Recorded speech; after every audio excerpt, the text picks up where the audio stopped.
Oh, hi guys. It's hot, isn't it? Got my vest on tonight. Look, never thought I'd do a stream with a vest on, but it is hot. It's officially hotter in the UK today than it is in the Maldives and Jamaica. That's how hot it is. And if you're one of those guys who's watching from the States or Canada, or you watch this on the rerun, you know how us British like to talk about the weather. But today's been stifling hot, hence the vest. I've just been farting around in here trying to get it cooled down because it's like.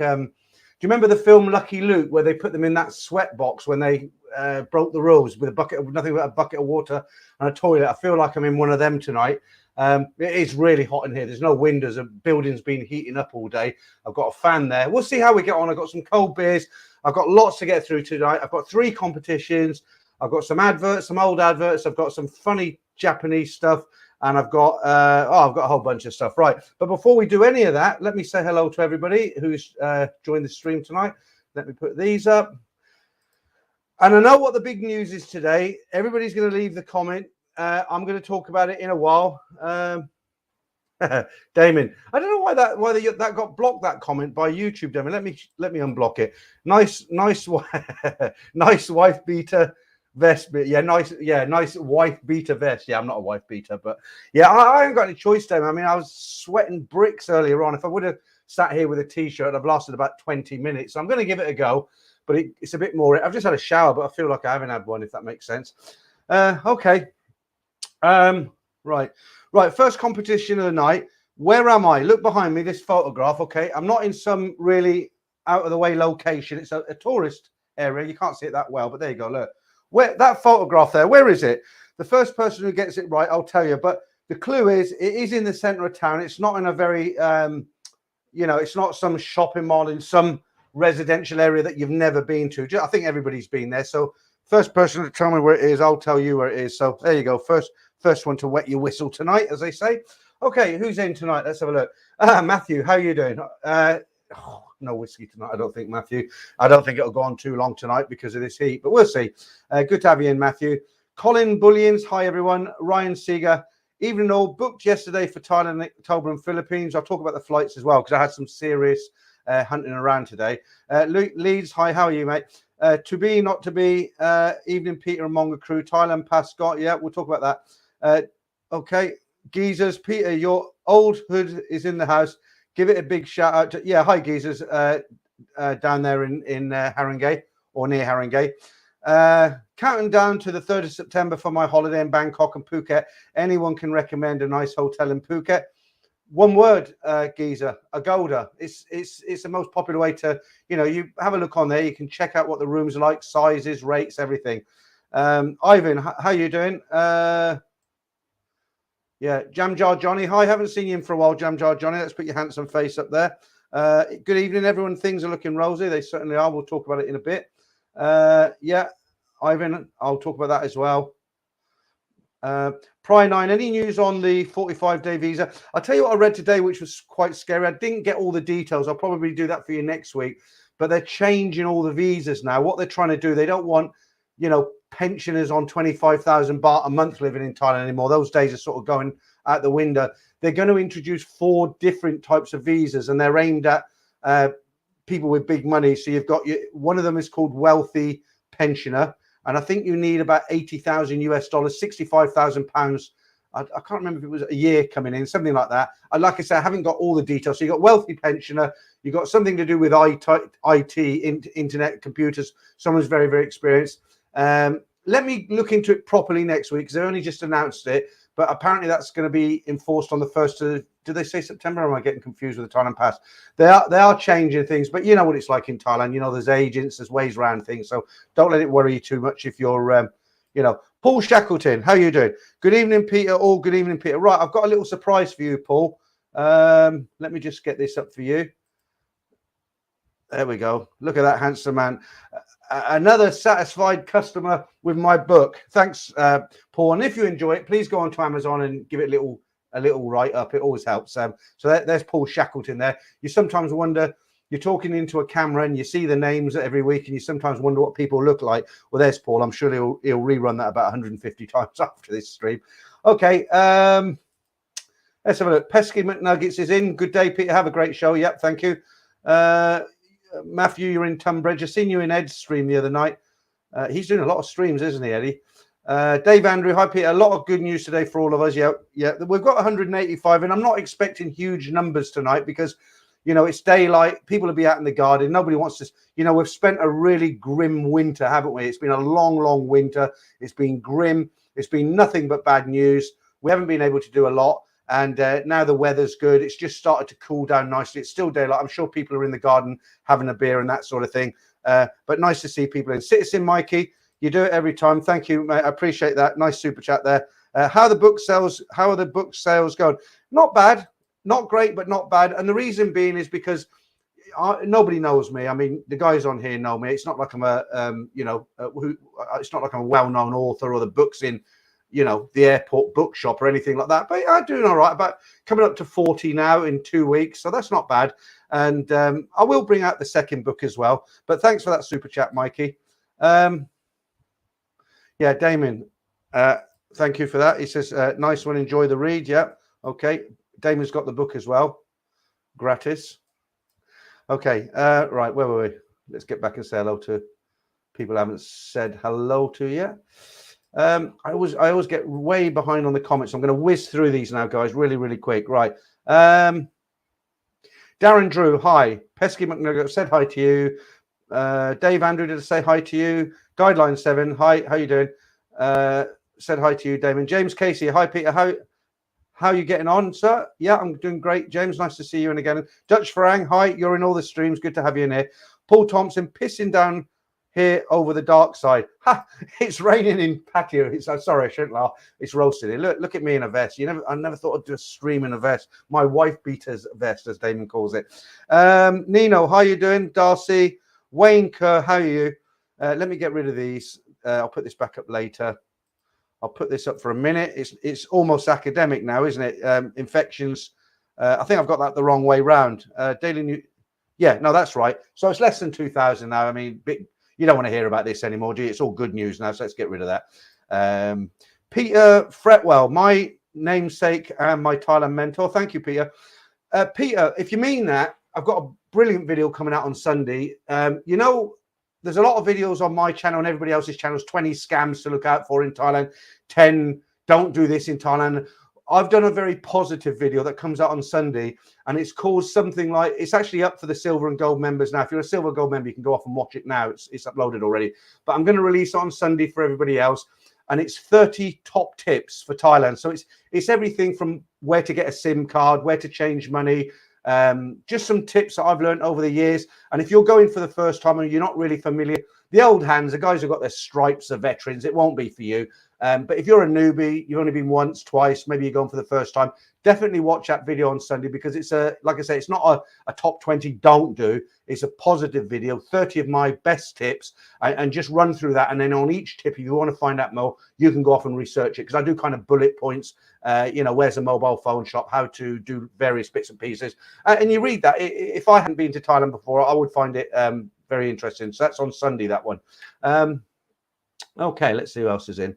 Got to go back to where we were. Let's have a look. A nomad overseas. You were in Eddie's the other night. Peter, you need to tie that handkerchief at the four corners. Do you know what? A nomad overseas. I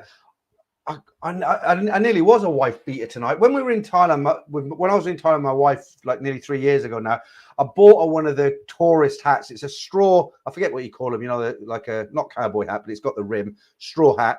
And it said Thailand, or I love Thailand, really corny, cheesy thing, but she loves all that. She's on the beach wearing this. And I wanted to come on the stream with this vest, that hat, and some sunglasses. But I said to her, where's that hat? Where's that straw hat? She said, oh, I've packed it, because we're separated. She's starting to pack already. She's keen now. And so I couldn't do that. But yeah, and I don't own a single white hanky, so I would have done the old knotted hanky.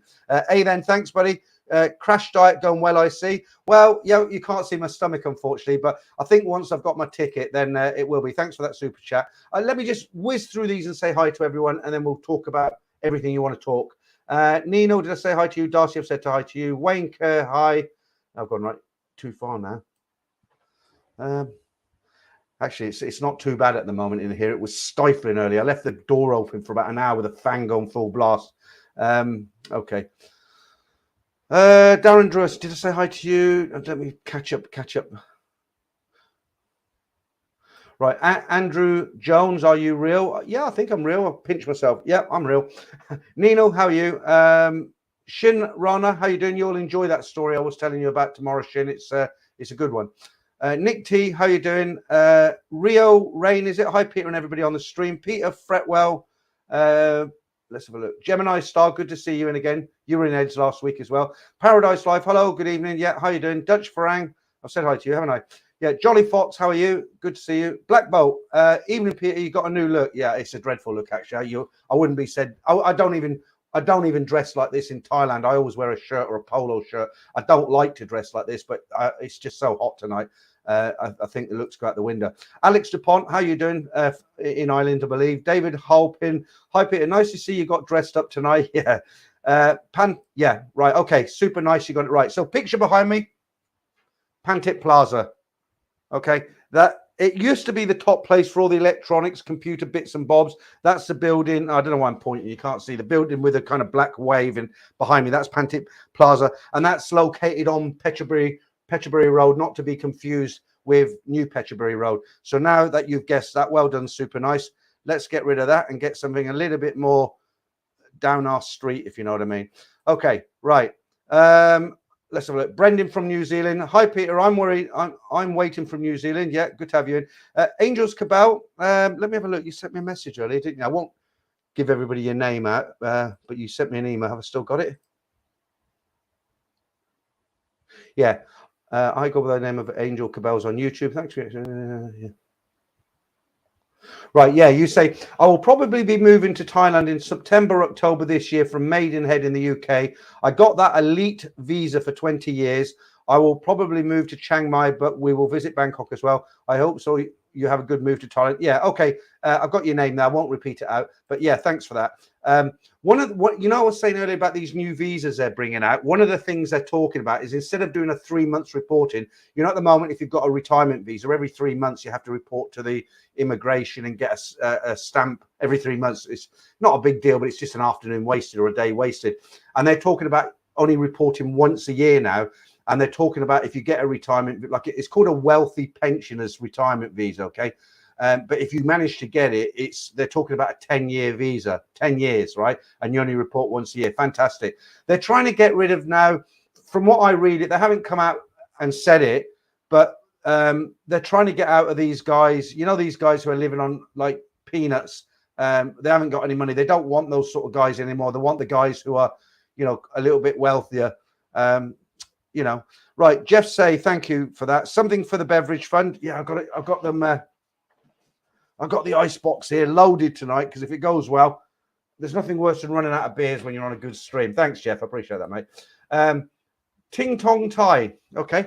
I wanted to show that clip, bought and paid for, but it's all copyrighted. I couldn't. Hi, Peter. Big thunderstorms in Patty just now. Just having a great time. My Tirak's sleeping. She done her job tonight. Okay. Yeah, I hope. Yeah, okay, right. Okay, let me go back. Where are we? Dog, how are you doing? What are you saying? Hey, Peter, glad to see you back on the Friday live stream. I hope you're okay. To be honest with you, Dog, I nearly postponed it and did it tomorrow because I thought to myself, well, I'll do it at 10. It will cool down by then. But it doesn't because the building retains the heat. When it's a hot day, I can come in here in the morning, and even if it's boiling hot outside, it stays cool in here till about 1:30, 2 o'clock. Then it's done and dusted. I have to finish. It just gets stifling. And it's the same in the evening. Even though it's cooled down now, I've had the door open, I've had the fan going for an hour. The heat is kind of retained, but it's kind of not, because I'm wearing a vest and I've got a fan on me here. It's not too bad. I think it's not too bad. Steve, Angels Cabal, did I put that super chat up already or not? But if I didn't, thank you for that. That's yeah, very generous of you. Okay, where are we? Did I say hi to Michael Whitaker? Hello, Peter. I haven't seen you for a while, Michael. Hello, Peter. Good to see you. It's been a long time since the last time I logged into your live chat. Yeah, funny, Michael, because you've been around since the early days of the channel. I do remember you. And sometimes when I'm out, because I get a lot of the same guys in the channel, sometimes when somebody doesn't come in for a while, I do, even though like sometimes I'll get 400 or 500 people, I do remember, I've got a bad memory, but I can remember viewers. And for instance, I can remember that Marky Mark wasn't in last week. And I think to myself, oh, Marky Mark wasn't in. And with yourself, Michael, I think, oh, I haven't seen Michael for a while. But I do, of course. I remember you. Good to have you in again, mate. It's because you've been around since like a long time. You probably it's the same with everybody. You go off and do, you come onto a channel, you discover it, you think, yeah, I like this channel. And you maybe get a little bit bored for a while. Go off and watch some other stuff. We all do it. I do it. You go off and watch something else, and you maybe catch a story to it. And you think, oh yeah, I remember this channel. I'll come back and have a look. But good to have you in the stream tonight. How many we got in? 264. That's better than I thought. Actually, it's still early, but it's warm, isn't it? Maybe after 10 o'clock we'll get a few more in. Right, who haven't I said hello to? Yeah, so I didn't say hi to you, did I, Rob? Right, Rob, yeah. Did I or not? I can't remember. Anyway, good evening. Right, FDTV, you're looking good. Nice on white, lily white. Look at that, look, no muscles. I had a load of tattoos when I was younger. I had them removed. I don't know if you can see that. I was in the Army Cadets, not the Army. And I had them, I had tattoos, but I had them removed. I had there, I had here, I had one here. Can you see it or not? Just here. Yeah, I actually had it removed by laser in funny enough, Peterbury Road in Bangkok. I think that was 1995. I had them removed. Danish bacon. How you doing? Evening, Peter. Sun's out, guns out. I thought you could say guts out. Mine's hidden. Right, Gemini. I'll tell you what. Let's. Who's this? Carlos Harita, is it? Hey, Peter. Have a good live stream. Yeah, good to have you in, Carlos. Right. What should we do now? Let me say hi to a few more people before we get into everything. Right, Michael Green. Yeah, I do look so white tonight, don't I? Don't worry about that. Charles Sanders, hi. Thank you for that. Yeah. Martin Ryder, how you doing? Evening Mongers. Right, I'm going to. Yeah, you normally come in and say evening shaggers, don't you? I've introduced something else now. I didn't know whether to call it the Monger Minute or the erection section. And I thought YouTube might have a problem with the erection section. So I've called it the Monger Minute. So I'll do this now and I'll do it later just to put a smile on your face. So this is the Monger. It don't time it. I think it's only about 30 seconds, but the Monger Minute sounds better than the Monger 30 seconds. So here we go.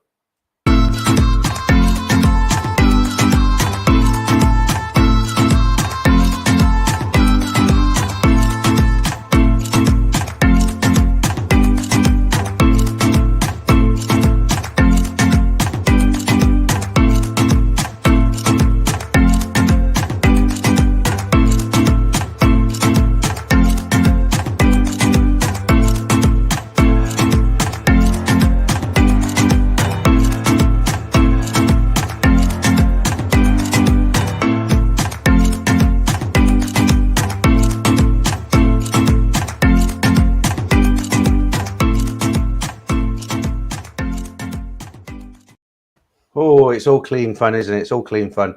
Okay. Right. High five. Good evening, Peter. What's printed on the vest, Singer or Chang? Yeah, I know where you're coming from with that one. Alan Clark, hi. High five. Good evening, Peter. What's printed? Oh, I've just read that, haven't I? Nice guns, yeah. Dave Barnett, Thailand pass cancelled. Yeah, okay. We'll talk about that very, very soon because I've got a couple of bits of news. Not only that, actually, something good for the Australians as well. Drunken Donuts, where's the best place to get a golden shower? From somebody who provides that service, I would imagine. And for cash, you won't have to ask too many people. Right. Okay, I don't know why you've asked that. You put, why the 10 quid? It's a super chat. So he's in here a lot of weeks. He likes what I do, and he's given me a few beers. It's like buying somebody a beer down the pub, isn't it? David M says super chat doesn't work. It does because I've had about 3 or 4 of them already. It must be from your end. Right. Charlie Stewart. Right. Hi. Is that Ski Delaney? Hi, Peter. Where do you recommend the best to stay in Bangkok for good nightlife? That's like how long is a piece of string? Bangkok's a huge city. I don't know whereabouts you're going to stay. You said the nightlife. So let's just assume even that you're going to go around the bar. So obviously around Sukhumvit, but I can't tell you a hotel because I don't know your budget. I don't know what you're looking for. Agoda, you got to go onto Agoda because everything's Agoda in Thailand. And I do talk about that on that video on Sunday. You know, the one I'm bringing out, it says 30 tips for Thailand. I do talk about Agoda, hotels, ways to book and things, taxis and things like that. So I'd recommend watching that on Sunday if you haven't, if you're not sure about that. Damon says golden shower. Yeah. All right. I'm going to keep tight-lipped on that one. Right, go hopping. Hi, how you doing? Nice to have you in. Right, Peter Fretwell. Thank you, Peter. Your videos have been really helpful. I didn't realize there was a membership here, so I will definitely check that out. You have educated me as I've never visited Thailand. Well, again, Peter, Sunday, my 30 top tips of experience traveling around Thailand over 30 years. It's all positive and it's things that will help you along on the way. Right, another super chat there. Doing well tonight, aren't I? David M. Can't afford a short-time gift tonight, but please have a cold one. Short-time gift, not sure what you mean by that. David, thank you very much. Every pound that comes in is really appreciated. I know that sounds a bit corny, but I really do. That's why I go out of my way to make sure I always put every super chat up. And there's one from Alan there as well. Let's have a look. It takes a while to come up on the stream. Hi, Peter. I have a bad case of diarrhea. Oh, you're referring to the ladies last week, aren't you? Why is that not coming up on here then? Oh, there we go. Let me put that up. Thanks for the super chat. Hi, Peter. I have a bad case of diarrhea. Well, I've got those ladies back again. I've got two. Let's do one now. What do you think of this one? I was loved by two men. I was loved by two men. I was loved by two men. I was loved by two men. I was loved by two men. There you go. Some more of that later on. Have to have a few more drinks first. Ting Tong Tai says, 30 years experience, but never bar find a lady. Well, a gentleman never speaks, does he? Maybe when I'm separated, I might. You didn't think I put that comment up? You didn't think I put that comment up, did you? You thought I'd delete it? No, not at all. Okay.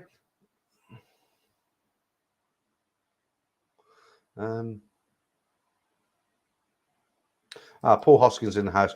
It's green and stinks. I got a bad case. No, Paul. That's a bit over the top.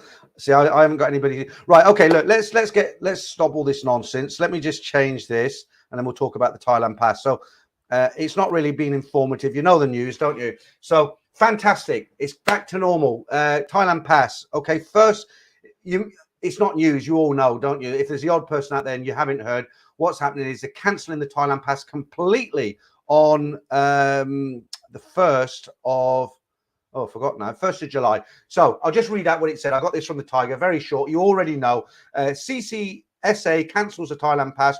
From July 1st, travellers will be required to show proof of vaccination history to enter Thailand. So your 2 jabs that you've had, right? Or 3, whatever they want. Unvaccinated travellers must provide a negative professional ATK test. Right, here's the surprising bit.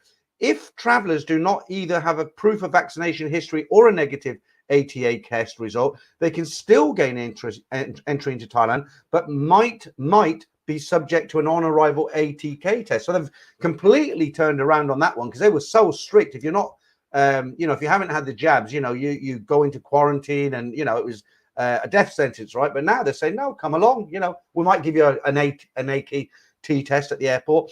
The CCSA said there will be randomized document checking. So that's a weird one. There will be randomized document checking. Does that mean they're not going to check everybody's paperwork? I'm sure they will when you get on the plane at the airport. And anyone who does have, this is a good bit, anyone who does have the aforementioned documents will be subject to a professional ATK test. Now, this is a bit I found really strange. The Thailand pass will still exist, but will serve a completely different purpose from July 1st.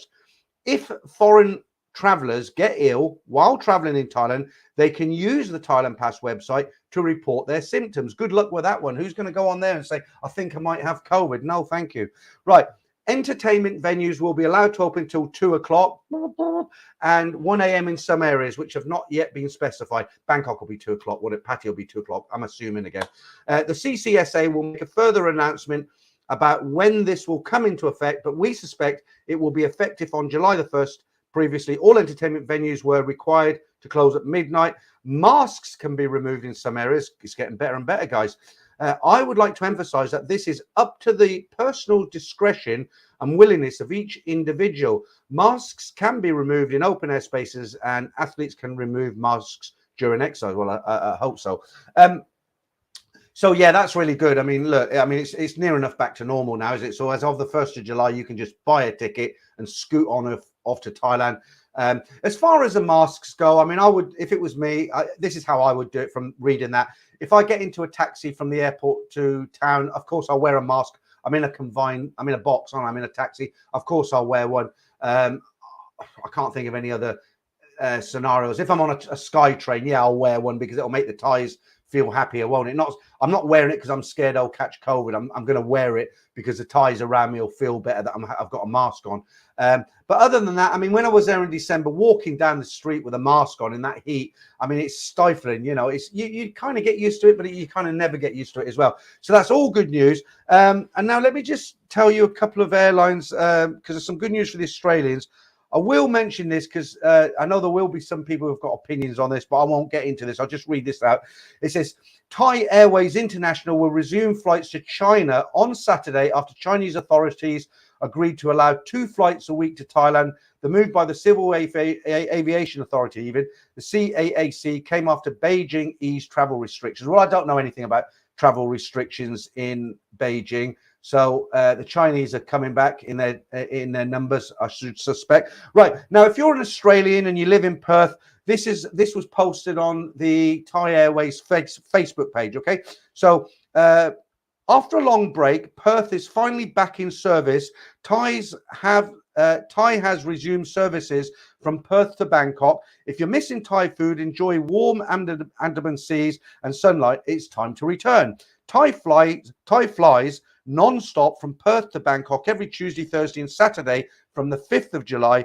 Book now or redeem your Thai travel voucher at thaiairways.com or ask your travel agent for assistance. Sounds like I work for Thai Airways. I don't. I just want to say thank you to Anthony, a good guy out there. He comes on the stream. He's not on tonight. He sends me messages. That's Anthony. I'm going to try and pronounce it. I know you'll watch this, Anthony. So I'll try and pronounce this properly. It's Anthony Logia, I think. Logia, Anthony Logia. That'll be wrong, but that's a name check for you. And as always, I had an email from Noel, the blind man who likes to listen to this. So Noel, I know you're out there. You got your ears perked up. Good evening, sir. How are you? Good to have you in, Noel. And I hope you enjoy the stream this evening. Okay, there's a name check for you.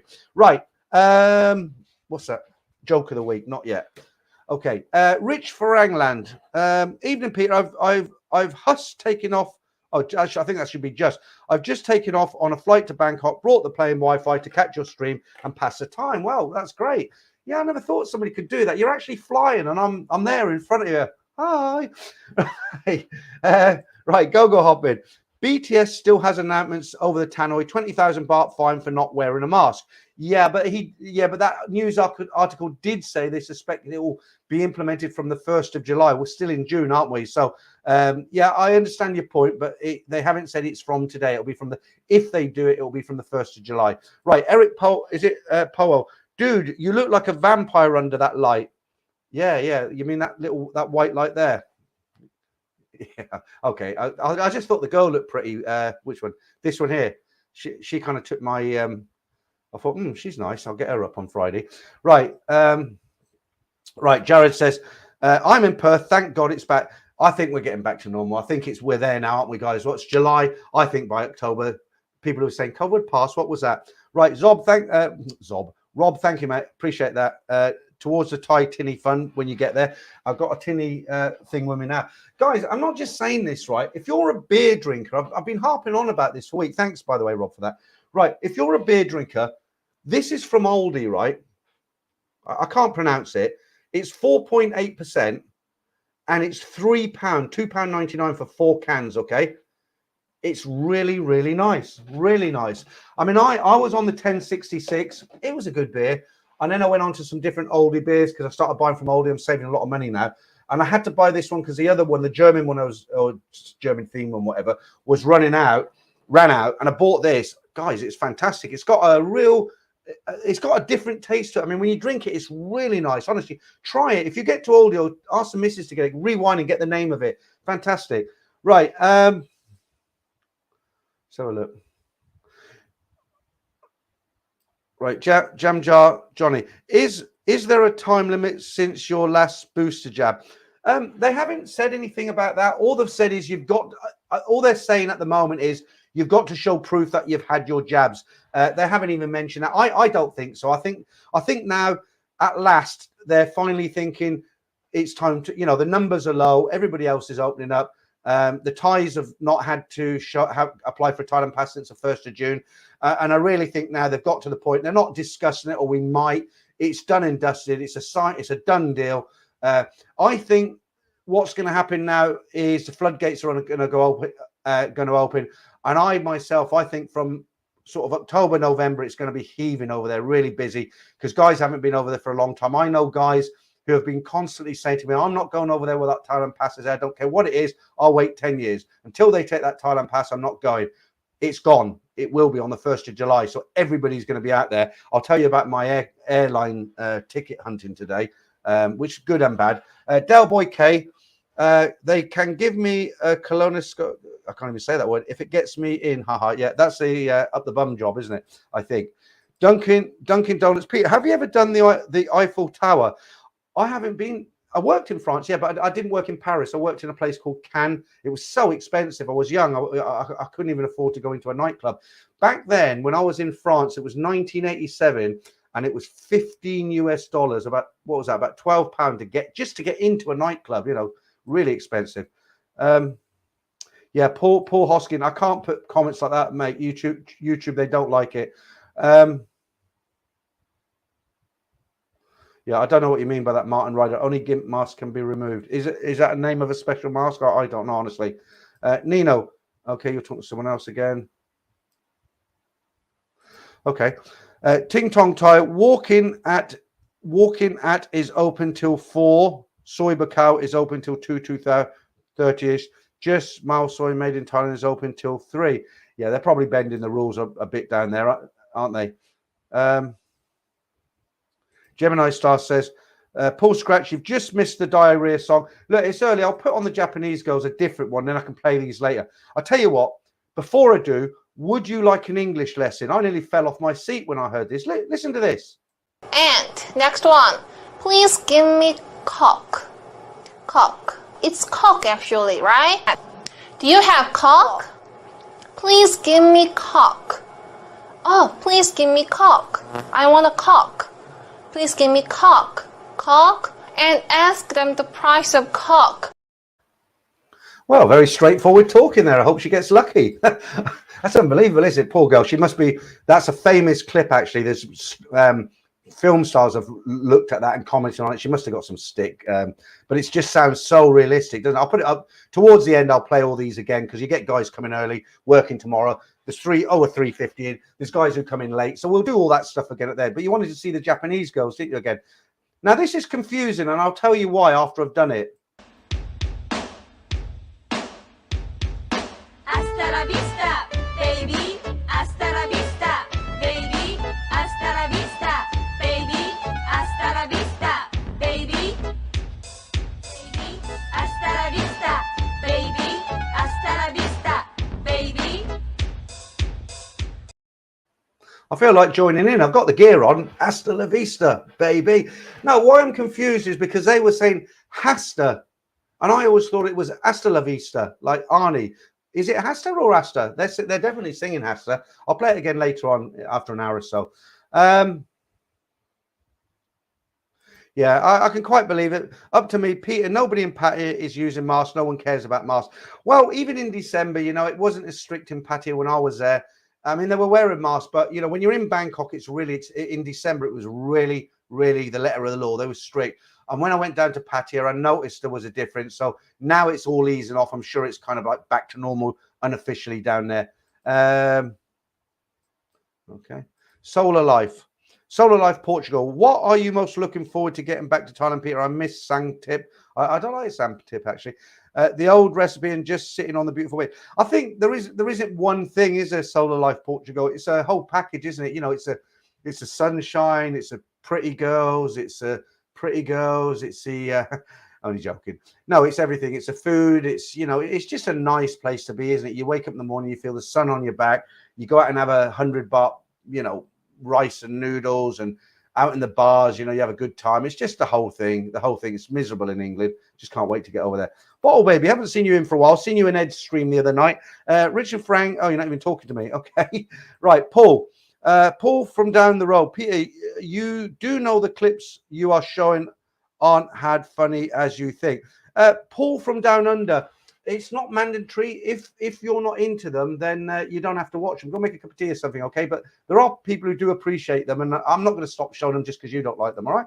Right, Dutch Frank, if I understand Nino, he is saying if you don't have a certificate or a 72-hour PC before you fly, then you can be randomly chosen to get ETA. Okay, well, that's the way it reads, isn't it? They're saying they will randomly check. That's how I read it anyway. Guns and plebs. Hi, Peter. What is your favorite food in Thailand? There's so many. Actually, something like khao pat gai, just simple one, fried rice with a egg on the top, or like the papaya salad, and I forget the name of it. Loaves. I like loaves. The only problem for me, I don't like garlic, and it's like a lot of the Thai food. One of the first things I learned to say in Thailand was no garlic, please. Mai ao gatiam. That means I don't want garlic because I just can't stand it, but I like onions. Right, let me just thank somebody for that super chat there. That's just to the guy there who said some of them clips aren't so funny.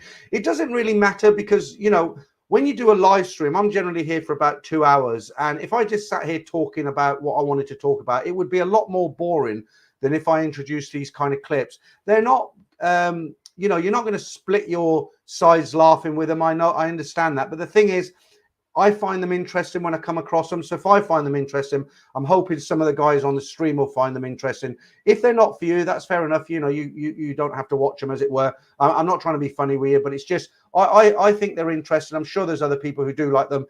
Do I just come on here and talk for 2 hours? I don't think people want to just listen to me talk. All the competitions and the clips, it makes a good. I feel it makes a decent stream, and I've been doing it for so long now. I don't think I'm going to change my format here. In the UK. When I get to Thailand, I probably will change it. But shouting from the sky, thanks for that $5 Benny Hill clips. I can't do Benny Hill because it's copyrighted. I did some stuff you can get away with, some stuff you can't. I tried doing the Faulty Towers ones, you know, where he whacks a kid on the head. And I don't like these chips. What's wrong with them? They're the wrong shape. Remember that? And you know, there were some good clips in Faulty Towers, but within minutes of me uploading the stream, you know. They just took it down. They said, no, it's all copyrighted. I had to come in here on Saturday and edit all that out and then upload it again. Then it was fine. So you've got to be really careful. You can get away with older commercials that aren't really relevant anymore. You can get away with some clips from other countries. Them Japanese clips, for instance, they shouldn't have a problem with them. But, you know, you've just got to be really careful. You watch anybody who's got a YouTube channel and they'll all tell you the same. We're all really paranoid about YouTube and copyright. Because, you know, I know people have lost channels due to copyright. It's three strikes and you're out, basically. Okay, Mike, blinded by the light, says it's hasta la vista, baby. Okay, so I've learned something today. I always thought it was I always thought it sounded like hasta la vista, but hasta la vista. Okay, I know now. So thanks for that. Right, Stephen, I got a message from you as well today. No, it was you, wasn't it? No, that was somebody else. Okay, I get quite a lot of messages. Yeah, Stephen Forex, let me thank you for that. Let me put that up. Evening, Peter. Did you enjoy summer today? Normal service resumes tomorrow, 60 degrees. Yeah, they didn't tell us it was going to be summer today, did they? They said, you know, back to normal tomorrow. It's raining tomorrow. But thanks for the super chat, Stephen Forex. Hard Tulip, hi, how you doing? I'll put that one up, Paul. I'll let that one slip. Let's put that up again just for the guy who says they're not funny. And next one. Please give me cock. Cock. It's cock actually, right? Do you have cock? Please give me cock. Oh, please give me cock. I want a cock. Please give me cock. Cock. And ask them the price of cock. Yeah, ask them a price. Ask them a price of it. Right, Chugsy, hoping they create cannabis smoking dens in Pattaya. I got some news on that because people were asking me last week and I didn't know. And I thought I'd better go and find out. Right, hoping they create cannabis smoking dens in Pattaya, given it is illegal to light up in public. Great revenue stream from the tourists. Right, perfect timing. Let me put a picture up and I'll read you a story. Right, here's a picture. Let me just get rid of your comment. Right.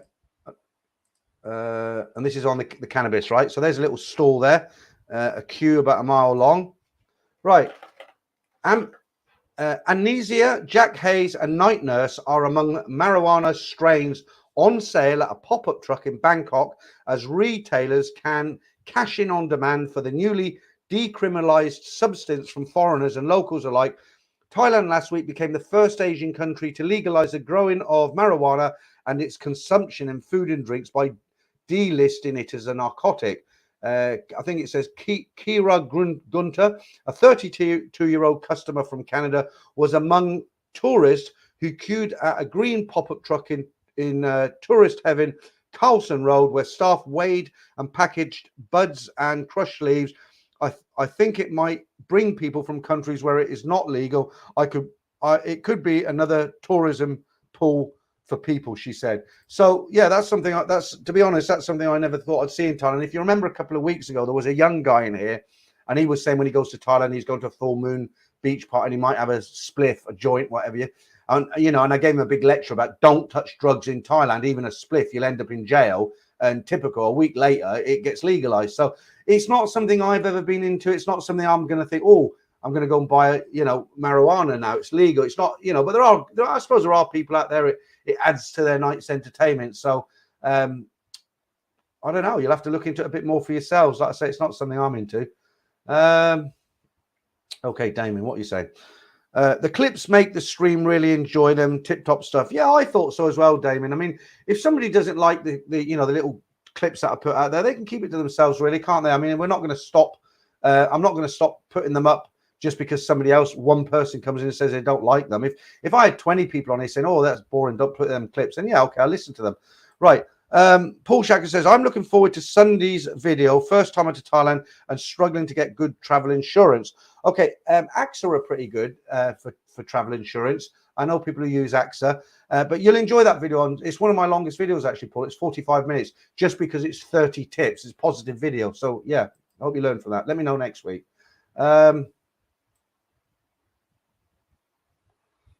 Christopher Doyle. Down to my boxers here in Dublin. Yeah, I know where you're coming from. I've only got one pair of loose fitting shirts. I had these on last week, but they have been in the washing machine since. Christopher Doyle says, have a bag of weed on me. I don't think $2 will do it. Is that €2 or €2? I don't think €2 will get you a bag of weed. It's probably going to, I know Thailand can be cheap, but it's probably going to be a bit more than that. But thanks for the €2. Yeah, I don't know what Jamie YouTube held that, but I'm going to put that up because you've actually hidden it yourself. So there you go. Right. Okay. Yours Travels. How you doing, mate? Good to see you. And I would give her the best 2 minutes of coke ever. Yeah. I've spoken to a couple of guys on telephone this week because sometimes what happens with viewers, they'll contact me and it ends up in a phone call. And Yours Travels, I won't tell you his name, but I had an interesting conversation and we were talking about maybe bringing him in as a guest, but I'd rather do it on a Sunday stream. When I do the odd, not every Sunday, but every now and again, I'll do a surprise kind of extra stream. And, it's always nice to have a guest. And I spoke to this guy, I won't tell you his name, as I say. So I'll bring him in. And I spoke to another guy down in London. Hopefully he's watching now. That's Bob. How you doing, Bob, if you're out there? A guy who's got some really good collections. He's got one of the oldest one of the best whiskey collections anywhere. I mean, he was showing me some of the bottles, and this one particular bottle he was showing me, I mean, thousands of pounds worth these are. It was a hand-blown bottle, and you could see the imperfections in the bottle, and it was so old. It was a bottle of Johnny Walker Red. It was so old that it predated the logo. The Johnny Walker logo, Keep Walking, the man with the top hat and the cane. It didn't have that. It had like it's kind of a crest, really interesting. Okay.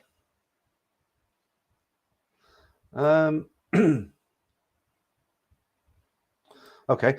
Chugsy says there is a picture of a soldier purchasing flour on Colson Road. There is a pic of a soldier purchasing flour. Okay, I'm not quite sure about that one.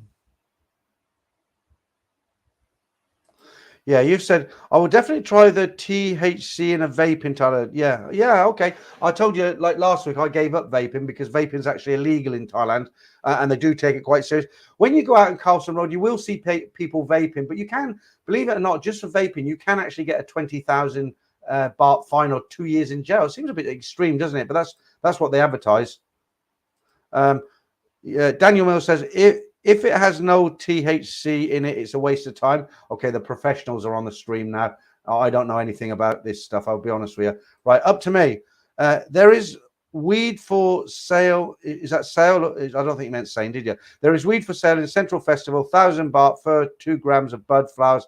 I asked today, but not my thing these days, and yet have harsh orders. Yeah.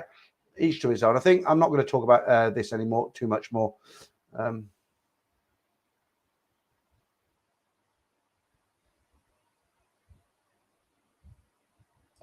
Okay, there's a lot of talk about this weed now. I want to try and move off this subject.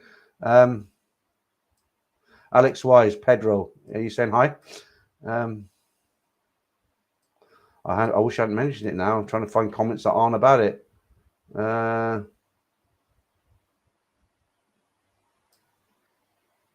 Okay, let's talk about this. Right, high five. Peter, when booking on Sky Scanner, it's cheaper midweek and also erase cookies and you will save. Yeah, last week we were talking about this and Dave the Rave came on and said I was giving old information. But I will mention it again. I do it now because somebody told me if you delete your cookies or you look for flights in Chrome incognito, then it doesn't remember you and it can give you cheaper prices. So all right, so when I heard about this news today about the Thailand pass, when I heard about the Thailand pass being cancelled, I thought, right, okay, it's time to buy the ticket. And I went on and I spent about probably 45 minutes looking. So there's a couple of criterias for me personally. Everybody's got their own criteria. For me, the criteria is, one, it must be Thai Airways. I've flown Eva Airways, but the reason I want it to be Thai Airways is because what I'm going to do, it's very difficult to get a one-way ticket, to just go in on a one-way ticket, because they'll question you. Where's your return ticket? You're here on a tourist visa. It's just hassle. It's just a hassle factor. So what I'm intending to do is get a 28-day visa on arrival or tourist stamp on arrival. It's not. You've got to be careful because it's 28 days you get. It's not a month. Some people think it's a calendar month. It's not. It's 7 days in a week. 4 weeks, 28 days. So you get a 28-day stamp when you arrive. Okay, if you're permitted to get a stamp, your country. So what I want to do is I want to go out on a month. So I want to book a month, go out on the 1st, for instance, come back on the 28th. Not them exact dates, just making it easy to understand. So go out on the 1st, come back on the 28th. So that ticket's booked. And when I get there, I get 28 days. Now, I've got that there because if I need to get back quickly for whatever reason, something happens, I need to get back, then my flight's booked and that's all fine. Now, if I decide, which I 99% probably will, if I decide I'm going to stay for 2 months, which I'm pretty sure I am going to, then what I'm going to do, the reason it has to be Thai is because Eva Air, I find the customer service is pretty crap, to be honest with you. Really not very good at all. But the thing about Thai Airways, I'm in Bangkok and I've done this before. You can actually call Thai Airways in Bangkok. They have English speaking agents. You might be on hold for 20 minutes, but you will get through. And you, as long as you got the numbers off your ticket, whatever, they will change your flight in Bangkok. So you can phone them and say, look, I don't want to go back. I'm booked to go back on the 28th. I want to go back on this date. And that's what happened to me in December when I caught COVID. And they charged me 1,000 baht, £30 to do that. And I thought that was very reasonable. So when I book a flight, it's got to be Thai Airways, and it's got to be an evening flight because the early morning flight, I don't want to get up at 3 o'clock in the morning to go to the airport. And the 12:30 flight, 12:30 lunchtime. The problem with that is I need to be at Heathrow in London 3 hours before the flight takes off. They usually say 2, but you should allow 3 now with everything that's going on. There's a lack of staff at all airports in the UK.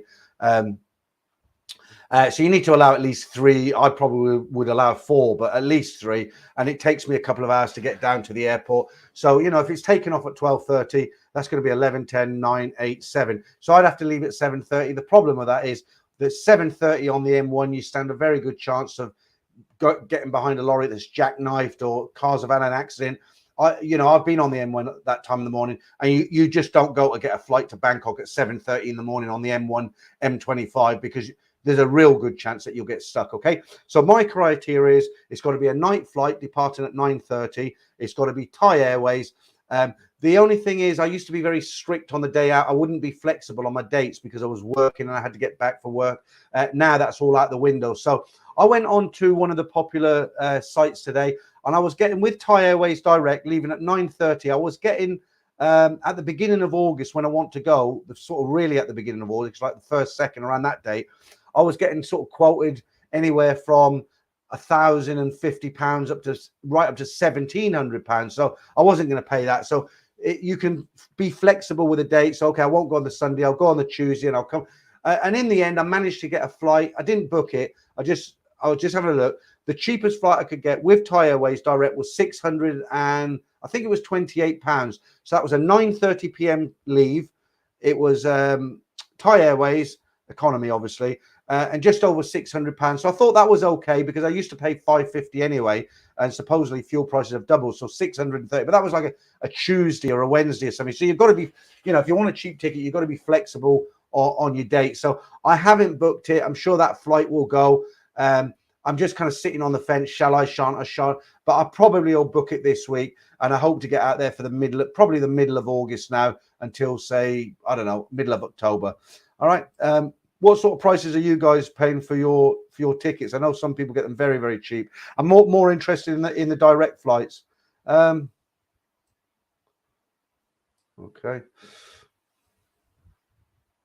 Yeah. Okay. So I read that one out when you book it. So it's cheaper midweek because I as a rule I generally like to fly on a Sunday because the flight I take, so the roads are fairly quiet on a Sunday. I get into Bangkok Monday 3:30 p.m. I always manage to have a good sleep on the plane because I drink before I get on, and I feel I'm not refreshed total. I'm still a bit tired, but 3:30 I'll dump my bags in the hotel and I'm out by 5:30, 6 o'clock. So yeah, Sunday's a great day for me. But if I have to fly on a Tuesday, then I will. Who's that? Bangkok bound, Monga Airways. Yeah, right. Question. Yours tries a question. I will be in Thailand 36 days. Will it be easy to sort the 60-day visa out before November? Yeah. Oh yeah. God, you got loads of time. If you know you're going out for, see, I don't know. The reason I'm doing it this way is because I'm doing 30 days, but I'm probably doing 60 days. But I want that, that 30-day get out of jail card, as it were. But what they do now, the Thai embassy, I know you're in the UK, I know where you are. So if you apply online on the Thai embassy, you don't even need to send your passport off anymore. You might have to scan it. I haven't done it myself, but I was reading on their website that they send you something. What they'll do. Good evening, Clive. By the way, I'm not missing out. I'm just lots of comments. I can see you there. Good to have you in, mate. Yeah, you can go onto the Thai website, the Thai embassy's website now, and pay your fee, put in all your details. Like I said, I haven't done it yet, but I know you can. And what happens, they give you a label or a sticker, not a sticker, they give you something to print out that you put in your passport.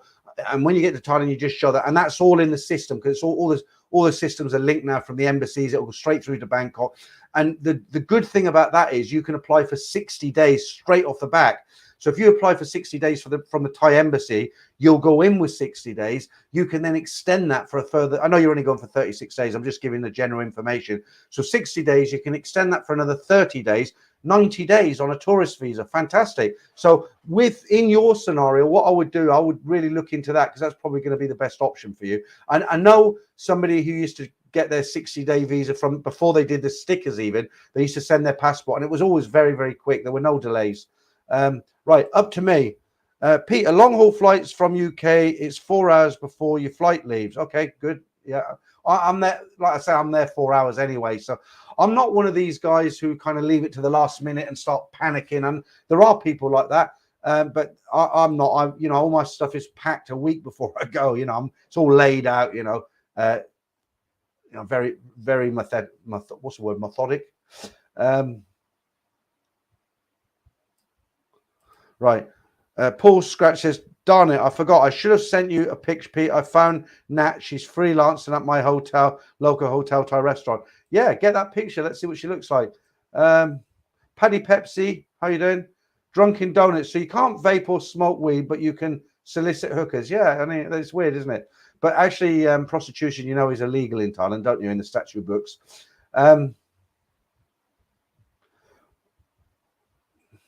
Taxi to Lao. I like the 9:30 Thai flight too. Thai Airways Eva, decent too. Yeah, Eva's okay actually, and they're always slightly cheaper than. Let's have a beer while we're talking about flights. They're 425 in now. If you've just joined us, welcome. and the vest is hence we're hotter than Jamaica and the Maldives today, according to the news. So it's not too bad in here tonight. I thought it was going to be worse. Yeah, like I say, the only problem for me with Eva Air is I find they don't really have the customer service. I might have just been unlucky, but I've tried to contact them in the past, and it was real difficult. Thai Airways is a lot easier, and like I say, they got agents, English speaking agents on the phone in Bangkok, so it's a pretty easy thing to do if you want to change your flight. Okay, let's have a look.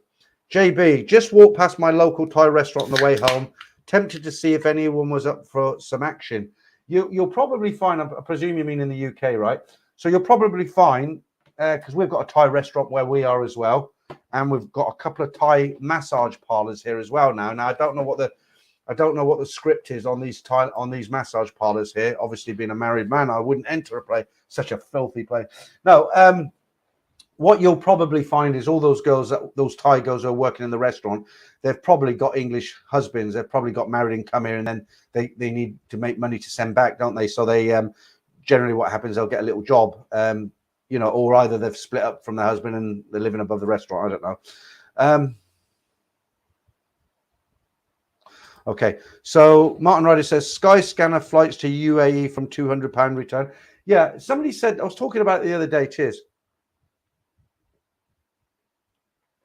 Somebody made a very good point about stopping off in the Middle East. Let me just say thank you to Broadcast Day, $5. Thailand just league. Oh, please don't start that up again. Yeah, thank you very much for the $5. I appreciate it, but I just don't want to get into that weed chat again. Okay, I didn't really want to open up a can of worms. Now I've totally forgot what I was talking about. Can somebody remind me what I was talking about? This always happens. Right, Danish bacon. Does anyone say? Oh no, you were saying about the Middle East. That's it. Right. So someone made a very good point to me. They said because I've always been a real I don't like doing the Middle Eastern flights. I like to get on the plane, have a few beers, fall asleep, and I'm in Thailand. They wake me up and it's breakfast time, and then that last hours are boring, is it? You've had your breakfast, your seat is up, you put your seat back on, your shoes back on. You've been to the toilet and you're like, right, okay, I'm ready now. And you're sitting there and it's like 45 minutes and it seems like forever. 43 minutes, look out the window. Yeah, there's nothing on TV. That music going 40 minutes. Oh, it drags on, doesn't it? But somebody made a good point was that, you kind of got 6 hours to the Middle East. They let you out into the airport, live side, and then you'll get on again and you'll change aircraft, whatever. Then you've got a 7-hour flight to Bangkok. And what the point they were making, they were saying, well, the good thing about that is you're only on the aircraft for 6 hours. You can get off, stretch your legs, have a drink, grab a sandwich, whatever you want to do. And then it kind of breaks up the journey. So you've got another 7 hours to go on to Bangkok. But, it's horses for courses, isn't it? That is a very, very good point. And I would imagine that would appeal to a lot of people. But for me personally, once I'm on that plane, I don't want to get off until I'm in Bangkok. And I'm very, very lucky because I can sleep very easily on an aircraft. A lot of people can't. I normally, I'll have a lot to drink in the bar before I get on. They'll come around with the food. I'll have a beer. I'll have a red wine, a white wine. I'll have another beer and I'll knock out, and I'm out. And, people have said, oh, it's unhealthy to drink when you're flying and all this, but I've never had a problem. They normally wake me up just before they serve breakfast. But the one for me I hate is I'm finding it extremely difficult to get flights from Bangkok. I used to get them at 1 o'clock in the morning. And again, I could have a few beers and sleep. But nowadays, it's really difficult to get a nighttime flight back. It always seems to be 9:30 taking off and 12, I think it's 12:05 from Bangkok. So, it's a day flight, isn't it? You've had your night's sleep. Even if you went out the night before, you've had a sleep, you've had a shower, you're on the aircraft. And what I find is I'll start watching a movie. And when I watch a movie, it makes me feel tired. And I think, oh, I'll have a sleep. I feel tired. And as soon as I turn it off and close my eyes, I'm wide awake again. So I'll read a book, same thing. I'm like nodding off again. I think, oh, I'm going to sleep. Put the book away and then I'm wide awake again. So I can't win in the daytime. Right, Deke the Trucker, how you doing? We haven't seen you for a couple of weeks. Peter, I returned 1 week ago and missing Pattaya so much, I booked again for August. So, yeah, all right, that's right. You went to Thailand, so you're back a week and you're missing it so much. And you've booked it for August. So what are we now? You'll probably be there about the same time as me. Right, Martin says, Thai massage parlors in the UK knocking shops. Yeah, I have heard about that. Bangkok bound, a married man. Yeah. Well, not for long. Not for long.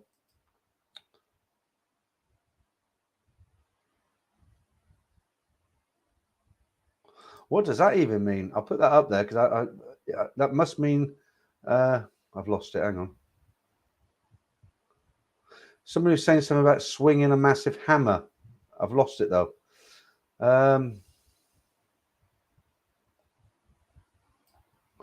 Okay, so yours travel again. I have used 2 Thai massage parlors here in Liverpool. £30 for the hour and £60 for the extras. Yeah, it figures. That's how they make their main money, isn't it? Abandoned ship. Thailand has been attacked with.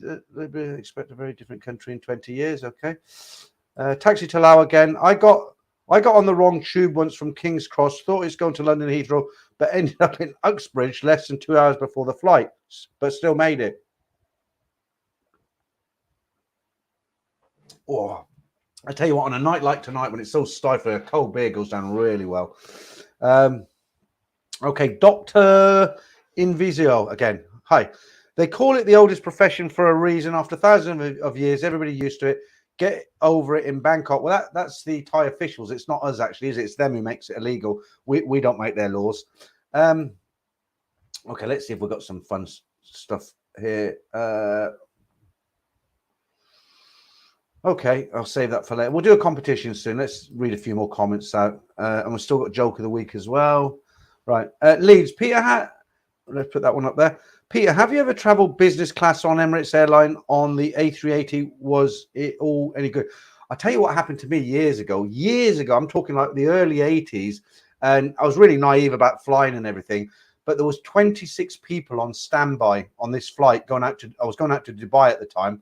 I had a job in Dubai, and I was on they put me on a standby ticket.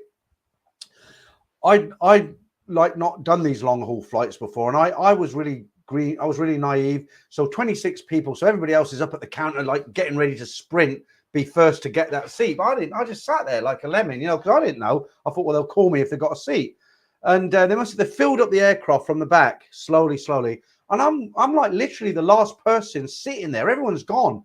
And there's like a couple of, the thing that goes into the aircraft, the walkway, and the desk there. There's a lady there. There's another lady hanging around. And I'm like sitting there. There's no one. Absolutely. It was like 300-400 people. I don't know how many people are on it. But there's no one. There's only me, right? And I'm sitting there. I still don't think anything unusual. And the lady comes up to me. She says, "Oh, Mr. Hopkins." I said, yeah, that's me. So she said, "Oh, come with me. We've got a seat for you." Believe it or not, guys, they put me in first class, right? They honestly, I swear to God, a standby cheap ticket, and I got, because they filled up all from economy and then business, and I suppose I don't know if they do it nowadays, but I suppose if they got a couple of empty seats, they think, well, better to put something in them. And nice, huge. It wasn't in those days. They didn't have the beds. Now they all convert into beds, and you got your own screen, and there was nothing like that. It was just a seat, but it was huge. It was like an armchair. It was literally, a big seat. And I remember this woman sitting next to me, because I was very young then, she said, "Oh, what do you do for a living?" Because she's obviously sitting there thinking, he's flying first class. He must be a bloody pop star or something. I don't know. And you know what? I thought, because it was a long haul flight and it was a big aircraft, I actually thought that all long haul flights, because they're long haul flights, they have bigger seats. And I didn't realize I was in first class. I thought the whole aircraft had them seats. How stupid was I? But there you go. Hi, Sheila. Haven't seen you in for a while. Sheila, the semi-frank. Oh, hey, sun's out, guns out. Yeah, it was summer today, Sheila. There, nobody told us. Back to normal tomorrow. Rain, 18 degrees. How's things going on with you, Sheila? Are you? Have you seen your girl lately? Are you planning a trip? Thailand passes over now, 1st of July. You can jump on a plane. But good to see you in. Good to see you in. Right, taxi to Laos. I like the midday flights back as chance for a good sleep and get organised and home in time for bed, 11 p.m.ish, and can get last train out of St Pancras to Derby. Yeah. Oh, you like it coming back? You like that flight? Yeah, because it gets in early. Normally we're getting about 6:30. I haven't got a problem going out at 12:30 to Bangkok. The only problem I've got is I'm terrified that I'll get stuck on the M1 or the M25, which are notorious for traffic jams at that time of the morning. I suppose the other way I could do it, but then it's more expensive. I could check into a hotel airport. That might be an idea, actually. If I was to save, if the difference in a flight is, say I can get a 12, because they're the cheap flights were all the lunchtime flights. The night flight was hard to get. But I suppose looking at it, if a night flight's, I don't know, 750 and a day flight is 600, so the 150 difference, I might as well stay in a hotel that's going to cost me £70 a night. So I'll make money on it actually, and I'll stay in the hotel, wake up refreshed, have a nice big greasy breakfast, a nice shower. I'll be totally refreshed. That might be a way to do it. I mean, the hotel I stayed at last time was pretty good, but they didn't have a fridge in the room. That wound me up because I took down the 1066s. Okay, Chugsy. I thought it was 25,000. There's even more ladies of the night in Pattaya. That's great news. When I was down there, it was a bit slim on the ground. When I was there, they were sort of older as well. Okay, Sheila again. I've lost you. Where are you? We do actually get girls into the stream sometimes, guys. Just came back from okay. You just came back from Thailand last week after a month away. Now need to focus on work. Away in December. Yeah. Okay. Did you see your girlfriend while you're over there, Sheila? I hope she's doing well. Okay. I don't know if you're having a pop at me tonight, Bangkok Band. The truth hurts, but if you are, it's gone straight over my head because I honestly don't know what you're talking about. Right. Yours Travel. I get the direct train, London to Liverpool, 2 hours 12, so no traffic. Yeah, but the trains now, they're so unreliable as well, aren't they? They're going to have 3 days of strikes next week. My daughter takes well, she's finished university now, but she goes back she used to take the train. She used to come home every weekend because Birmingham's only an hour away. But she's got a job in a shop. I didn't think it was worth her coming back, but she sort of said, well, money-wise, I have to do it. So, but, she'd go back and they didn't tell you. She booked the ticket and they didn't say, well, you're booking it, but that won't be on. And they she has to go on a coach and bloody palaver. Yeah, Franco is there, Gemini Star. He's a bit quiet tonight because I know why he's quiet. He's working on something at home, but he's got this on in the background in case we get some nutter in who leaves some terrible comment. But he is there. I don't think he'll be showing his face, but he is there. He might show his face in a bit. Okay, so Dr. Invisio, the women I fancy are in their 30s. They're not victims of trafficking. They're businesswomen who own property. Yeah, absolutely. I get this so often. Like people who leave comments on this channel. They don't know me. They don't know this channel really. They're just going through sites about Thailand. They probably come across sensible YouTube channels like, I don't know, Paddy Doyle. They might look at his and think, oh, he's another one, Thailand band. He might have the similar stuff. And then they see the stories, they think they're not my stories. I'm just reading them out. Bloody mosquito there. And they'll leave a comment on there, like they'll put old perv, and I'll just put I used to be a young perv. Ha ha. I got it. Look, disgusting. And but what you're saying there, absolutely, I agree with you there because I do get a lot of comments. People will come on, and it's a lot of women as well, actually, and they'll say, "Oh, what you just said. These are victims of trafficking, and you're, almost like we're sort of going there and we're creating it. It's because, or the guys who go with the girls, it's your fault that they're there. And absolutely, I've had bar girls as semi kind of friends who've talked to me in an honest sort of way, and they don't want to work in a factory and get brown and get their fingernails broken and come out with a pittance. They make damn good money and they're happy to do it. They want to do it. So yeah, I agree with you. I'm sure people are coming in now and say, oh, you're a whatever you are, but I've had everything thrown at me. Nothing hurts anymore. Right, check bound. Greetings from the Czech Republic. I hope everybody is doing well. Peter, I see you're showing your guns. Yeah, it's hot, but it's actually not too bad now. Right, Matthew Olcon. Guys, if I miss your comments, just write it again because they're coming in quite fast. I've actually got more people in than I thought I'd have in. I've got 447 in now. I thought because it was warm, hot today, hotter than Jamaica actually, I thought we'd have less, but it's quite a good crowd in. So always stay at a hotel at the airport. Holidays start at the airport. Yeah, I mean, especially if there's a saving, Matthew, because I didn't have that in my mind today. I just thought, no, I want to go out at night. And there's no reason going. I mean, if it goes out at lunchtime, I don't know. I've never taken a lunchtime flight out there. What time does it get back into Bangkok? I suppose it will get in about 6 a.m., won't it? So that's not bad. By the time you get out the airport, it's going to be kind of like 8. Get to your hotel 8:30. That's fine, isn't it? Because what you can do, you can go to bed then and sleep all day, can't you? And be really refreshed. I might give it a go. Oh, right. Chugsy says, the woman I fancy are 40 plus, chubby, with stretch marks. This is normal age and realistic match for most of us. I kind of hear what you're saying, but the stretch marks are kind of, I'd have to probably give that a miss myself. Right, World Traveller, why is YouTube holding yours? A lot of girls in yeah, they won't let you put that up because of the word that begins with S, unfortunately. Right, that's them, not me. Okay, another one from Sheila. Yes, we spent her summer together traveling. She's back at university now. Got a horrible ping pong story and a Thai ghost story to share, which cost me 30,000. Yeah, send me that in, Sheila. I will definitely read it.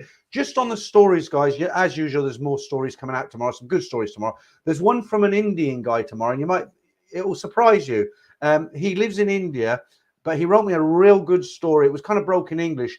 I've rewritten it, but I've made sure I didn't change the content. So the way he wrote it, I could understand it totally, fully. I didn't struggle with it. I think it's a third story tomorrow, the longest story. But he's quite an educated Indian. He's a civil engineer, and he sent me this story, and it was quite a nice story, actually.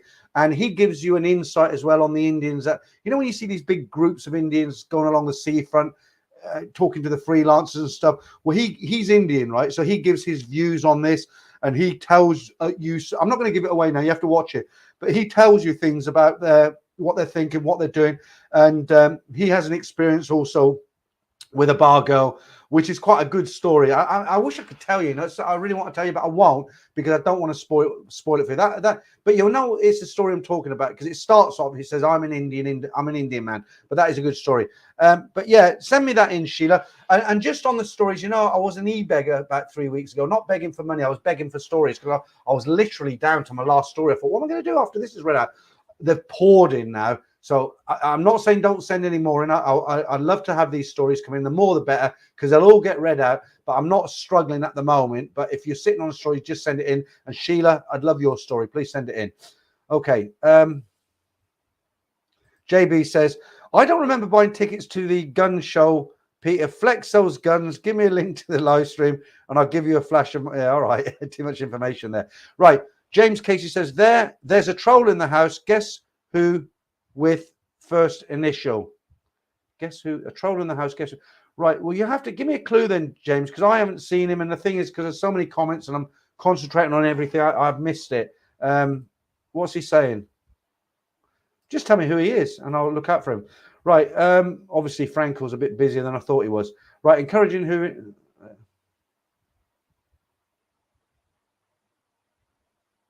Yeah, okay, I know. Yeah, okay, I've got who you mean now. Yeah, all right, let me just... He might not be a troll. He might be just saying things that we don't agree with, so I'll put him on a timeout. I haven't blocked him. We'll see. I'll monitor it. Paddy, check. Let me give me your address. I'll write the check out. It's normally about £1,000 for a comment like that. No, thank you very much. Just joking. Right. Blog Bass 255. Smart, beautiful women are a walking gold mine. Yeah, and they know it. Okay, yeah, I've just read that. Christopher Doyle V Mongers. Yeah, is that Sheila? Is it? People don't, people don't think about that. I've got about 1,000, more than 1,000 now, women who are subscribed, and there is actually Ed calls them. What does he call them? Not mongers. What does Ed call female mongers? Rondas or something like that. Somebody will tell me in a minute. But there are girls who go out to Thailand, and I'm not talking about Sheila. She's got a girlfriend, right? But there are girls who come on this channel who actually go out mongering, the female version. What is it he calls them? I don't know. Because you get the older women who go out to Africa, don't they, or Turkey or wherever it is. Oh, and by the way, do you remember Andrew Hammond? His book. Andrew, he's got a YouTube channel now. It's called Andrew's Real World. He's out in Turkey now, and he's been uploading some quite interesting videos. So if you get a chance, go and support Andrew. Andrew's Real World. He's got some quite interesting videos on Turkey up there. Right, Sheila the Farang again, the semi-Farang. Agreed Chugsy as well as Bangkok Pat and Peter. Okay, well I missed the compliment from Chugsy, so I'll say thank you because I missed it. Right. To be, not to be. Pete, do you reckon the young good lookers will stick to online virtual cams, OnlyFans, etc.? I'm looking around because I fly. It's so annoying, but I'm armed and dangerous. Look, I'm ready. Raid. Nobody knows yet, do they? I don't think they'll all do it because they're not. You know, some of the girls. Not. I don't mean this in a derogatory way, but some are simple, aren't they? As in, not stupid, but they. You know, they come from a simple way of life, and it's not really. They won't know how to do it, or maybe somebody teach. I don't know. I definitely think if a girl was working in if you take a 23-year-old girl who's been swinging around a pole, some foreigner calls her over. She's, you know, some sweaty old fat foreigner who's buying a lady drinks, and she makes 50 baht on that lady drink, and you know she has to go back and you know give it some on the pole again, and then maybe he'll bar fine her, and then she's got to really work for that money. So she can either do that every night, or she can sit in front of a camera and say, well, if you send me $20, I'll undo my top button, you know, and there's 30 guys in there saying, never mind the top button, get all them buttons off, and we'll send you 5. And, you know, she's making the same at least or more. I was reading about one of these Thai girls. She has her own chat room, and that's exactly what she does. She's so, I was looking for her, I couldn't find her, just market research, you understand, and nothing more than that. So I got her name and I was looking for her. And what she does, she has her own, actually, she's not on OnlyFans. She's got a chat, some kind of a chat room, and she's extremely beautiful, very slim, and she's got everything's in the right place. And she speaks some English, and she goes in there. She's probably got somebody set up the cameras and does that side for her. But she goes on there, and she's like, hi, guys. You know, she's got all this. I didn't do a very good impression, right? I'll just do it normally. She'll go in there and say, hi, guys. You know, I'm here. It's whoever she is. And she'll be playing about with a button, and some guy will be like, take it off, unbutton. And she'll say, well, you know, I need $20. And it goes from there, and it escalates. So in the end of the chat, which I haven't seen, somebody told me about, in the end, she's basically, you know, doing yoga classes naked, and like the $100 are starting to roll in. So yeah, I don't think they'd go back to a go-go bar after doing that. But, you know, like I say, market research. I'll tell you what, somebody had an idea tonight for a competition. Not this one, Taxi Time. Pete, you should do a tomboy competition. That's actually been mentioned before, and I've tried to find some pictures, and it's really difficult to get 8 pictures of tomboys. I mean, if you're out there and you've got nothing to do, and you find 8 pictures of tomboys, send them to me, and I'll definitely use them, but it'll be a one-off. But somebody sent me a picture of himself in drag. It was Paul Shackleton. I think he did it for a laugh. There was some kind of show in a hotel or something. The guys had to dress up as women, and he sent me a picture, but I didn't have time to get it up here tonight. But he said, why don't you ask your viewers if they've ever gone into a competition or dressed in ladies attire, or you know, they've been like in a drag competition, something like that, just for one. Send the photographs in, and you can make a kind of montage. So if you've dressed as a woman, send it in. Okay. I haven't seen you in before. Trip on 2 wheels, howdy. Yeah, you're obviously on your motorcycle there. Good on you. Right, JB, and sorry I keep mentioning that video. Yeah, that 30 tips on Sunday for the guys who are going for the first time. There's a section on renting motorcycles as well, safety, drinking and driving. So make sure you watch that. 30 top tips for Thailand. Right, JB, Peter, I found a gem of the place the other day called Superdrug. The girls there have been rejected from Boots for looking too dirty, and they wear trousers so tight you can see their... All right, I'll leave it there for people to read. But you see, what I find about Thailand, you know, when you're walking around your local town, you might see one shop assistant, you think, oh, she's very pretty, isn't she? But it's amazing, isn't it? When you get into Thailand, even... I mean, I don't know what people will think of this, but I'm not sort of some old pervert, but I mean this. There's so many pretty girls there that you'll be walking through the airport, and, you know, the cleaner's there, the cleaner's mopping the floor, and you look at her and you think, she's very pretty for a cleaner, you know, and it's like the policewomen. You know, I've seen some stunning policewomen and guards, mole guards, you know, at the beginning of that. Just so many beautiful girls there. Right. Okay, Martin Riley says, my personal best is Bart 300 LT in Kachabarani. Yeah, you should have. I hope you went to the Bridge on the River Kwai there. I can't pronounce it. Kanchanaburi. I can't pronounce it. Simon was saying it over and over. He said, you say it like this, you thick idiot. And I was trying to say it, Kanchanaburi. I can't pronounce it. Right, Doc Strange. I was just going to read that out. I've lost it. Oh, that's still frustrating for you, isn't it? When I've read your name out and I can't. Paul Shackleton's New Year's Eve in Weymouth. Yeah, you're talking about the drag. Yeah, okay. Right. I'll put you on again, Sheila. I can send Tom pics. No worry. Not my... Oh, yeah, I forgot, Sheila. Tom think, like my men, real, but they are pretty convincing. Yeah, Sheila, okay, you're into that sort of thing. I know. So if you've got some pictures of different women, Toms, send them in and we'll do a one-off competition. That'll be great. Chris Booth. We better start doing some competitions now. It's an hour and 20 minutes already. Thai girls are very clever. Don't underestimate them. I know girls who can earn 100,000 a month. Absolutely. Yeah, that was awful. Babe Station. JB, press 1 if you remember Babe Station, or 2 if the remembers the phone bill. Yeah, I mean, all that rubbish, wasn't it? Oh, Damien, you sent me a super chat and I missed it. Where is that then? Let me see if I can get that up. There we are. Damien, how much do you want to take off your top tonight, Peter? At least £1,000. You wouldn't see anything, would you? You'd only see from there, Damien. And it's not exactly like, anything worth seeing. It would probably scare Sheila off. Right. Soda Pops Curtis, thank you for that. Just got in from the bar in Doha, and Peter is in a tank top show. This is the official wife-beating vest, because it's hotter in the UK here, hotter than Jamaica and the Maldives. Okay. Right. Check Brown likes that. He says, look, haha, Damon. Yeah, okay, I got it, guys. Bangkok bound is a bit fishy. Yeah, he's been leaving some kind of semi sort of messages. Let him have his fun for a while. Somebody, I think it was Martin Ryder. Was it you? If it wasn't, I apologize. It might not have been you, actually. Somebody come on. No, it wasn't Martin. Rewind. It wasn't you. Somebody came on and said that I'm too sensitive when people say the wrong thing, and I jump on them and all that. And it's not that. I'm not really sensitive. What it is, it's just, look, for me personally, if I was watching a live stream and somebody put up something I didn't want to watch, or I was watching, say I was watching I thought this looks good, which sometimes happens to me. I'm watching a YouTube video. I think, oh, this looks good. I watch it for 30 seconds. I think, no, this is crap. I go watch something else, right? But I don't write to the guy and say, oh, I didn't like it. The intro was too long, or I didn't like them pictures, or I didn't like the way it ended. You don't like it, move, go to another one. But yeah, I do tend to jump on people a little bit, because I just don't understand why people don't just go and watch something else. I don't mind, if it's not for you, it's not for you. Yeah, Gary Russell says, fabulous news with the Thailand pass. Well, you know what, guys? There's been a lot of us here talking about it week after week, month after month.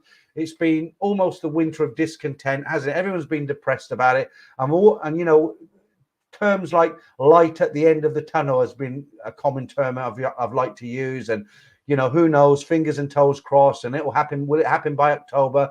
Will it happen by, and you know what? It's actually happening. 1st of July, no Thailand pass. Bars open until 2 a.m. You don't have to wear a mask if you don't want to wear a mask. Brilliant. We're on our way, guys.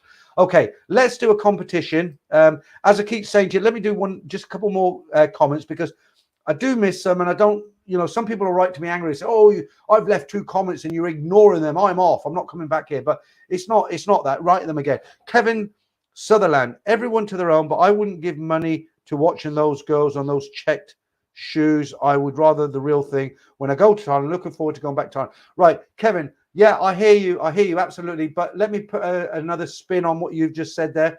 Now, you're talking from a man who's been into, I presume, a man who's been to Thailand probably more than several times.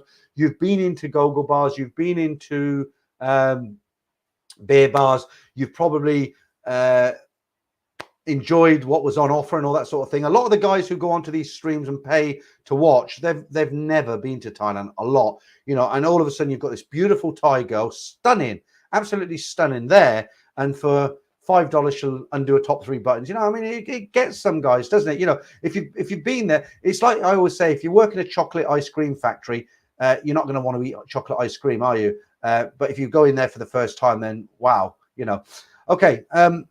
Paddy Pepsi, chill. Bangkok is joking around, lads. Okay, is it? Well, look, I'll put that back up. I don't know. I didn't block him, you see, because somebody said he was trolling, and I wasn't sure, because his messages were kind of, I wasn't sure, So I just said, didn't I? I said, well, I'm not blocking him. Let's just keep an eye on him. I put him on a timeout for about a minute, but he can come back in anytime. But if he does start trolling, I will block him. Yeah, absolutely. Ken says, Ken Christopherson, I can land in the airport and fall in love. Yeah. Do you know what? When I started the stream tonight, I thought to myself, I've got to do it. I was going to postpone it till Saturday because it's not going to be hot tomorrow. I thought, well, I might not get as many people in tomorrow. And I thought, well, I'll do an hour. I'll do an hour and it'll be too hot and I'll be sweating. I'll just say, look, guys, I'm hot. I'm going. But it's actually, I am hot and it is a bit uncomfortable. I've got the fan. I've got some beers. and I think we'll keep it going for a while longer, quite a while longer. Right, I think it's competition time. Now I'm going to be careful this week because you know what I did last week. I put the answers up before the question. I'm going to keep the spot the ladyboy till later because I do lose people. And if you've just joined us tonight and you haven't, I'm trying to get rid of these. If you've just joined us tonight and you haven't seen this, this will be a feature. I doubt it will be the last time either. Here's something absolutely spectacular. And next one, please give me cock. Cock. It's cock actually, right? Do you have cock? Please give me cock. Oh, please give me cock. I want a cock. Please give me cock. Cock. And ask them the price of cock. Okay, I think we get that one. Right, okay, let's do a competition. It's just for fun, guys. I'm not taking the mickey. She's actually Korean, and she's a Korean teacher, and she's probably a very good Korean teacher, but that one word, I mean, I don't speak Korean, so I can't take the mickey, can I? It's a funny clip, but I'm not ridiculous. She doesn't know me. She's not going to watch this channel, but I'm not making fun of her. It's just a funny clip, and I'll do it towards the end again. Should we do the manga minute? No, we won't do the manga minute. We'll do a competition, right? Let's do... I'm just about to do the competition and this happens, but I'm not complaining. I do like it. Right, Jeff, here's a little something for a bag of ice to keep it cold. You want? I can't. There we go. Okay, I put this picture up last week, but I actually like this one. I think they're very pretty, these girls, so I thought I'd indulge again. Okay, so let's do a competition. I'm going to be really, really careful now. We won't. Right. Okay, we had complaints from last week, guys. I had a couple of complaints. So when or was it the week before? When I introduced this competition, it's the one with the 8 girls, okay? 8 Asian girls. One of them is Thai, and the object of the competition is you guess which one is from Thailand. They're from Philippines, Indonesia, Singapore, China. Only one is from Thailand. You look at the pictures for a full minute with the music and then start hitting the keyboard. Which one do you think is Thailand? Obviously, the one who gets the right number for the Thai girl they win. They don't win anything. They just get a pat on the back, okay? And I had complaints last week or maybe 2 weeks ago because I think I mentioned this last week.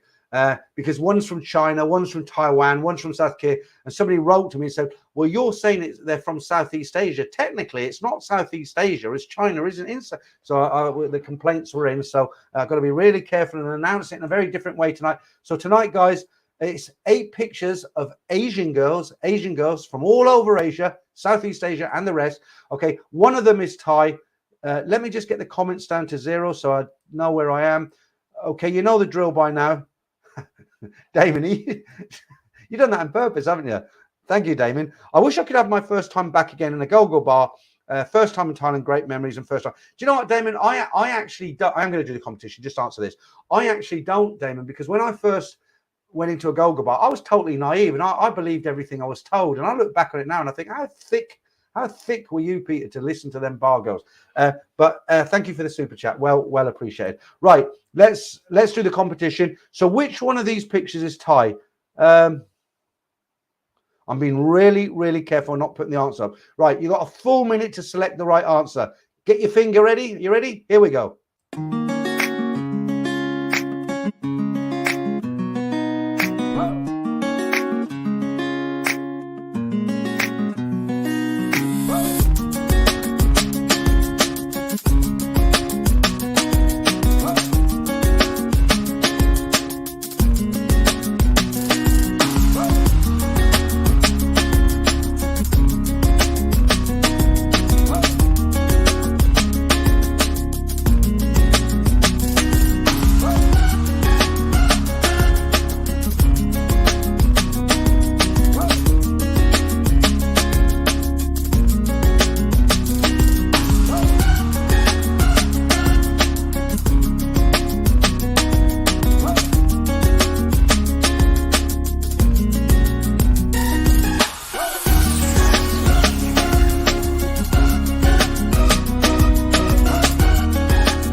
Okay, do you think you've got that? I'll put that same card up with the answers, but let's see how you guys are doing tonight. If you know your Thai girls, right? Who should we start with? Let me just say hi to Christina Davis. Wow, I thought this was a Thailand stream. That's a weird thing to show. It's an all sorts of stream, Christina. Right. Let's have a look. Right. Matthew 6. No. Paul. No. Hang on. Where are we? Where are we? Right. Okay. Abraham Ford says 2. No, it's not. Yours Travels. No. Chugsy. No. Danish Bacon. No. Yours Travels. No. Again. Simon Goodison. No. Jamie Sinclair. No. Owen Adil. Is it? Well done. Only in Thailand. No. Omar Bletchfield. No. Jeff Say. No. Soothing Medication. No. Pesky McNuggets. No. Matthew Alcone. Well done, Matthew. It's the first time you've been right in a lot of weeks.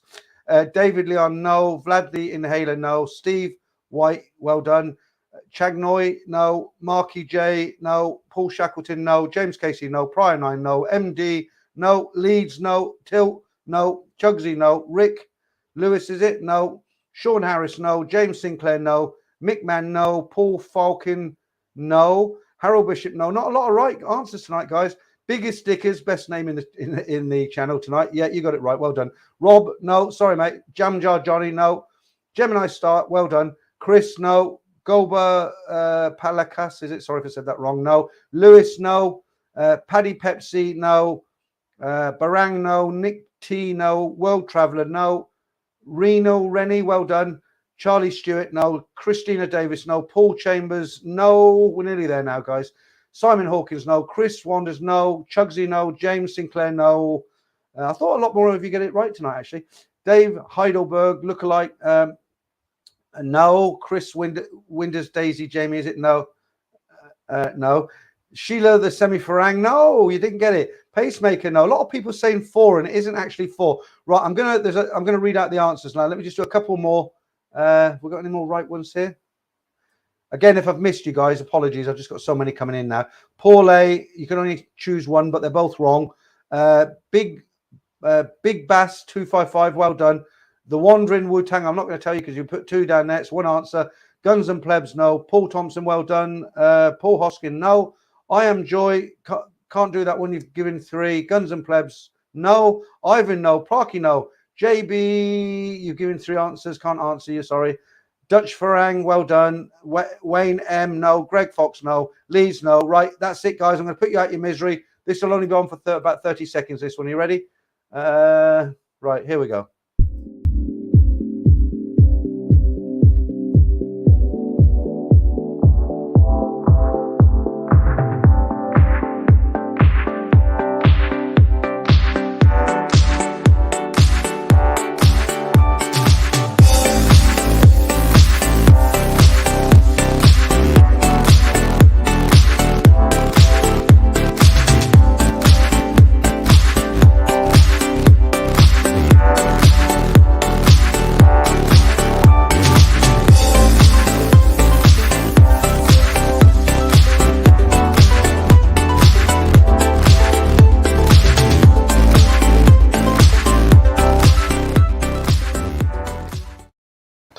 So well done to the guys who did get that right. There were a lot of wrong answers. I can see why you chose number 4. She's actually Indonesian. They're very similar, aren't they? But we'll be doing that one again next week. And we still have the, it's not Spot the Lady Boy anymore, actually, is it? Spot the Lady. We'll do that one a little bit later on. We've been on for an hour and a half. Let's get the joke of the week out of the way. I know it's painful for you guys to listen to. I'll do it now. It's not too bad, this one.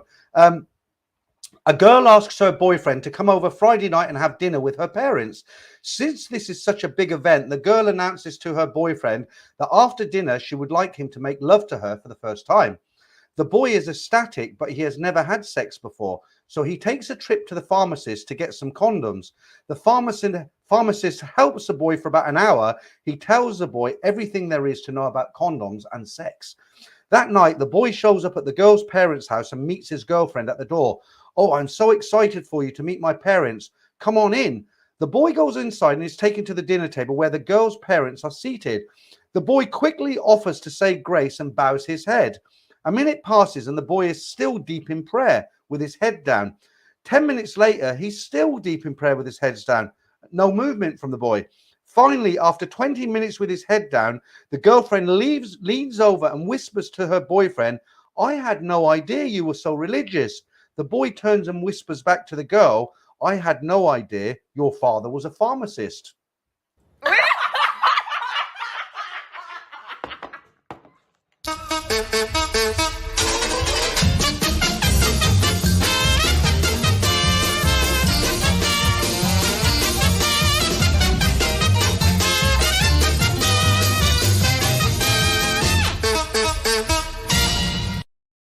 Right, okay, we'll do another one of them next week. Right, guys, it's been a very hot day. Those daisies will not water themselves. I'm going to have to disappear for literally 30 seconds. I'll be right back. Lots more good stuff, but let me just put this up while I go and water the daisies.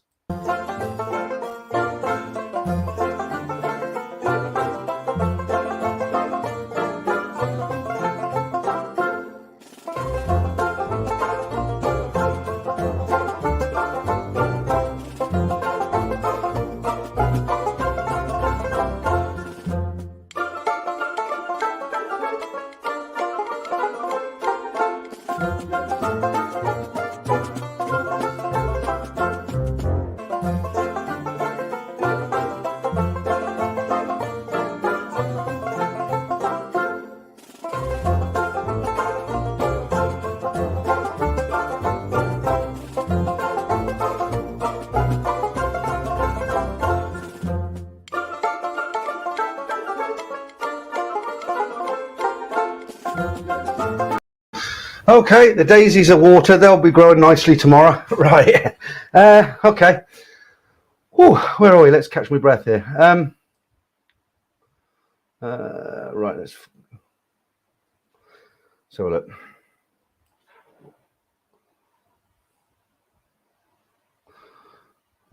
Paul Hoskins, I like South Koreans, yeah.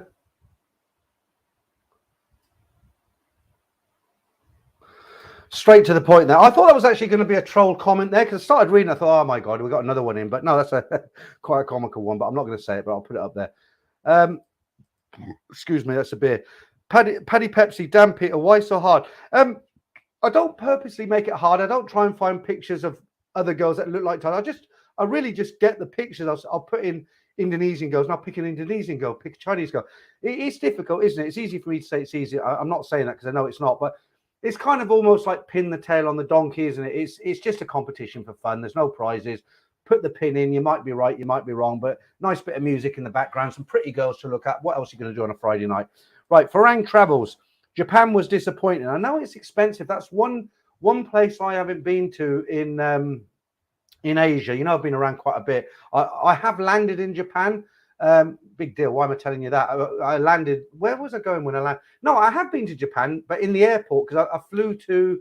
I was in Bangkok, and that movie Casino where Robert De Niro came out, and I thought, oh, I'd like to go and have a look at that. So I went to Las Vegas, the Strip, the older part, you know, where Binion's is, and the older part where they got that canopy over. It was a lot of fun actually, and I'm going off subject now. I had to wait in Japan for 2 hours. It was Bangkok.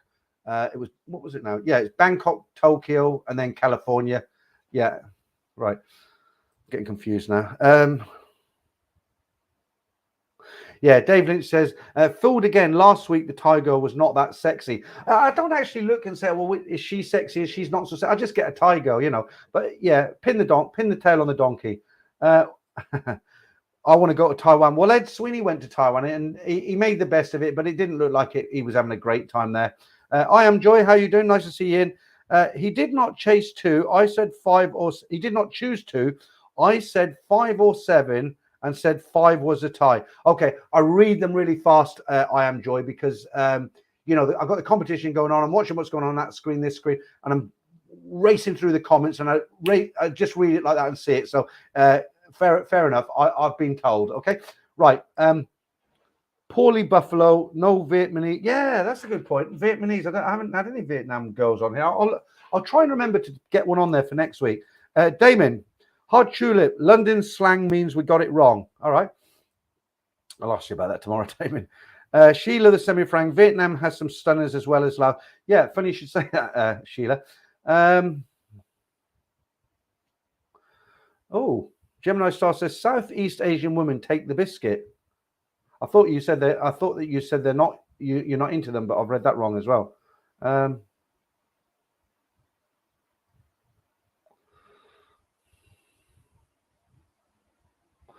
Yeah, somebody's just put squeaky door time. You're a wrong stream, I'm afraid. Right. Life is a journey. Hi, Peter. This is... Okay, hi. How you doing? This is Gotham from India. What's your take on a few channels saying that cannabis... I don't want to get into this. It's nice to see you in the stream. It really is. But I don't want to talk about this subject because it came in at the beginning and all the chat went that way. And what do I think? I don't think nothing about it because I'm not into it. And yeah, not wanting to be rude, but I just don't want to get the chat into that. I hope you'll forgive me for that. Right. Chetbound says sterling up 23% against the yen in the past 2 years. I tell you what, it's not doing bad against the Thai baht there. What we 43.52. That's not too bad. When it falls below 40, that's painful. Okay. I tell you what, time goes fast, doesn't it? Already hour and 45.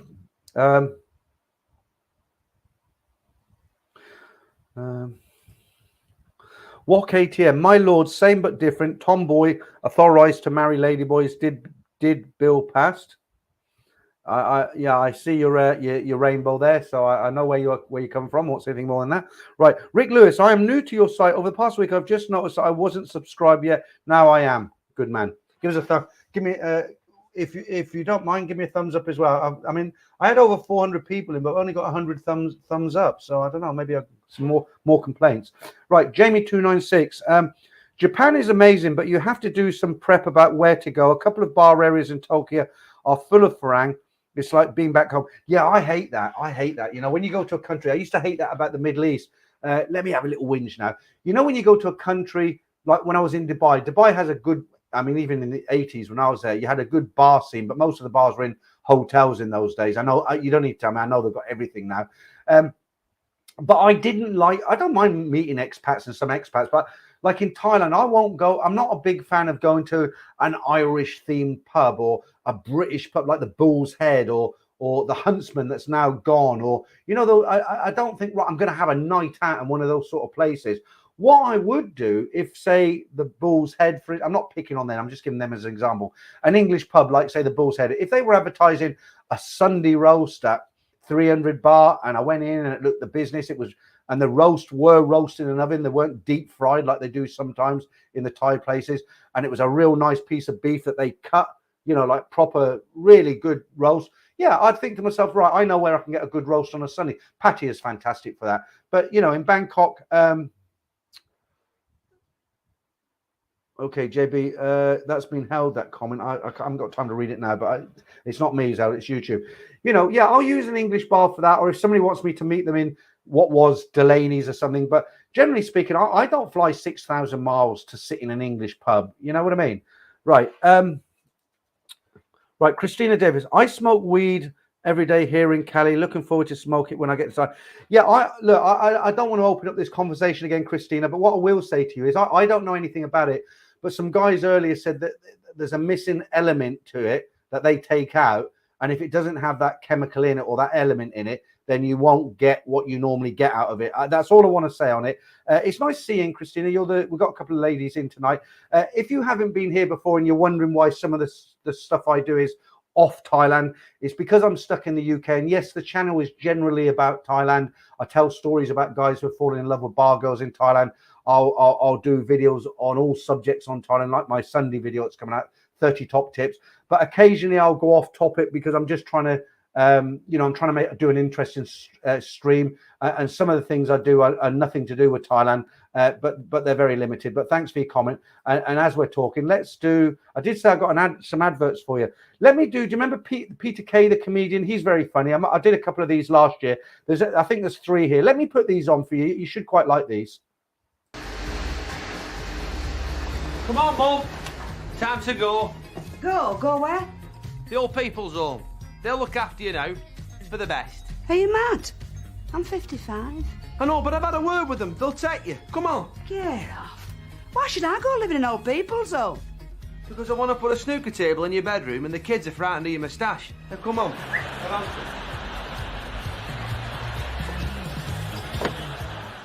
I bet you think those girls are gorgeous. Oh, there's only one lady in my life. But what if you could go out with any girl in the world? Oh, I love you. I'm offering you Kelly Brook on a plate here. Not interested. tests daily. No. I won't get upset. It's only a game. Claire from work.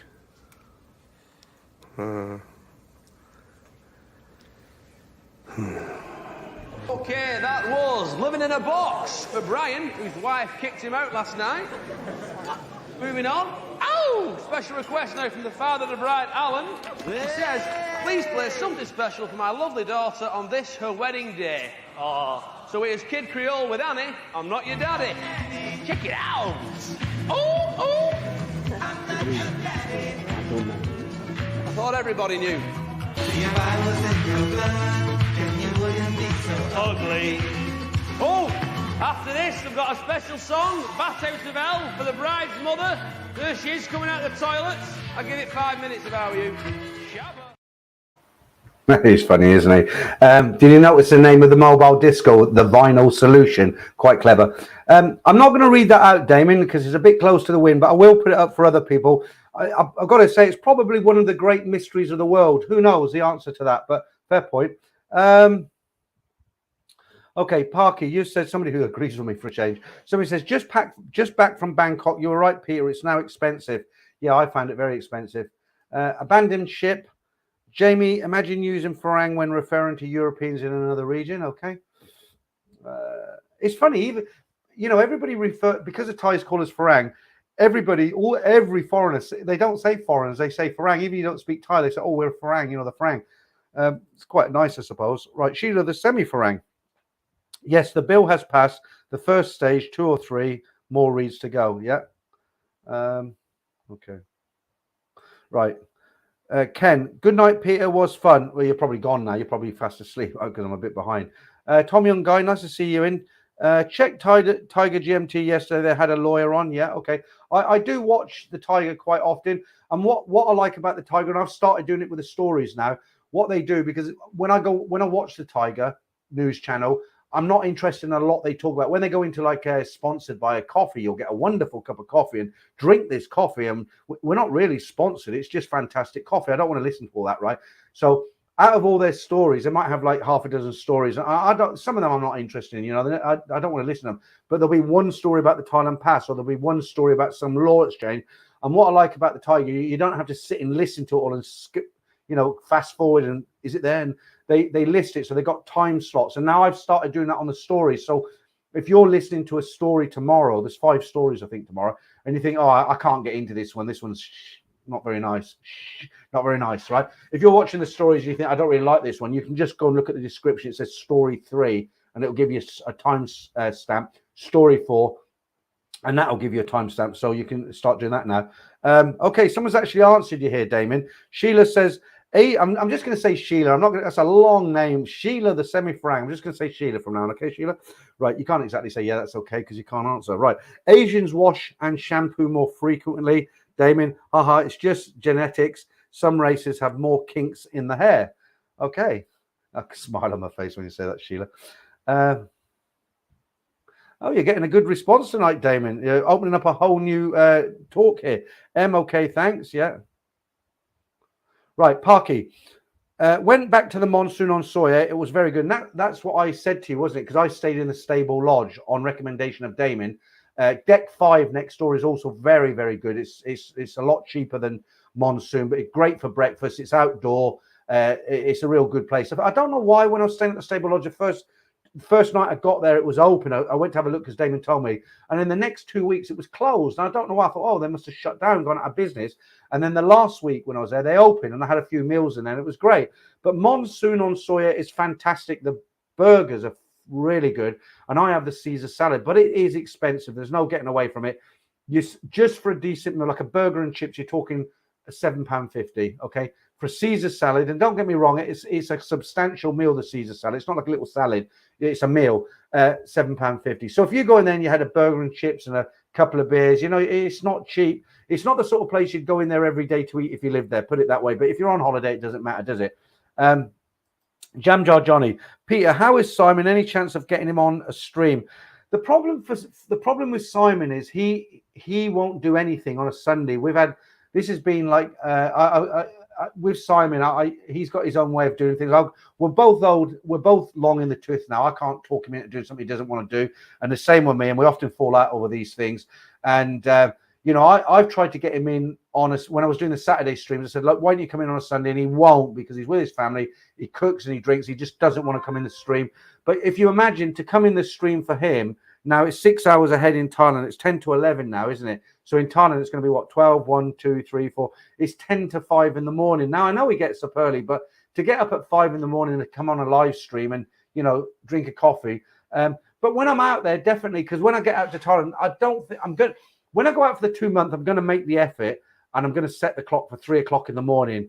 It's a killer, but it's once a week. I'm going to do the live stream the same time when I'm in Thailand. I mentioned it when I was there last time, but I remember the clock going off at 3 o'clock. I was sat on the bed scratching, you know, and I was thinking, oh, now I've got to go live. You know, I'm splashing water. I had about 3 coffees and then turned it on. It's like, oh, good evening, guys. You know, so I will do it because I don't want to let people down.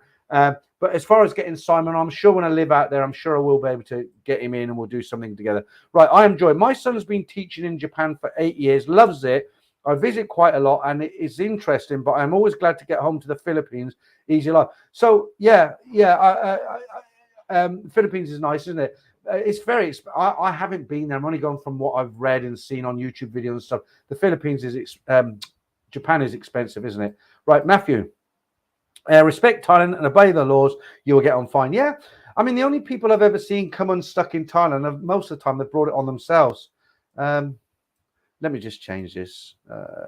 Something a bit different. Okay. Right, Christina again. Glad to see you contributing. I'm enjoying the live stream. It's good to meet people who love Thailand. Yeah, and don't be put off if sometimes I do things a little bit off Thailand because it's, you know, you've got to do things to bring a bit of fun into it sometimes, and sometimes it's very hard to you know, do only Thailand stuff. But if you like anything to do Thailand, I have got this.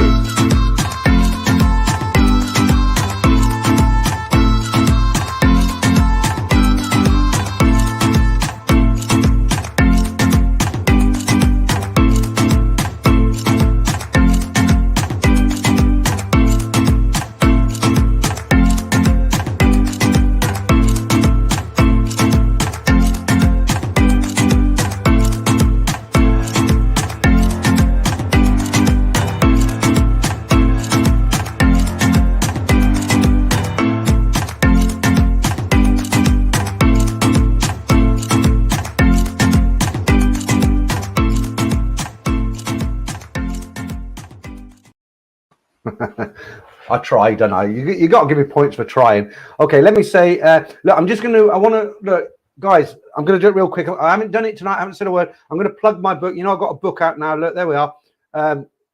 Thailand Bound, Stories, Real Tales of Love and Loss in the Land of Smiles, with that handsome dude on the back there, look, grinning like a Cheshire cat. It's real cheap, guys. It's about £9.99. You can go on Amazon and get the downloadable version as well. And there's Paul Shackleton. He's done it. He's going to have a read of that. He looks very happy. And you can tell, Damon pointed this out to me, you can tell he's very much into his Thailand, because if you look at his clock behind him, he's got a Thai flag as a heart, and he's banged it on his clock there, okay? So, hi there, Paul. Hope you enjoy the book. Right. Do you know what? I think it's time for the Ladyboy competition. Does this need any introduction? Somebody wrote to me a while ago and said, oh, it's getting a bit long in the tooth now, Peter, the Ladyboy competition. I stopped doing it for a while, and I had so many people write to me and say, oh, do it, you know. So, but what I tend to do is leave it towards the end of the stream now, because there are some people, like like when I do the more serious stuff earlier in the stream, the news and that, I get a lot more people, and I had about 430. It's dropped down now, so I can do this now. And this is just for fun. So it's the same as the last competition. Most of you are regulars out there. You know what you're looking for, right? So there's 8 pictures on this one, and I'm going to really be careful I don't put the answers up like I did last week. I was so pissed off about that. So there's 8 pictures. 1 of them is a girl. 7 of them are ladyboys. I want to know which one is a girl. How's your radar?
Either you lot are getting better at this, or I've made it more easy. Right? Okay. Danish bacon straight in at number 1. Technically, yeah, you're right. Well done. Prior 9, no. Lewis, yes. Yours Travels, yes. Simon Goodison, yes. Max Veit, yes. Leeds, yes. Oh, you're all getting it tonight. World Traveller Forever, no. Vlad the Inhaler, yes. Chang Noi, yes. Paul Shackleton, sorry, mate, not this time. Pesca McNuggets, no. Paul Chambers, no. A Nomad Overseas, no. Clive Allen, yes. David Leon, no. To be, not to be, yes. Jam Jar Johnny, no. Sorry, Johnny. Rumble, yes. Paul Scratch, no. Nick T, yes. A lot of yeses, good. Burping like a wild one here. Right, Rumble, yes. Paul Scratch, no. Nick T, yes. Barang, yes. Madame Leader, yes. Matthew Alcorn, Matthew, give up on it, mate. Give up on it. No, you didn't get it this time. Dave Fletcher, yes. Well done, mate. Eric Whitfield, no. Big Bass 255, yeah, you got it. Charles Sanders, no. Wise Owl, no. Paul Falcon, yes, you got it. Tom Young Guy, no. Real Rini, no. Hard Tulip, no. Sean Harris, no. Gary B71, well done, mate. Yeah, well done. Mike Sands, well done. David Land, no. Rays Z, no, you didn't get it this time. William, no. Harold Bishop, well done, Harold. You don't often get them, but you got it tonight. Give yourself another whiskey later on. Mole Giny, is it? Or Giny? Yeah, you got it. Danish Bacon, I don't know what that is. Geezers, sorry, not this time. Steve White, yes. Jamie296, no. Luxury Vegan Travel, no. That's a good name. I presume you've got a YouTube channel. We'll have a look at that later. James Casey, well done, mate. You got it for a change. Wok ATM, you got it. I think we're there. That's it. Charles Sanders, 2 wrong today. Don't worry about it, Charles. Then guessing time, number 2, wrong guess. Okay, let's get the answers up for you. Well done to everybody who got that. There's a lot of people got that this week.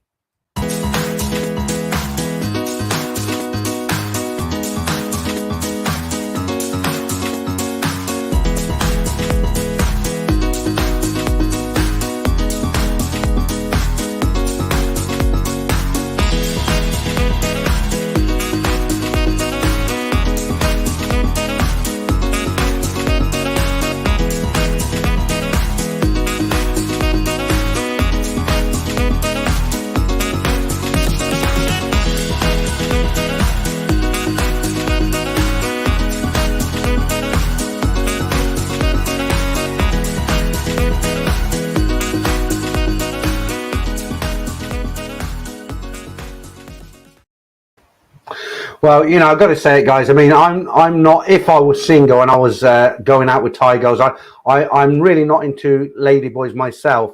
But you know, looking at the pictures, it's incredible, isn't it? Absolutely incredible. You know, I mean, do you call them ladyboys in other countries or transvestites? I don't know if that's the wrong word. Somebody will have a go at me now. But when you know, we've got one here in where I live in Northamptonshire, and honestly speaking, I'm not being derogatory, but when you see him walking down the high street, he looks like a truck driver in a dress. You know, he doesn't even bother to get rid of his 5 o'clock shadow. He's swinging the cheapest handbag, like shiny, I don't know what you call it, painted leather. Feet like bolts, you know, ridiculous. But when you look at the pictures of those ladyboys, I mean, I can understand why. Now, let me be really careful how I say this. I can understand why guys who go to Thailand who have never been there before and they'd meet somebody who looks like that would be tempted to kind of think outside the box, if that makes sense. I really get it. Incredible looking people. I'll leave it at that. Okay. Right. Yusuf, hi, how you doing? Can't wait for the stories tomorrow. There's an excellent one tomorrow from a guy from India. I've mentioned this earlier. If you just come in, he gives a good explanation about the gangs of Indians you see roaming around in Pattaya. He's a very educated guy. He's a civil engineer. I've reworded it for him. The story hasn't changed. It's his story, but it's a very, very good story. And the ending is very good as well. He fell in love with a bar girl, but he gives a lot of insight. And it's good to hear something from another culture. So that's something to look forward to. Jam Jar Johnny, lots of contribution tonight. Good. Screw it. If 7 played her cards right, she could have me tonight. 7. Which one was 7? I've got to check this out. Just for a couple of seconds. Number 7. Oh, I can't see because the comments up there. Hang on, Jam Jar Johnny. I'll just put that up there to get rid of it. Hang on. Number 7. I am intrigued.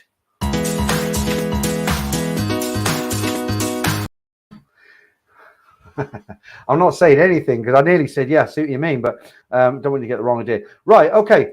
Gemini Star says, you don't need to be gay to have a lady. It's got nothing to do with being gay. I've mentioned this before. I'm not having a go at you, Gemini Star. I just want to be clear. I've said this many times, right? I know guys who go to Thailand. They go to Pattaya.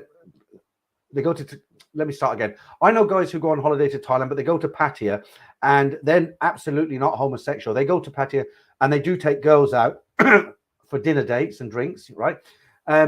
But they do occasionally entertain lady boys. And I know some of these guys, and I've said to them, I said, well, you surprised me because I didn't think you were, you swung that way. And they say, I don't, absolutely not. But when I'm in Thailand, it's just something I do. As soon as I leave Thailand, it's out the window. And it's like there's quite a lot of people who do that, and it's absolutely got nothing to do with the sort of gay scene. Like I said, I'm not having to go at you. It's just, right. A no one overseas. Dutch flag, don't, okay, right. I try to avoid the comments where you're talking to each other. Peter, I'm not thinking out of the box, rather without the box. I'm kind of reading around that. I'm not sure. Yeah, I might be thinking of the wrong thing there. Right, Jam Jar Johnny again. Peter, that guy you were thinking about is a great guy, works for the brewery. Live and let live, buddy. Yeah. Okay. Yeah, well, I mean, I'm not being prejudgment. I don't judge anybody. You know that. I'm very polite on this channel. But each to his own. I always say the same thing. As long as somebody's not hurting somebody else. So you get a guy who goes to Thailand and that's what he's looking for in Pattaya. He goes to Pattaya. He's not interested in going to look at temples, okay? He doesn't want to see the sunset. He doesn't want to see a chef cook some authentic meal, right? He wants to go there. He wants to let his hair down. He wants to have the company of some nice girls, play Connect 4, and he might want somebody to join him later for a bit more activity, put it that way, okay? Now, if he wants to do that and he's paying for that service, good power to him. He's not hurting anyone, right? Now, if that girl has come down from Islam because she wants to support her family and nobody's forced to do it, and that's what she wants to do, not because she has to do it, but because she wants to earn 10 times what she earns in a factory, and it's all everybody's willing. Why not? Why not? Who are you or me to say it's bad? It's not. Right. Luxury vegan travel. This is the best background picture you've put up. Do you know what? I was tempted not to put this one up. I'll tell you why. Let me remind myself. What was the reason? Yeah, I think it was, see the girl in the middle, like, why? I'm pointing at the screen. I can see what I'm pointing at. I've got to do it this way. Right, see. Hang on, it's really difficult to do. Right, see this girl here. The reason I wasn't going to put this picture up, because believe it or not, YouTube can actually get funny about that. Being, get my finger around the right way, being quite revealing. You know what I mean? So you've got to be really careful, because I put a thumbnail up once of a girl in a full costume, but she was sitting kind of side on and you could kind of see the side of her boobs and it was a kind of a G-string. And they said, you can't put that up. And I said, but she's not naked. She's not showing any muff or nipple or anything like that. And they just said, no, you can't. Right. Som, a new one in tonight. I haven't seen you in. Som Ting Wong My Ding. I haven't drank that much. Right. I went to Pattaya, approached. She said, I'm a ladyboy, but had the ops. I was intrigued. What does it look? You wouldn't tell the difference. You see, I'm not really the person to answer that, because I've never been with a ladyboy. But so what you're saying? She's saying, yeah, I am a ladyboy, but I've had the chop, right? I don't know. Why are you trying to let us know? I don't know. Okay. Paddy Pepsi says, this is a red-blooded channel. It's unbelievable, isn't it, really, when you think about it? I spoke to a couple of guys on the phone, and they were asking me, they were saying, oh, you do a lot of this sort of stuff in your channel, and you're a married man, and what's going on? And I sort of said, look, the thing is, I kind of fell into this. I'm in the UK, and you got to do what people want. And the more I do, the more people seem to want it. And I've gone onto some channels where, I've mentioned this before, of guys who live in Thailand, and they don't do this kind of stuff. All they do is they'll do like, oh, I'm checking out this bungalow on this beach, and it's a lovely bungalow, and you can stay here for 500 baht a night, and this is Kun Nat, and she'll look after you. And if you go down here, there's a restaurant, and tomorrow night I'm going to be looking at this 5-star hotel, and here, and I look at it, I think, yes, good videos, 4K, and then I look at the numbers, and nobody's watched it, or very few, and then you get some guy who puts out everything Pattaya. He put out a video about short-time hotels, how much they cost and what they're like, and it's had 20,000 viewings in about 3 days. So, you know, that says it all, doesn't it? And I do like his channel, actually, Everything Pattaya. It's a good channel. There's a lot of good channels in Pattaya. Buzzing Pattaya, Trevor, friend of mine now, and Jeffrey Peterson. He's got a good channel. I'm not going to reel them all off. As you know who they are, right? Hey, Zella, he's finished what he's got to do. Franco De Rosa, cannot believe you're still on here. I've just got to my hotel in Bari, Italy from Stansted. What do you mean still on here, Franco? I've only been on 2 hours. I've done a 4-hour stream before. It's just warming up now. Things is, look, it's got to that stage. Look, cheers. Franco's an international man of, he's one of them. He's flying around now, isn't he? Look, so he's showing off now. I mean, I'm in Italy. Now, good. I hope you have a good time, Franco. Good. Will you be back for pizza on Sunday? I fancy a pizza, actually. Good to see you in, Franco. We haven't had anybody too bad in tonight. Yes, Stringer. I'm not going to put that. Is it? Yeah, Stringer. So what you've written, I kind of agree with you there, but I don't want to put it up because the actual specific word that you've used, it's not a good word to use on here. So people can look through the comments, but I do kind of agree with you. Right. Checkbound says, I interacted with a couple of ladyboys in Malaysia. Now, what does that mean? I interacted with a couple of ladyboys. Come on, spit it out. It's late. Nobody will tell anybody. Right. I interacted with a couple of ladyboys in Malaysia who served in the only restaurant on the island I was on. They were great fun. Like all of us, they are just people living their lives. You know what? It's a double-sided coin because what you're saying is absolutely true. I've met ladyboys who work in. They've cut my hair. They're not working in that industry. They do nails. They cut hair. I've seen them working in the shops and they're very, very helpful. And yeah, there are a lot of good ones as well. But unfortunately, and it is a fact of life, in the entertainment areas like in Pattaya and in Bangkok, a lot of these ladyboys, they do want to get that operation and they do want the boobs and they do want the Adam's apple shaved down, and it's not cheap. And unfortunately, it is. I'm going to put it on the line here. A lot of them do rob you. They do. I've had somebody try to do it to me. Years ago, I was coming down the stairs at Nana. A couple of ladyboys grabbed me. I knew what they were up to. I put both my hands in my pocket, grabbed my wallet, held onto it. And even while I was going, I could feel her trying to get the wallet out of my hand. You know, in the end, I pushed her. So, yeah, I mean, there are good ones, but, you know, it's like everything. The few spoil it for the others, don't they? Okay. Stephen Austin, do you ever change your mind or say, I don't know, seems like self-awareness is in short supply? Do you think exploitation is a myth? There's a lot of questions there. Do you ever change your mind and say, I don't know? If you're talking about me personally, I often say I don't know. I often say you're asking the wrong people, you're asking the wrong person, or I'm married. You know, yeah, I do. Right, I just seen the fake head Sweeney there. I wanted to get that up there, but I've lost him. Let me see if I can go back and see him. The fake head Sweeney. Good evening to you, sir. I've missed your comment. Let me put. Yeah, finger pointing classic. It's actually quite difficult to do. You know, when you're trying to do it like that, you know, because it's all back to front, isn't it? Right. Well, if you like them sort of pictures, I'll get a few more up in the future. But yeah, it kind of puts you in the mood, doesn't it? Right. Girl with red pockets. Well, there's two with red pockets there. So I wouldn't really. I suppose I could say the girl with the red pockets, the taller of the two, but that's getting quite complicated, isn't it? And I quite enjoyed the finger pointing. Right, Jay Frost, how you doing, mate? Maybe you have, and you didn't know it, Peter. No, I think I would have known it. The only thing I look forward to when I come out of Nana at 2 in the morning when I'm absolutely leathered is one of those absolutely fantastic cheeseburgers that they get. You know, as you walk out the entrance of Nana Plaza, they have like a little cart thing with he's got the burgers on the go. Fantastic. Or you've got little May with a chicken sticks there. You know, that's quite good as well.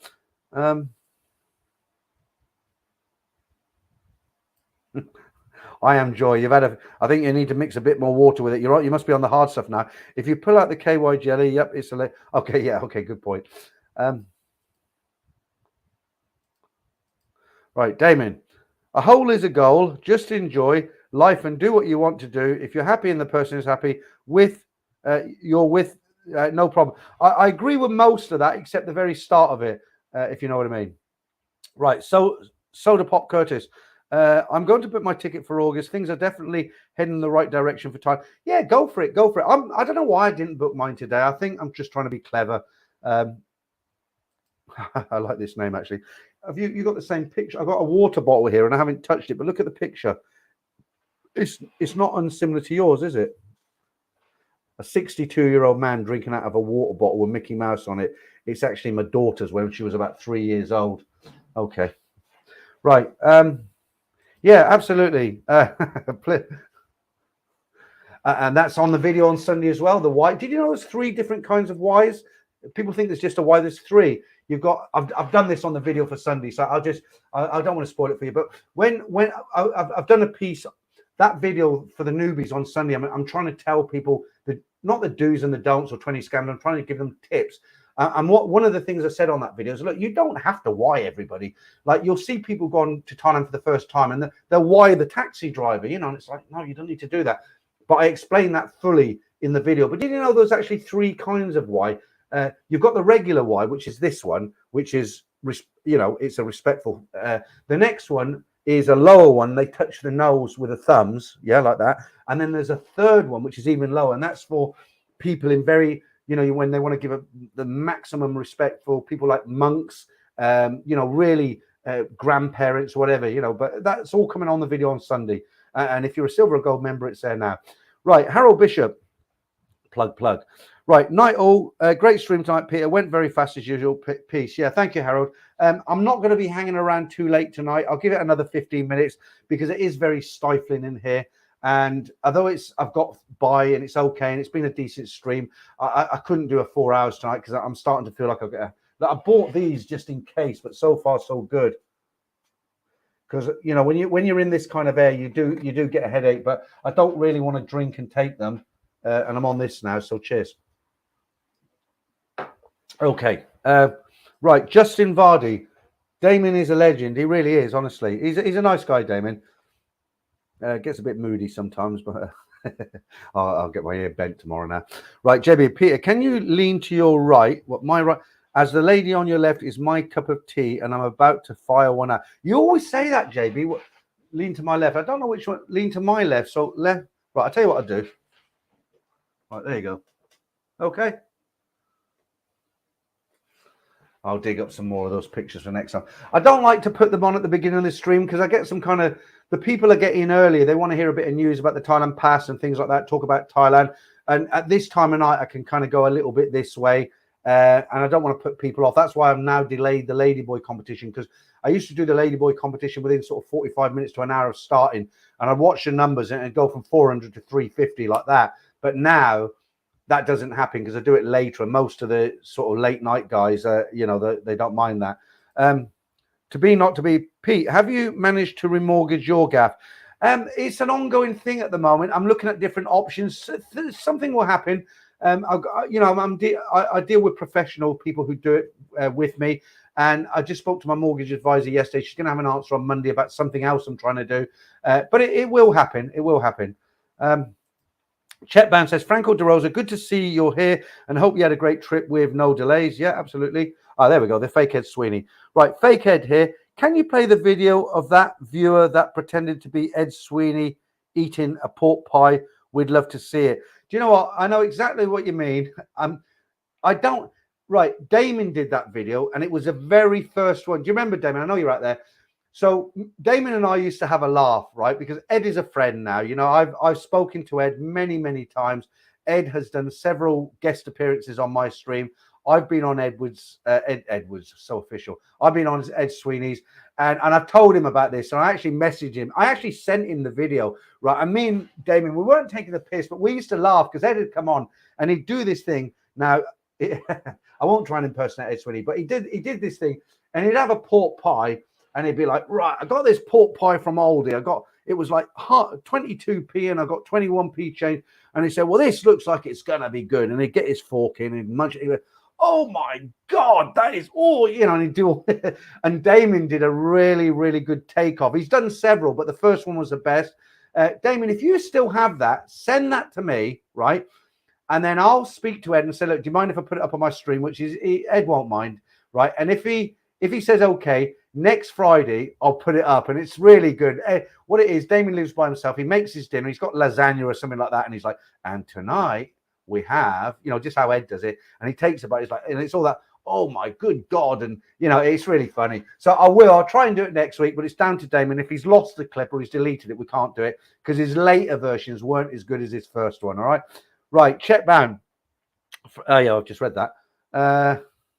And when I first seen this guy, the fakehead Sweeney, I nearly deleted him because I thought, oh my God, another troll. But he's actually not, and he's written me a couple of emails. He's quite an okay guy, and he's not taking the mickey. He just calls himself the fakehead Sweeney with the same monkey. Apparently, there was a fake Thailand bound in Ed Sweeney's last week. He was saying some funny thing. I actually popped in for 5 minutes, so Ed thought it was me, but then he blocked the other guy. So there you go. Right, Gemini Star, Damien couldn't put it better myself. Fella, I missed that, Damien. What did you say there? Okay.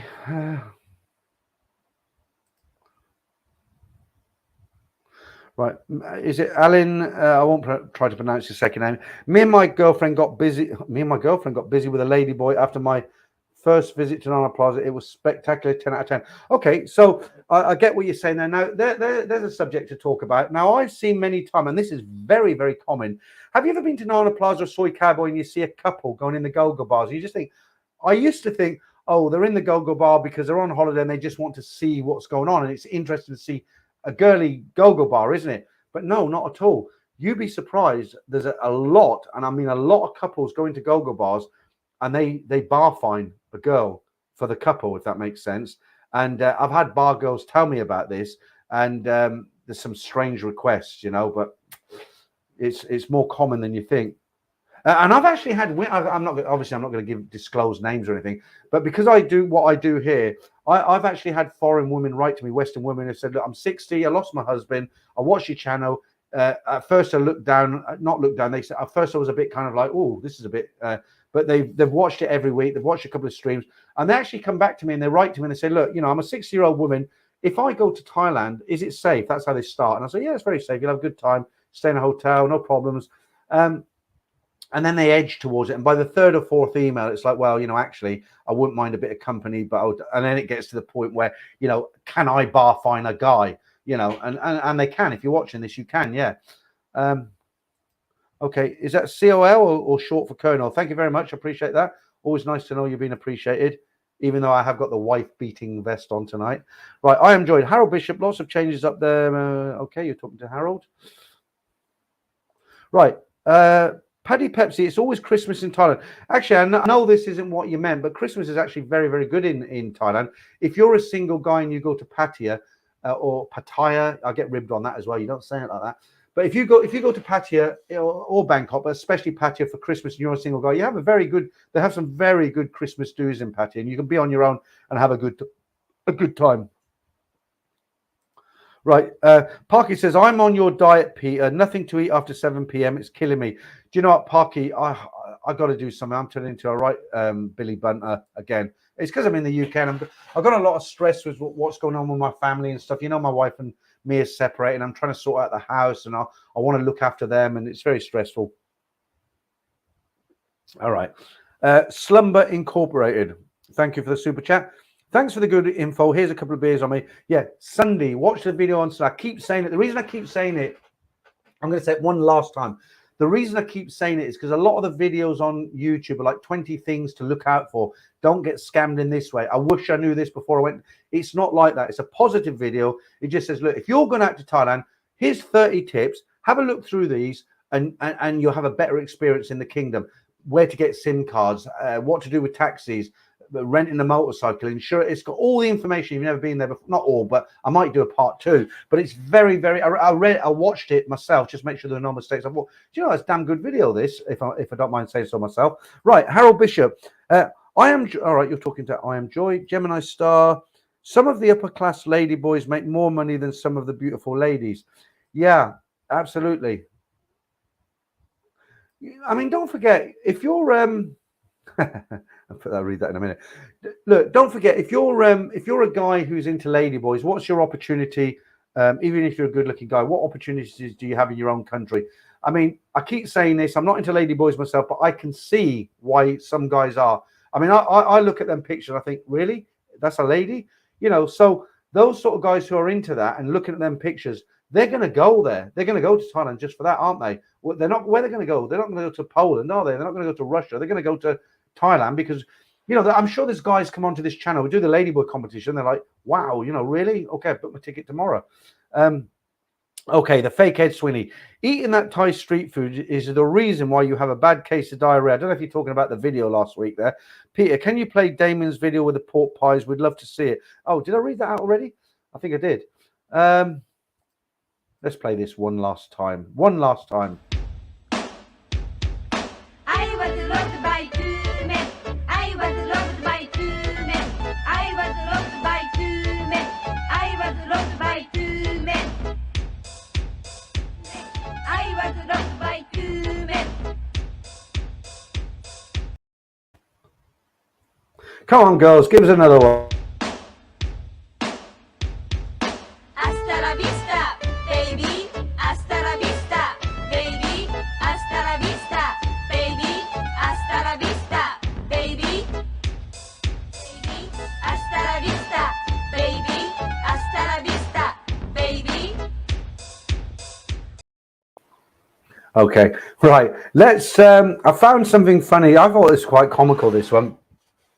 You don't see it nowadays so much. Do you remember in the 80s and 90s when there was a big football match on, there was always a streaker, wasn't there? If you're not from the UK, somebody who invades the pitch naked. I don't know what they get out of it, but yeah, maybe it's just a bit of fun, right? So it was a big thing in the 80s and 90s. Being a streaker was a big thing. So basically, if you don't know what a streaker is, if you've been living on the moon, what it is, you have a big, serious football match on capacity crowd stadium. All of a sudden, a guy bollock naked jumps over the barriers and he runs across the pitch naked, and everyone's cheering him on, and it's a bit of a laugh, really, I suppose. And in the end, they always catch a poor bloke and he ends up, I don't know what happens to him, but I actually come across a clip of one of these guys, and what's funny about this one is not so much the streaker, the guy. It's only a 30, you know me, it's a 30 seconds clip. But what's funny is the commentary. Listen to the commentary, what the guy said. It's really funny. The reverse angle showed that was a good call for offside. Oh, my word, I think we've got extra man on the pitch. Can't imagine he'll get too far, though. Well, I don't know, though. So far, he's giving the police nothing but a good look at his backside. I don't know if this is a cry for help, but it's certainly got my attention. Oh, dear. That's an image going to stay with me for a very long time. Scorch onto my retina. I do hope he's not heading for the royal box. Oh, that's going to leave a mark. Oh, we have contact. Looks like he has more souvenirs for the crowd. I think he's got the shoes to thank. A minute ago, they were all chanting who had all the pies. I think there's your answer. I mean, you know, we have contact. You know, I mean, the commentary is so good. You know, when he's on that stick and he says, "That's an image that'll stick in my mind," or I don't know if it's a cry for help, but he certainly got my attention. Fantastic, absolutely fantastic. Nothing to do with Thailand whatsoever, but I hope you enjoyed that. Okay, right. Luxury vegan traffic. Both girls are like Japanese robots, right? First of all, they're three girls, all right, not two. No, I mean, look, to be fair, I've discovered what it is. It's actually a language course, and the Japanese are very efficient at what they do, aren't they? They're very good. I have a lot of respect for Japanese. They brought us a Sonny Walkman, didn't they? Amongst hundreds of other things. So what it is, it's a language course, and what you don't see, because I edit out a lot of it. So what it is, you'll get a woman, a Japanese woman, she comes on and she speaks in Japanese, and it's a class, and she's basically saying, right, well, if you ever get robbed by two men, this is what you tell the police, blah, blah, blah. And then she explains it, and then a Japanese guy will come, another Japanese woman comes on and says what they're saying, and then to emphasize it, is that the right word, emphasize? Then they go on to that clip, and you only see the clip. I edit it, so all you see is the clip. I was loved by two men. So you can see why they're doing it. You know, so I get your point.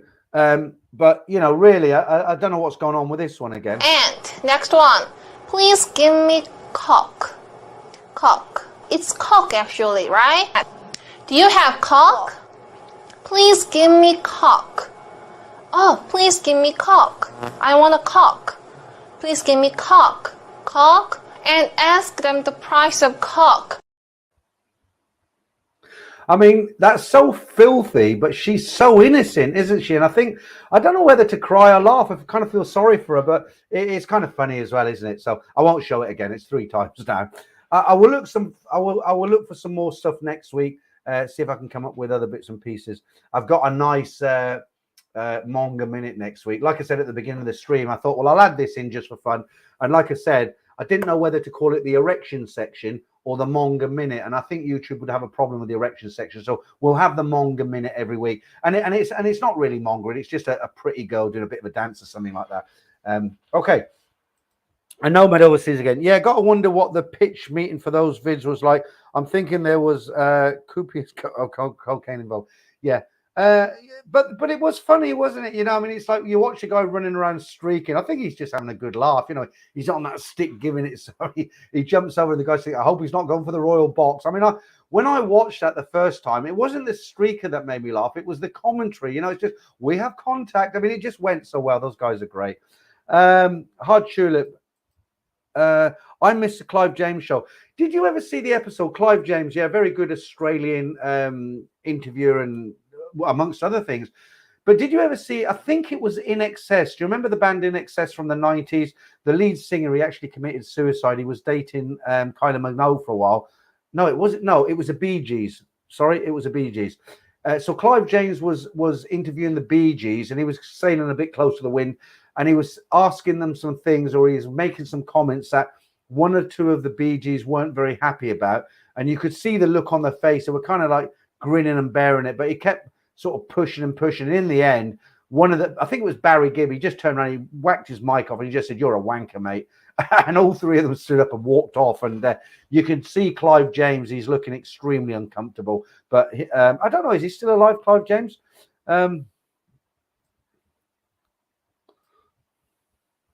Yeah, good point, Gemini Star. I wonder what if these girls know what they're singing about. They probably do, because they probably, when they script them and say, right, your next dance, girls, is hasta la vista, you know, and it means they probably do. They probably do. I'll get some more of them next week, because they're kind of cute, aren't they? You know, cute in a kind of, yeah, cute way. Right. 20 Rothmans, Australia to Helen D. Amico. I don't know that. I don't know who that is. Right, check bound again. Right, speaker. I always still feel sorry for the policeman who had to use his hat to cover the guy's package. I left a word out there. Yeah. I mean, I remember the late 70s. That's right. What used to happen was the streaker would come on the pitch.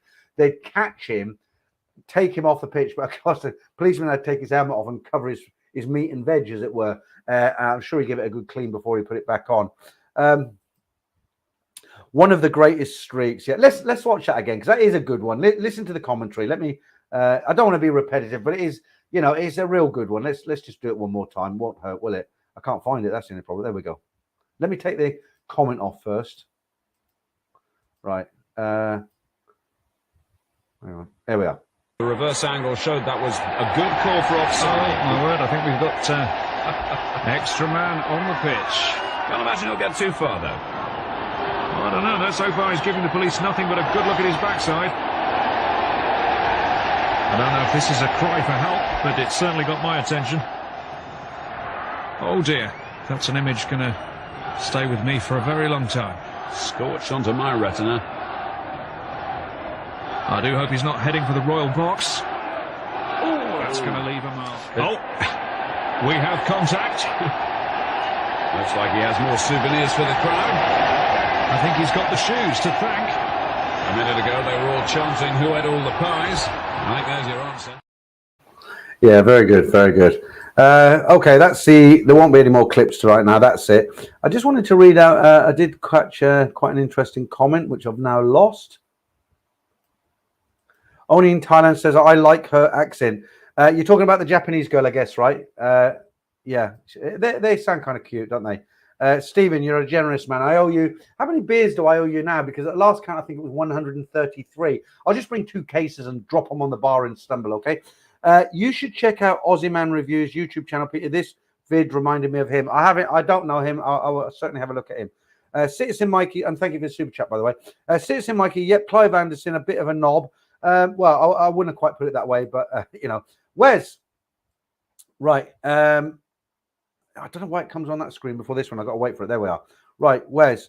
Good morning, Peter. Must be hot there. Cold again in Melbourne. Helen D. How do you say that? Helen D. Amico. Look up the 1982 VFL Grand Final for the. Oh my God, for the MCG. Okay, I'll have a look at that later. Wes, thanks for the super chat. I am telling your story tomorrow about Wana. But you know what? You'll see me joke halfway through it because as I'm reading it, it's actually like a Google. It comes because like I went here, then I went there, then I came back there, then I went up there, then I went down there. It comes across as quite. I tell this story and there's a serious bit at the end, but it's kind of almost like a kind of A to Z to B to traveling journal. You'll see what I mean when I read it out tomorrow. Thanks for this, and I'm not taking the mickey. I'm just putting some input in there. But thanks for the super chat. Okay, let me. Right, Damon. Sham 69, let's get down to the pub. Do you know what? There's some great tracks, weren't there? Do you remember Golden Brown by the Stranglers? I was watching something yesterday and they had a clip of it. Oh, I watched the movie again, one of my favorite movies. I watched Sexy Beast again with Ray Winslow. Is it Winslow? Is that how you pronounce it? That's the one where he's a retired safecracker living in Spain. And his one of the guys comes over from London, one of the gangsters, played by, it's late at night, I won't remember his name now. I can't remember, but somebody will tell me now. But this guy, he's a retired safecracker, and he comes over to try and recruit him for a job in the UK, a bank job, and he doesn't want to do it, and there's a lot of abuse going on. But the music in the background was very, very good, very good. What was his name of the guy who came over? I'm going to kick myself when someone tells me. Right. Okay.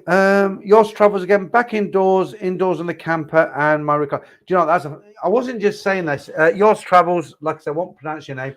Won't say your name. He's actually got a camper van. It's a transit van. I believe it's a long wheelbase van, and he sent me some pictures of it because I do talk to people. I'm not I'll say hi to the super chats in a second. I do talk to people, and sometimes people contact me, like Bob in London and Yours Travels, and he's a kitchen fitter, but he did a transit van out. He did it himself. Fantastic finish on it. It actually looks coach built, really good with a fixed bed at the back, and I was very impressed. Honestly, I didn't just say that to sort of stroke you, as it were. I mean, I really did think it was nice. Right. Okay, I'm going to say thank you to. No, it's on that screen. Where is it here? Ah, there we are. Jam Jar Johnny again. Yeah, thanks, Jam Jar Johnny. I appreciate that. Okay. What's the time? 2 hours and 30 minutes. Shall we go a little bit longer? How many we got in? 300. We did have 430 and we've got 300 now, but I guess some people have to go to bed. I've got a bit of beer left. I'll go a little bit longer. Obviously, some people still like it.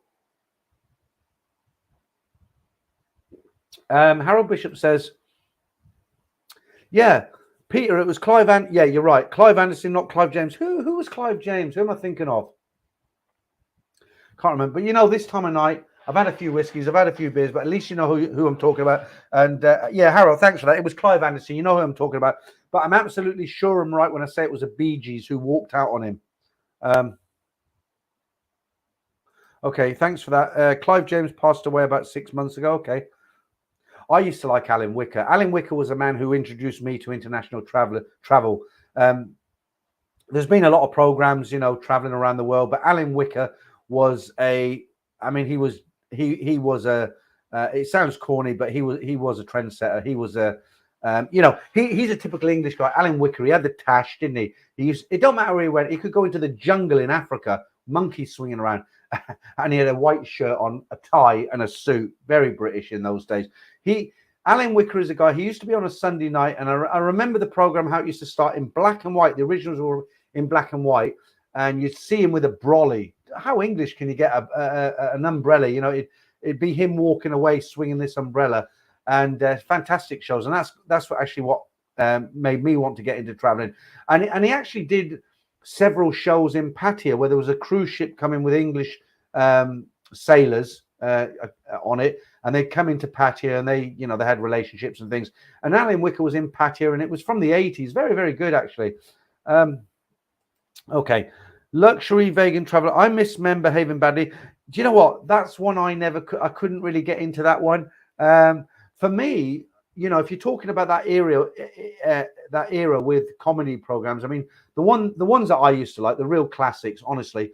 I'm not, men behaving badly, probably good. It just wasn't for me. But I used to really like Minder, the first one, not the second lot. The second one was okay.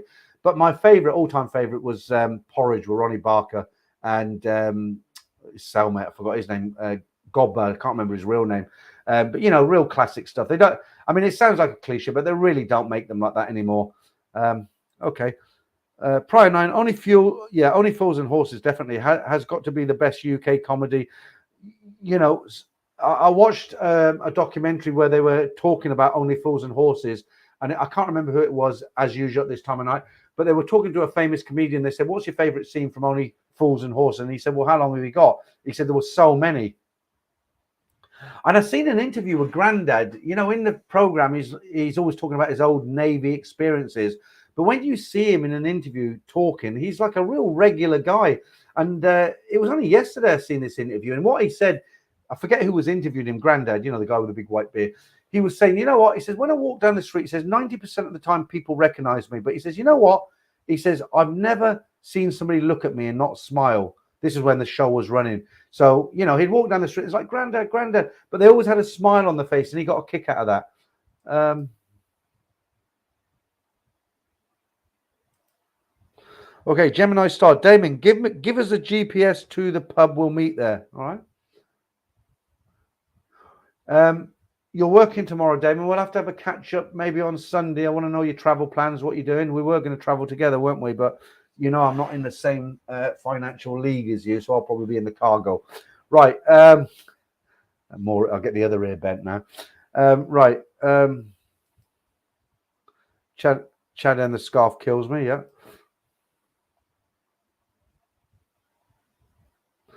Wes, Wanna, what did you call me? I didn't call you anything because it was you reading the story and you mentioned her, so I didn't have to call you. I would have called you.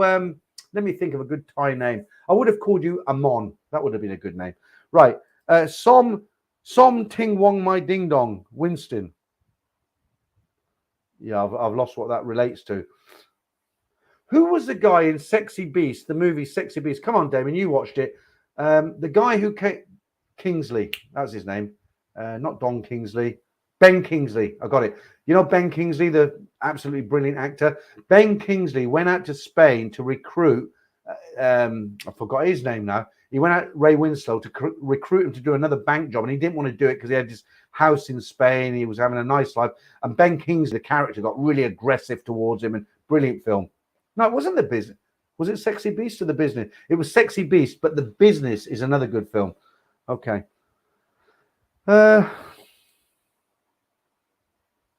Okay. I am Joy. The best Fools and Horses has to be the last episode, the clock auctions at Sotheby. That was very, very good, but that wasn't my favorite episode. My favorite episode was the one where they're in Batman and Robin costumes, and they just happened to be caught out and they had to run because they were late, and all the smoke was in the background. But again, there's so many classic scenes from the comedy special where they had another mosquito. The comedy special where they had David Beckham in it when they were older. That was quite funny as well. Thank you, Paddy Pepsi. Thank you. Towards a pint. Yeah, cheers. I'm still on the beer. You can tell when I've had 2 or 3 because my memory goes. Some people, when they've had 2 or 3 beers, they start slurring, and my memory goes. I don't know why. I suppose it's my age. My wife absolutely hates me drinking. Hates it. Right. Yeah, that's it. Uncle Albert was a bank manager in real life. I didn't know that, Damon. Honestly, I did not know that. Uncle Albert was a... Do you know what? I don't want to name drop here, but I actually... I haven't met Uncle Albert, but I actually have passed him. He was in Bournemouth, walking up the street. I used to live in Bournemouth years and years ago. They have the square. They call it the square. And then you go up a hill. And this... Uncle Albert was walking up and I was walking down, and I could hear people say, "Hey, Grandpa, Grandpa, Grandpa," and they did. They had a big smile on their face. Right, where's again? Just thought of the Lumberjack song, Have a look at the Tiger Crew do it. Yeah, okay. Oh, you're late in tonight. Canary Express win. My favourite was yeah, that was a good scene, wasn't it? Because Simon, my friend Simon, he's actually got a bar. Do you remember the Only Fools and Horses bar? That like cheesy bar with a pineapple on top. Simon's got one of them, like a duplicate of that bar. But that was funny. It was like, what's that noise? What's that noise? You hear that, and this blow up doll comes out. Great episode. Pry 9 again. I am Joy. Yes, love that one. Shall I go first, or do you want to go? Yeah, all right. Yeah, I mean, on that episode, one thing I do remember, they nipped out of the room, didn't they? And they come back, and I can't remember the figure, but it's now at 4,000 on 10,000, the auction, and they're like £10,000, and they're like, no, 10 million, and he falls over, doesn't he? Somebody watching this on the rerun tomorrow from, I get guys from around the world watch this later on because they're sleeping now. They're going to wonder what I'm talking about. Right, a Nomad Overseas again. I love the ones with Jim Broadbent or the one where they're on holiday and Granddad freaking out about selling guns during Spanish Civil War. Yeah. Do you know the ones? Do you remember the Steptoe and Son movies? I felt, they're comedies, but I remember the one Steptoe and Son where the son actually met a girl and they went to Spain and he took I think it was Spain. He took his father with him. Harold. He took his father with him to Spain. So this guy, the son, I forget his name. Yeah, Harold, obviously. So Steptoe and Son, Harold met this girl and he was going on his honeymoon to Spain. And the old man was like, oh, you can't leave me on my own. And they took him. And the wife wasn't very happy. But Harold said, look, it's my father. I can't leave him on his own. He's okay. He'll do his own thing. He'll sleep early, blah, blah, blah. And, he was with his new wife. They're in the room and just starting to get romantic. And you'd hear this, and he's got this sore stomach, and it was all an act, and it was supposed to be a comedy, and I felt so sorry for him. I kind of got into the scene, and I thought, you poor sod, right? Yeah, absolutely. Yost have 40 Towers. Do you know what? They only ever made 12 episodes of 40 Towers, and I've watched all of them at least, I'd say 20 times. If I had to pick a favorite scene out of 40 Towers, I couldn't. There's so many good ones.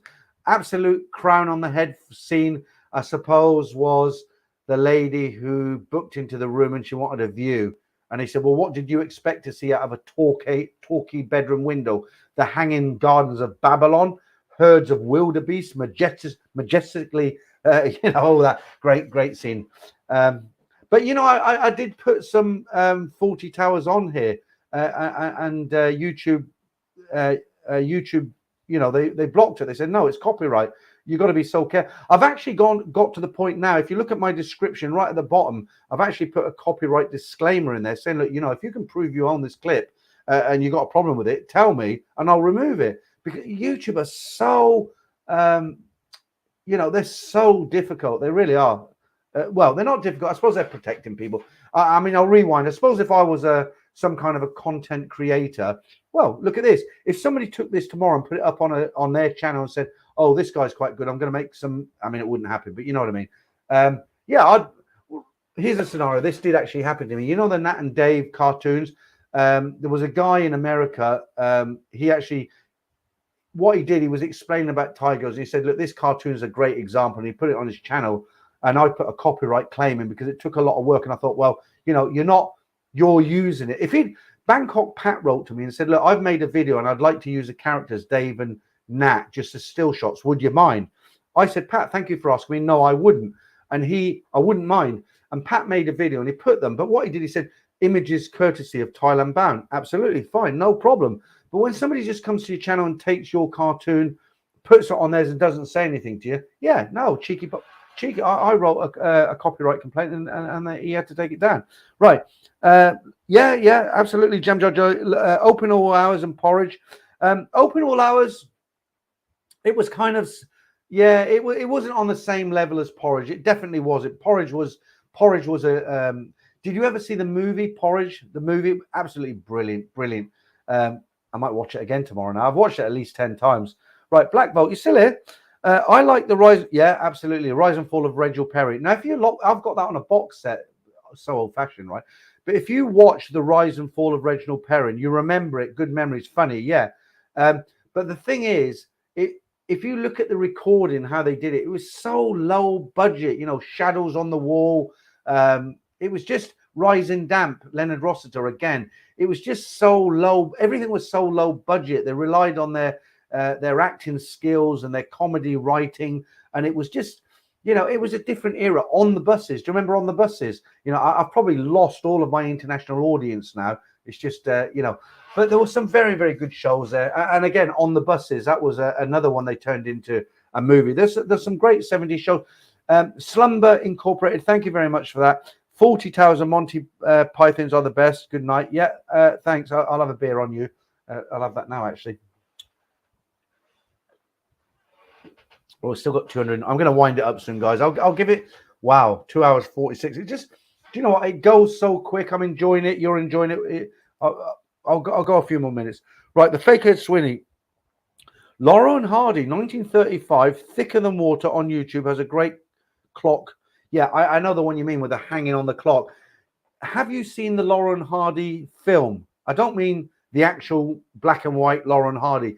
There's actually a film that was brought out, and I think if I'm not wrong, Steve Coogan's in it. I watched it recently, and it's basically about the life of the real Laurel and Hardy. They were married, they had wives, they came to the UK. They got very disappointed because they were promised a film, and then in the early days they were promised a film in the UK, and the guy kept ducking and diving, avoiding them. He let them down, but they went on to international stardom, as you know. Very, very good film. Luxury Vegan Travel again, Keeping Up Appearance, that was also good. Yeah, that was a kind of middle class kind of comedy, wasn't it? That was it wasn't bad. It was okay. I mean, that was on the same sort of level as To the Manor Born with Penelope Pitstop or whatever her name was. Right, check bound. When I was a kid, I fancied Reggie Perrin's wife. Don't judge me. Do you know what? I know where you're coming from. Do you know who I fancied on this subject? A big cheeky smile on my face now. Do you remember The Good Life? Felicity Kendall. Oh my God, I used to have dreams about her. But yeah, you know, I've got to be careful what I say, guys. But you know, did you fancy any of those 70s stars, those wives? You know, I mean, some of them were good-looking women, weren't they? Right, 20 Rothmans. I don't know why I haven't read out any of yours tonight. Yeah, I know Olive died earlier this year in a house fire. Yeah, she did. And you know, when you look at her in On the Buses, totally, she was a really good character player. That wasn't what she was really. Obviously, it wasn't her in real life. But if you could see go and off and watch a video on Olive, what she was really like, totally different. I can't explain what I'm trying to say, but I hope you get what I'm trying to say. Right, I am Joy. So what have the Romans ever done for us? He's not the Messiah. He's just a very naughty boy. Okay, I haven't seen that one actually. I enjoy. Don't forget, I was out of the UK for a lot of years. I mean, I was in the hotel industry, and I spent a lot of years in the Middle East, Far East. I was traveling. I came back in 2000. Obviously, I went back to Thailand a few times, but a lot of programs I've probably missed. Dad's Army, classic. Yeah, absolutely. It's, you know, I'm not going to do any cliche phases here. You got me going now. But Dad's Army, again, they did a very, very good. It was a film. It wasn't a documentary. It was a film, and it was based on Dad's Army. So it wasn't like okay, Dad's Army every week, and then they did a film about it. It was a film about the character. Like, for instance, Captain Mainwaring was a very, very heavy drinker. He actually had a drinking problem. And the film about Dad's Army, it's well worth watching. Very, very good. Right, Damien. I love the Magic Roundabout and Rainbow. Well, you would, Damien, you would. All right, okay, let's go there. So you love the Magic Roundabout and Demo. I know you're only joking. Personally, I liked Mr. Ben, because he used to go into a shop.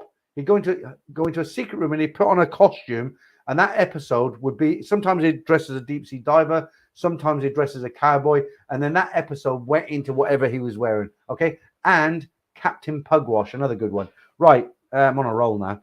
Dr. Invisio, Benny Hill had excellent taste in women. I like to dress him up as nurses a bit. Right, let me tell you about Benny Hill. We were very sexually suppressed in the 70s and early 80s as young men. And I used to watch Benny Hill, but it wasn't because I thought it was funny. It was because of Pan's People. It was because they had the fire station where the girls, the fire fighters were all girls, and they'd come down a pole and you got a view that way. And as a young man, it was probably about that and the Little Woods catalogue was about the best I could hope for. I didn't ever really find Benny Hill that funny, but I used to watch it. Kenny Everett, he was another one. He died, unfortunately, of the big A. You remember him with the big hands? All done in the best possible taste. Okay, Black Bolt. It's early summertime, all good. Gemini, oh, you're right, you're talking Gemini Star. Okay, how about Three's Company sitcom from the late 70s? That wasn't bad. A little bit out of my era, but it wasn't bad. Right. Zip, yeah. He sounded so perverted, didn't he, Zippy? Maybe it's just me in my mind, but do you remember Zippy the frog with a big mouth? Do you remember how he used to speak? It's so, there was something there, wasn't there? Too many beers. I have to mix more water with it. Right. Cohort 61. I think I saw on the buses clip on YouTube, they put laxative in the lady's tea in that episode. Yeah, you're right. That was an episode. Couldn't do that today.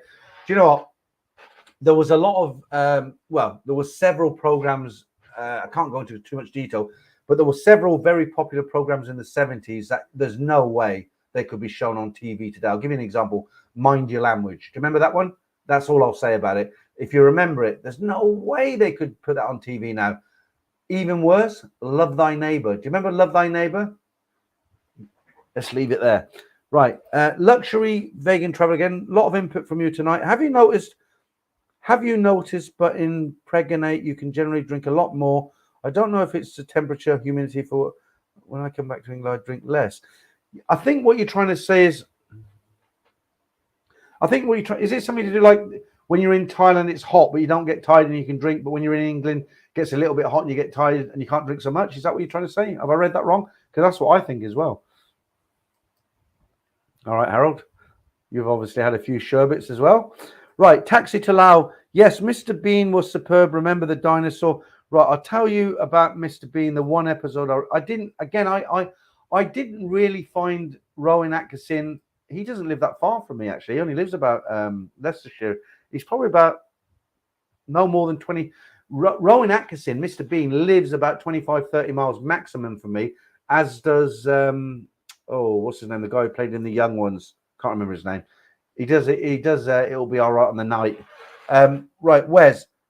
Felicity Kendall, that was it. Was hot. She's about 76 now. Benny Hill on the buses. Kenny, I love that. Yeah, Felicity Kendall. I always had the hots for when I was a young man. I must have been about 15.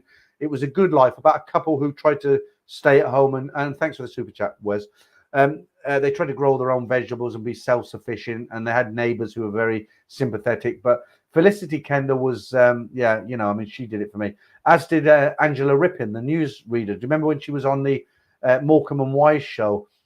We hadn't seen anything like that before. She's reading. She says, tonight there will be music and there will be dancing. And the desk, her table separates and she comes out flashing the legs and that. Yeah. We get a few younger people in this stream sometimes and they've all disappeared. I wonder why. Right, Jay Frost. I never got any of those shows you're talking about on this side of the pond.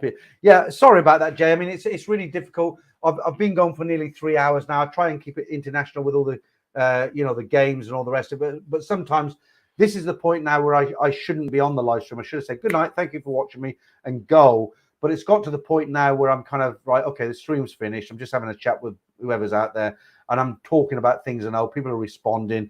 And it might not be for everybody. So apologies, Jay. Right, Hard Tulip. How many times have you been to the windmill, Peter? Really easy answer, Hard Tulip. 0. I've never been in the windmill. I know what goes on there. People have told me about it. And I'm going to make it. When I went there in December, it wasn't open, of course. So I couldn't. But I will definitely go there when I go back to have a look. Right, Peter, is the naked dating game show still popular on UK TV? I've never seen it. Right, Angela Rippin. Geez, mate, you're sick.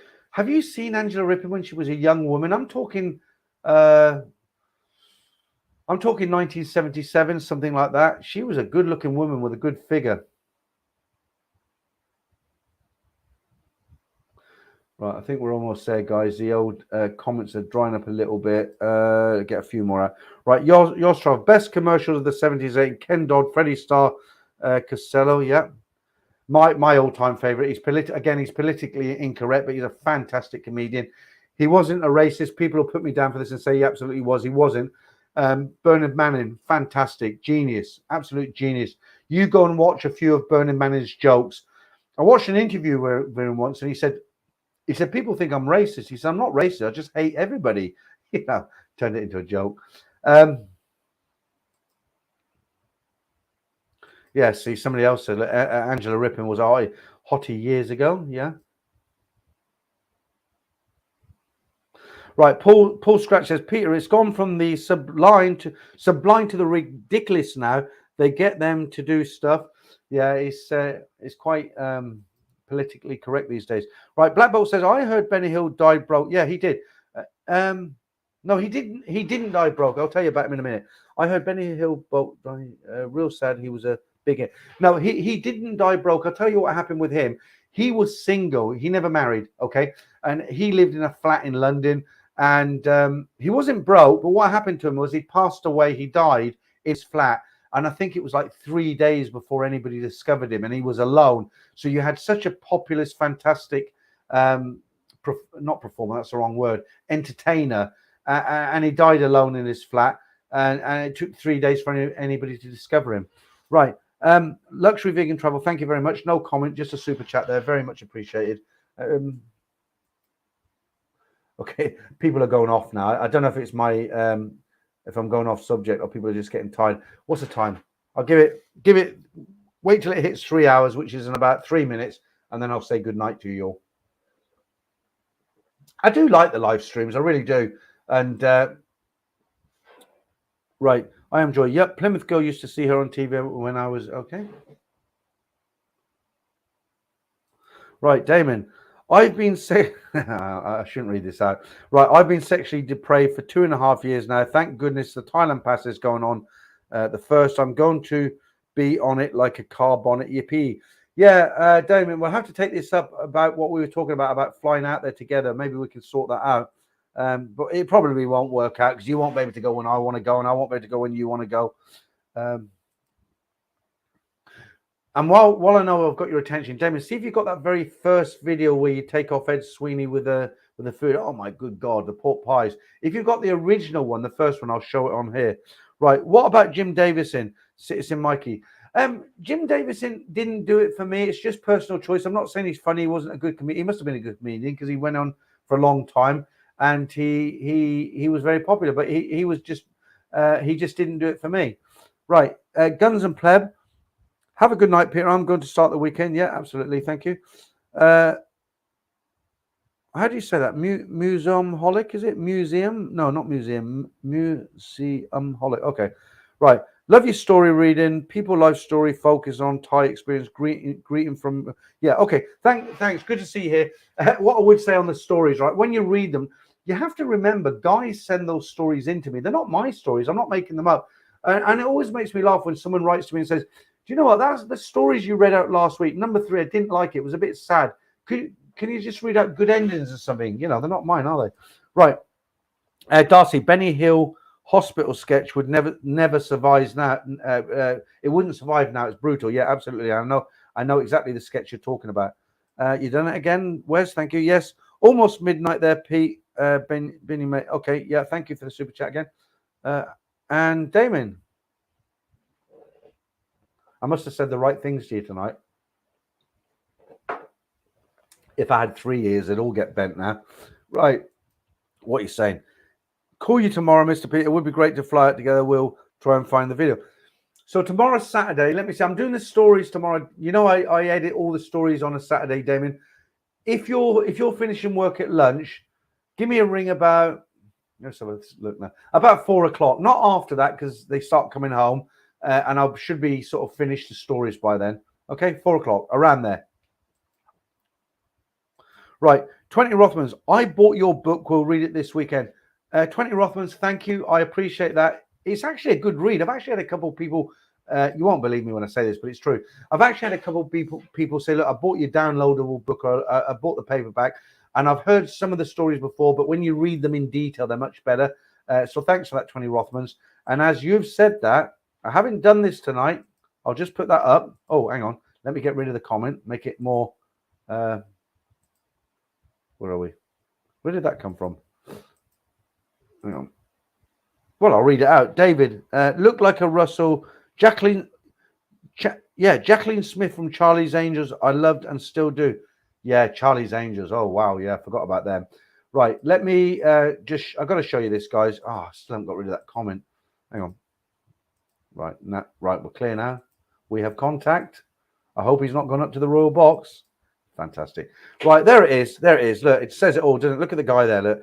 So, there you go. What more can I say?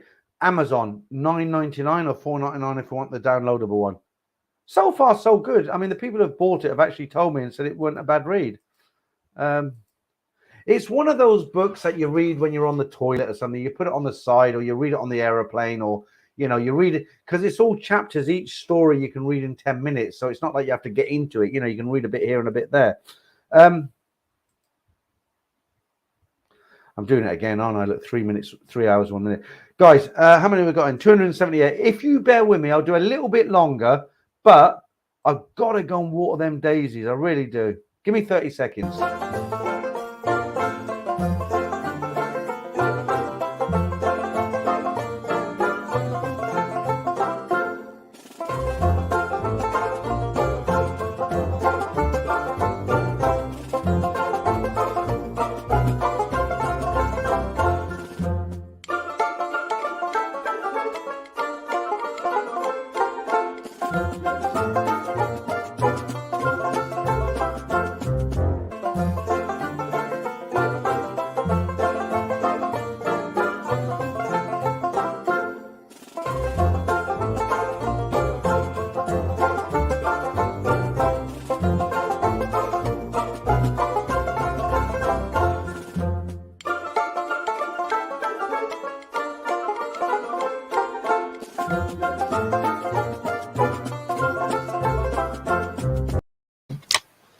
We have contact. I really like that commentary on the streaker video. Well, right. I really hate wearing this vest, but what can I do? All right, okay. It's that time of the night, isn't it? Everyone's had a few drinks. There's less people in the stream. We've still got a good crowd in, though. I ain't got to get up tomorrow. I used to always finish after 2 hours because I said, oh, I've got to take my daughter tomorrow, but I haven't got to get up. As long as people are here and are enjoying it, and I can still keep talking. I'm a little bit tipsy now, so I've got to be careful what I say. But okay, let's see what you guys are saying. Clive, let me read one of your comments because you're very active in the stream normally, and I haven't wrong one. I haven't read any of your comments out tonight, so let's see what you're saying. Right, hey Peter, was off for a while trying to win my wife back. Work in progress. Yeah, I know your story, Clive. It's you know, I'm with you there. All the best with that. But you know, normally when you come onto this stream, you get absolutely rat-ass, as we all do. So I don't want to meet you in Pattaya, Clive, because we're probably going to end up like sleeping on the beach, absolutely pissed, right? But yeah, work on it. I've given up on it now. I'm going to be a single man, 62 and single. What more can I say? Right, Jay Frost, absolutely. I've got the best growing daisies in Northamptonshire. Where's 9 a.m. where you are? No drinks for you. Chetban, I enjoy a jar of chocolate. Oh no, I can't say that. Right. Come on, guys. I know it's a bit of a mongering channel here, but don't, you know, you got to, you know, it's YouTube, remember. Should I do this one more time, this one?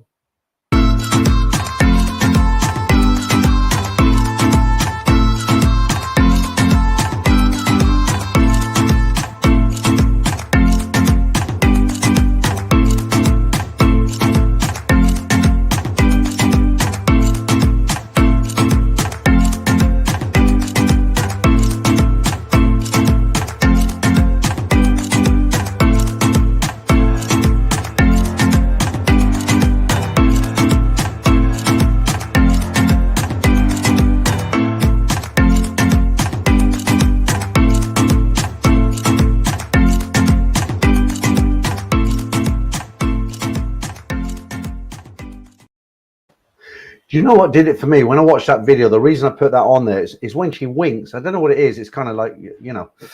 Ooh, right. Okay. And next one. Please give me cock. No.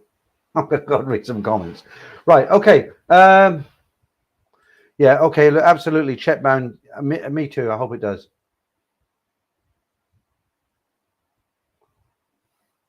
Wow. Some of these comments that you're saying to each other. What's that, Jebby? Peter, can you put your top over your head like Mother Teresa and give us some advice? That, yeah, I mean, can you imagine? That would go viral, wouldn't it? Like, I'll be like, look at this idiot. Take the top and put it on my head, and like, yeah, no, I'm not that bad at the moment. Canary spreads his wings. Wish I had a Japanese wife. Well, if you had a Japanese wife, it would be good. You could. Hasta la vista, baby. Right, overplayed now. Too much now. Right, okay.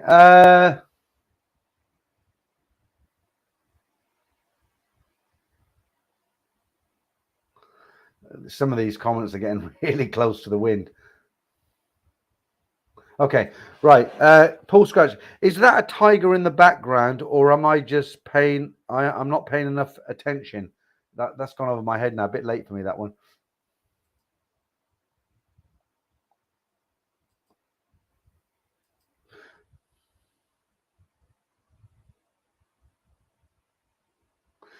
You know what? In my day, you're joking, JB, but honestly, in my day, it was the Littlewoods catalogue. We were about 15. It used to come through the door. Me and my brother used to fight for it, and my mother thought we were looking at bikes and toys for Christmas. We weren't. Too much information there, right? Okay, let's have a little change.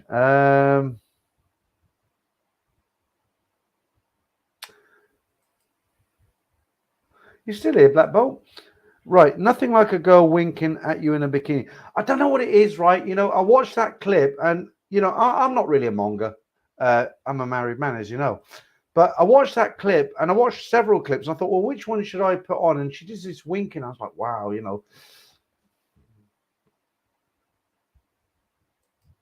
not going to say that, but it's funny. It's clever, actually. It's clever. Right, Mike McCarthy, first time seeing you live. Look forward to the next. Have a good night. Yeah, thank you, Mike. You should have come in earlier so we could have said hello to you. I would have said hello to you. Stephen 4X or Freeman's Peter. Yeah, all the catalogue. In those days, I actually, look, I'll let you into a little confession here. I used to have a paper round when I was 15, and I actually got caught red-handed stealing Razzler's magazine, Reader's Wife section, Reader's Wives. So they used to have a really scummy magazine in England in the 70s called, was it called Rizzle or Razzlers or something? And what their speciality was Reader's Wives photographs. And I don't know why, I thought I'll have one of them. And I was loading up my papers and I pinched one, and the bag went all over the place, and it was laying on the floor. And if I'd have picked it up and hidden it, I would have gotten away with it. But I was so shy, I left it on the floor. And my boss came in at the time when I was 15. He was like, "You dirty young boy." Right, that's my criminal record out the way. Right, Damien, on a serious note, will you be going to Bangkok and staying or traveling about in the first few days? No, Damien, we're not. I'm 62. I'm not as young as I was. When I go, I like to generally, if I'm gone for 2 months or even a month, I like to spend I always start and finish in Bangkok. So what will happen is I'll start off in Bangkok for 5 days to a week, do some travels, and then end up for another 3-4 days in Bangkok. I like Bangkok. I really do. The only thing I don't like about Bangkok is the pollution. Right, Gemini Star. I am a courteous monger. Yeah, very good. Clive again. Right, Chetbound, where's Apple Yard? Thank you, mates. If not, I'll be playing in Tree. Well, you can still play in Tree Town, Mike. Clive. Right. Where the white woman at? Little late to be at the party. Miss anything good besides Peter Gunn show? It's my wife beating t-shirt. Believe me, guys, you'll probably never see me in this again. Thank God I hear you cry. It's because it's stifling. I just went out to walk the daisy and it's so fresh out there. I thought I got used to it in here, but I can feel myself like I don't know, do I sound a bit drunk now? Right, where's again? I'll email you the link of the Helen D. Ample in United. Okay, yeah, that'll be good. That'll be good. I'll look at that tomorrow, not tonight.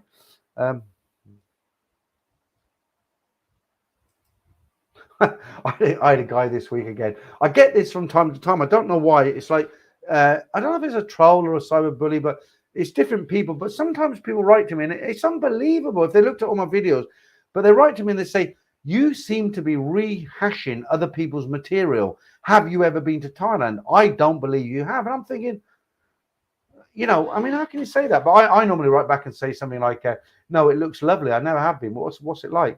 Right, where's did I read that out? Yeah, I did. Right, Chetban. I visited my friend in Leeds in 1993. I went to the local corner shop. My brother had told me about Sunday Sport. Yeah, remember the Sunday Sport newspaper? So I bought it. From what I remember, it was like page 3 every other page. Yeah, the Sunday Sport was like it was almost like a soft core porn. It was what you call a titty bum show, you know, front and back.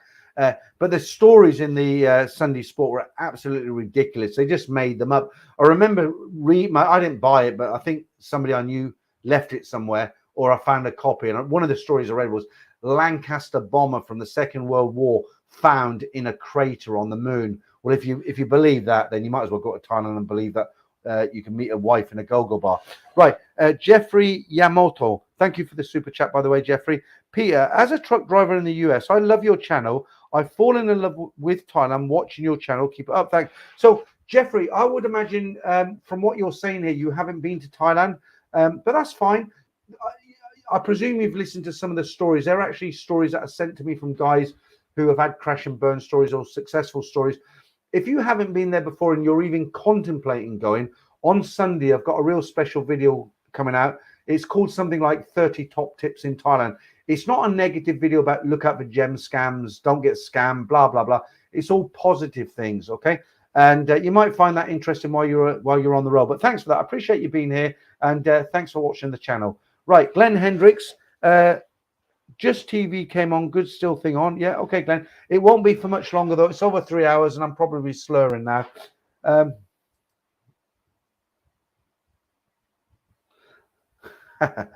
David, from my paper, right, guys, if you're not from the UK, he's talking about men's magazines. In America, you had Hustler and I don't know anymore because I'm not American.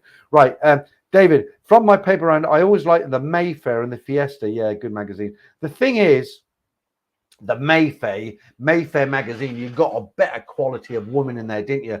You actually had the men's magazines were not all the same, because you had different levels of women.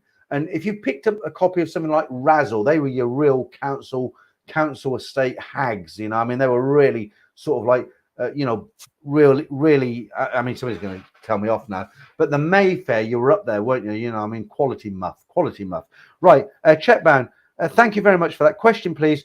Are the seats outside in the picture behind you only for the girls? So you haven't been to Thailand. Good question, actually. I'm going to tell you something now. Right. Are the seats outside in the picture behind you only for the bar girls, or can you sit with them and watch people go by? No, absolutely. They're for customers. The girls are outside hoping, like, okay, let's do the finger thing again, because this is a serious question. And Peter, I will come to you in a minute for the whiskey fund. Thank you. Right, let me answer this seriously if I can at this time of night. Finger time again. It's really hard. Right, you see this one? Right, if you're walking down the street, look at her face. She looks quite cute, doesn't she, right? She's standing there, but she works inside the bar. Now, you might look at her, and she's obviously smiling at somebody. Now, you might think, oh, she's cute. I want to have a drink with her. So you'll take her, and you can either sit on the red chair, or you can go inside the bar with her.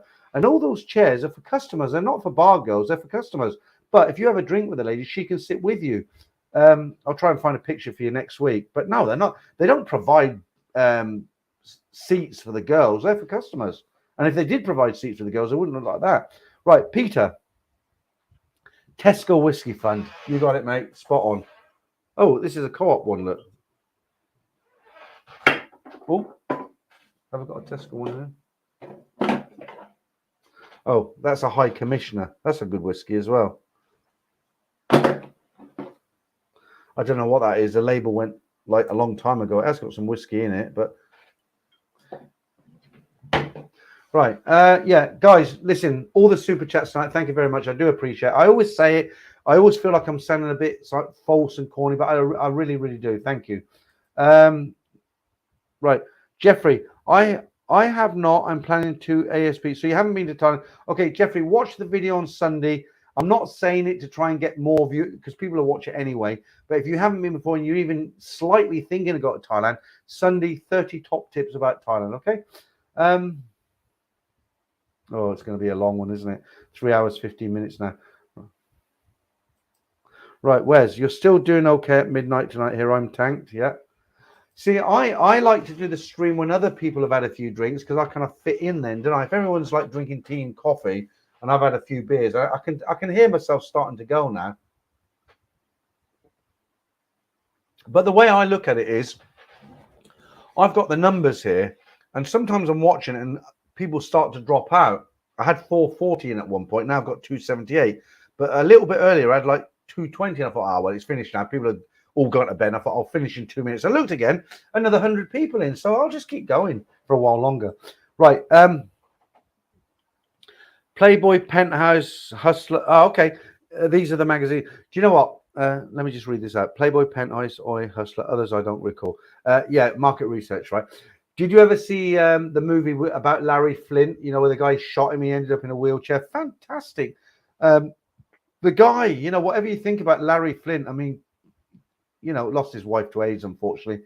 But, you know, you're very descriptive, I am, Joe. I can't read that out. Do you know that the film I watched yesterday, Sexy Beast, there's a section where he's really winding up Ray Winslow because he wants him to do this bank job. And he's talking about his wife, who was an ex, you know, they used to take photographs of her in stockings and bras and stuff like that. And he says, yeah, she's still popular. I think her name was, I forget her name. He said, I think they call it the Wednesday wank. They meet at once a week. And yeah. Right, Raymond. This video probably won't be up tomorrow. I'll get banned now, won't it? Right, hi from the Gold Coast. Yeah, hi, Raymond. Nice to have you in the stream. How's the weather out there? Right, Brad from Oz. You read my story about 1 year. Right, before I read your comment, let me read this out for you, Brad, because I read this early. This might not have anything to do with you where you live, but if we've got a few Australians coming later, this will be interesting for you. So it's from the Thai Airways Facebook page, okay? In Australia, it says, Perth, we are back. After a long break, Perth is finally back in service. Thai has resumed services from Perth to Bangkok. If you're missing Thai food, enjoy the warm Andaman seas and sunlight. It's time to return. Thai flies non-stop from Perth to Bangkok every Tuesday, Thursday and Saturday from the 5th of July. Book now or redeem. All right, that's just a bit of sales pitch there. So yeah, if you're in Australia, if you're around Perth, you're back on. Right. You read my story about 1 year ago about my spending a lot of money on streams and falling. I know who you are. I'll surprise you now. For a Soy 6 girl, had first trip in January this year, gone for my second trip for my 40th in August. Right, this will surprise you now because in the beginning of the stream, I said, everyone who comes into this stream knows I've got a really bad memory, right? What happens? I'll be talking about a subject. Somebody will give me a super chat and I'll say, hang on, thank you for that super chat, blah, blah, blah. I'll come back and it's gone. It's totally gone, right? But I remember all my viewers, all my subscribers. I remember everything about them. I don't know why. It just comes to me. Let me tell you who you are, and then you come back and tell me in a comment later who you are. You're a guy who works from home. You're a guy who takes customers. What's the word? You're not in a call center, but you know that sort of thing. So somebody calls up and says, "Oh, my laptop, the screen doesn't work," and then you advise them, okay? And you're in Australia, so you can work from home. Now you met a girl in a go-go bar in Soy 6 online, and you kind of fell for her, and she gave you some story about, you know, I haven't done this before. I've only met you, and you know, when you come over here, we can get together. And I'm not taking the mickey. I'm just remembering your story, right?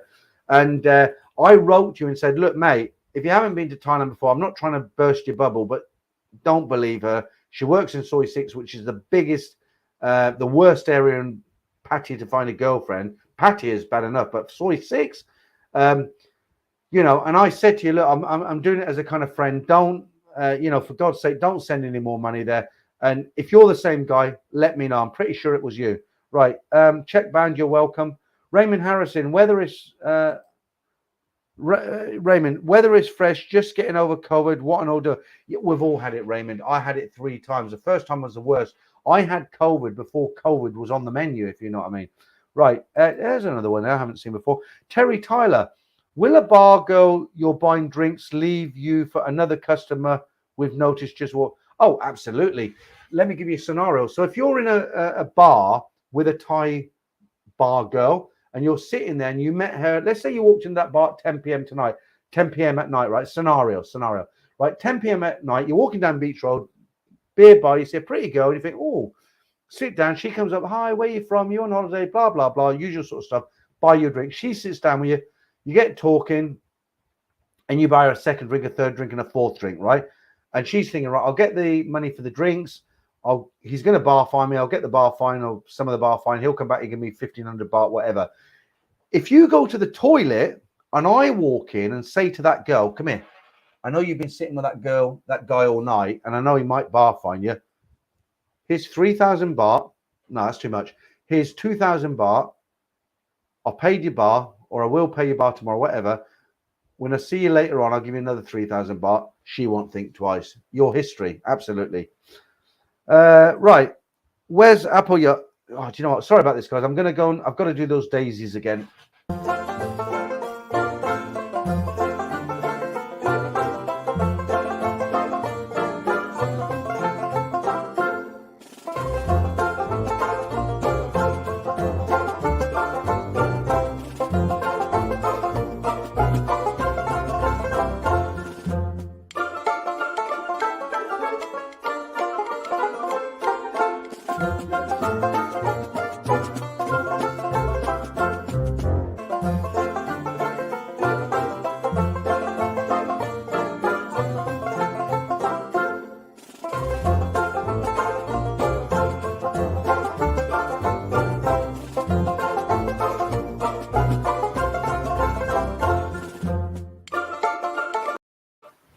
Right, I'm back.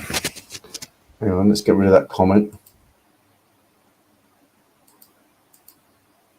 Do you know, I don't really like doing these really, well, I say I don't like it, I enjoy them, but I always say to myself, I shouldn't do the long ones, because what happens, obviously I'm drinking, and when I listen to this tomorrow, so what happens, when I walk my dog tomorrow, I listen to it, and I think, I'll listen to it over the next few days, and I think, oh, did I cock up? Did I say the right thing? How can I improve it?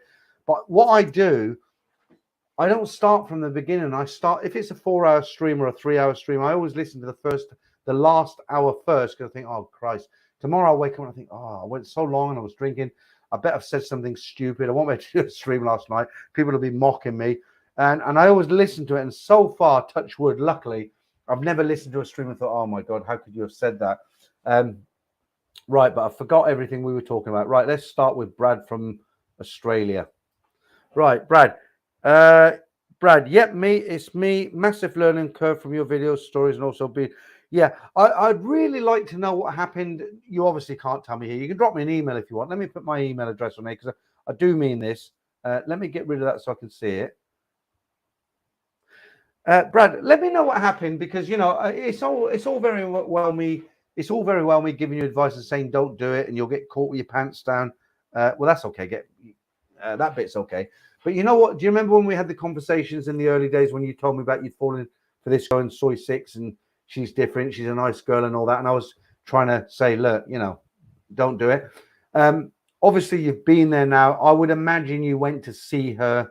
I would imagine you had a good time with her. I would imagine she's even a nice girl. I would also imagine maybe you took her out for a few dinners and you had a good time. But I'd like to know, if you don't mind, respectfully, I'd like to ask you, what happened? Did you go to see her? How did it come off? Have you had the learning curve? Have you now learned? There's my email address. Let me know. And if you want to turn it into a story, I'll be glad to read it out.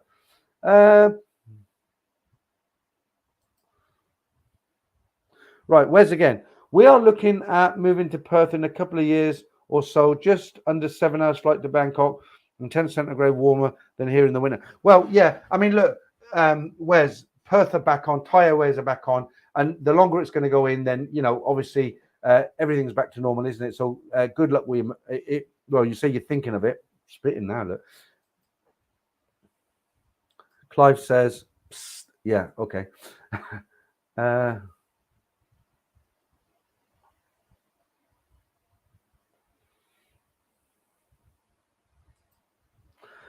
Paul says these daisies, I think you meant to write, are going to be the same size as some. I mean, I could say something else, but I try and keep it polite. You know, I'm going to have to do a new buffalo picture next week, aren't I? Peter, I thought you were in. I am a king gardener. The daisies are like, you know, they come up great. Right, canary spreads his wings. Look, I'll be honest with you guys. I work in a building at the bottom of my garden, no windows. It's very okay. On my last day, when I leave for Thailand, I'm going to pick up the camera and say, this is where it happened. You're going to think, my God, you did everything from there. Don't forget, I've got a channel called Thailand Bound. I've managed to build the subscribers up to nearly 40,000 from here with all this.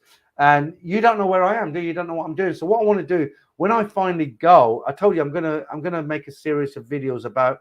I've been married for 33 years. I've got a family. Psychologically, it's going to hurt me. I'm going to be lonely. So, yeah, when I say I'm going to be lonely, yeah, I can go for a soapy massage, but it's not the same as having a soulmate, a partner. So what's going to happen? I'm sure there's single guys out there gone down the same road as me, but it's going to affect me. And I want to make a series of videos where I say, right, here I am in my empty house. I'm now going to Thailand. Not to say, oh, I've got a great flight, or look at this restaurant, or look at the food. I want to go through what I'm feeling, the emotions of separating from my wife after 33 years, starting my life again. And, you know, I forgot what I was talking about again there. I'll do them videos anyway. Right, let me change the subject. Right, Nick T, I can imagine your missus looking down the garden, seeing you having a slash in the flower. That's an English term, isn't it? Having a slash in the flower bed. Well, what it is, it's because this building, it's a garden building. It's a brick building, but it's so far from the house. And, you know, I bought 42 feet of Cat 6 cable, which is brilliant now. I don't have a problem with my connection. But, you know, if I said to you, if I put that buffalo picture on, he's watering the daisy, and I went to my house to go to the toilet, I won't be back till next Wednesday. You know, it's so far. Oh. I'll tell you what, I wasn't exaggerating, guys. If you've got an oldie in your if you're a beer drinker, right, freeze frame, that is such a good beer, and it's 4.8%, right, and it's £2.99 for 4 beers. It's the best beer I've ever tasted, and I mean that. Much better than 1066. Hang on, I got the old flies coming in now. Look. Right, okay. I am Joy again. Or an even better mag in Oz makes yeah, I don't know that one. I don't know any of the Australian ones. One of the best movie scenes. Do you remember what was his name? Woody Allen. Woody Allen. I can't remember which film it was in, but he was basically he was a criminal. And it was a comedy actually, but he spent his life in jail and he was a small-time thief. And he goes into this supermarket, and he wants to buy a men's magazine, a dirty book, whatever you want to call it. And he's really shy. He doesn't want to just take the dirty book with a name on it and go up to the counter and pay for it. So what he does, he gets practical woodworker, home mechanic, practical plumber, and he goes. He's got all these magazines, and he goes up to the.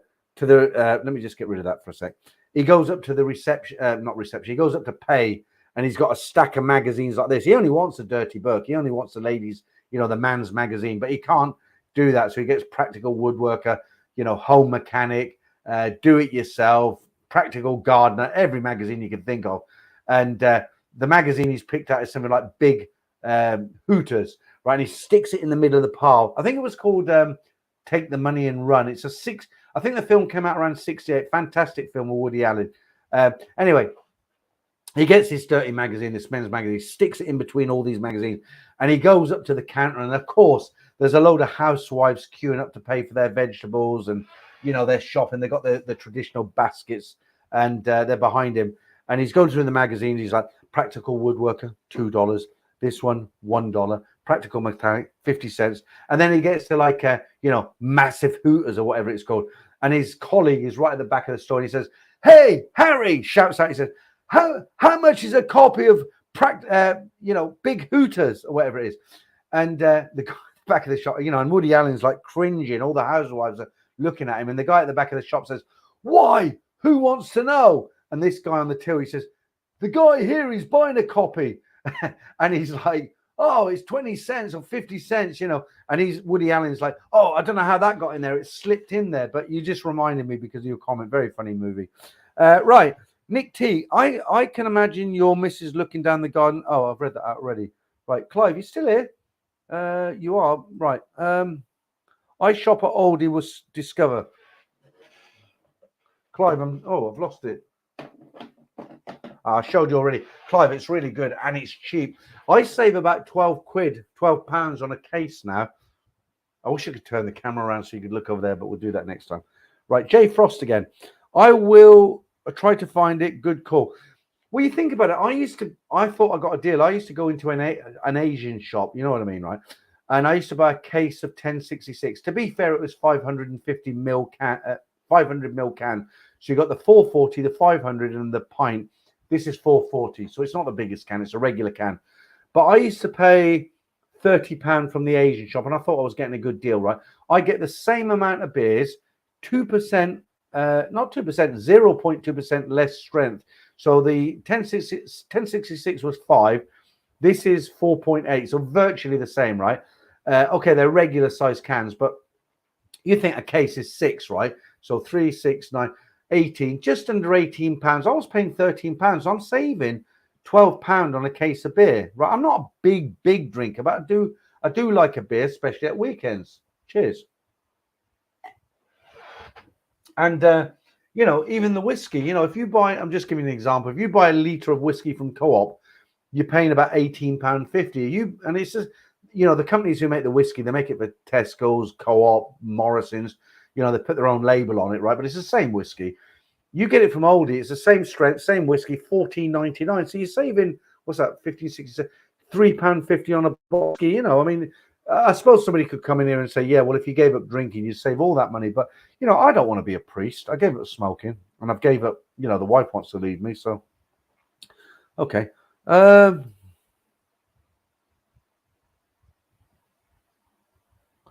Right, that's a good question. Gemini Star says, question, Peter, what's your favorite Thailand vlogger on YouTube? Okay, let's have a think about it, really. I could tell you my top 5 I hate, but I won't. My favorite one, I think it's Bangkok Pat. Honestly, I do. Why? Because his videos are totally different. Bangkok Pat does, they're just like, you know, he does tours and documentaries and, you know, he's a straight-laced guy. Pat, you know, Bangkok Pat, he's not going to talk about, you know, the stuff I talk about. He just makes sensible videos, but they're interesting. So I would say he's my favorite. Trevor Buzzin Patia, he's okay. I like watching his videos as well. Everything Patia, he's got an interesting voice, but he makes some good videos. He's very calm in his videos, isn't he? Everything Patia. So I do watch Everything Patia. Who else? CB Media, he's okay. I'm not a petrol head, but occasionally I'll pick up one or two of his. I like the ones where he's at a race meeting and he'll interview a girl with massive coconuts, and she's there like shaking them about with a zip undone to her, and he's like, "Oh, you know what, Knock? You I don't know what it is, but you're really popular on my YouTube channel." And she's like, "Oh, I can't imagine why." You know, there's a guy who's got a massive channel in Thailand. I can't stand him. And I won't tell you who he is because it's not fair. But when I hear him speaking, it's like somebody's taking nails on a blackboard. It's that bad, right? But yeah, I mean, I don't know. I mean, Ed Sweeney, he's okay as well. I like listening to Ed's. I think with Ed, he's kind of similar to myself. You know, I like listening to him as well. Right. Let's have a look. Let's look at some newer comments. 20 Rothmans again. Right. Where's I put? Oh, okay. You're talking to someone else.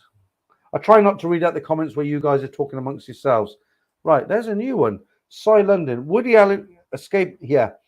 You've seen the movie. Fantastic. Cy London. Woody Allen escaping prison with gun made from bar of soap. And it starts raining. It starts bubbling up. Yeah. And he's in the yard, isn't he? And the mass escape at the time that he was involved in was cancelled. And they're all laughing. But you know what? That film was a really great comedy, but it had a kind of dark side to it as well. It was kind of a bit sad. I actually felt sad for the character. Do you remember when he met the girl in the park? He tried to steal her handbag, didn't he?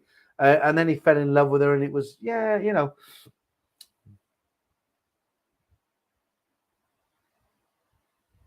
Paradise Life. I haven't seen that channel. Raymond again. Pat is one of my favorites too. Irish Times is coming up in my book too. His interviews are good. Love Ed.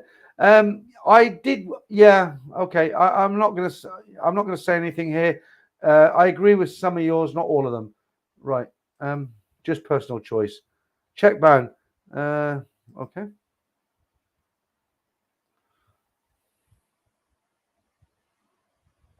Yeah, I mean, I've helped him. I have helped him a lot because when I met Pat, he had really low numbers, and you've heard me say this a lot of times. I was just surfing other YouTubers. I actually watched Paddy Doyle today. He was in there.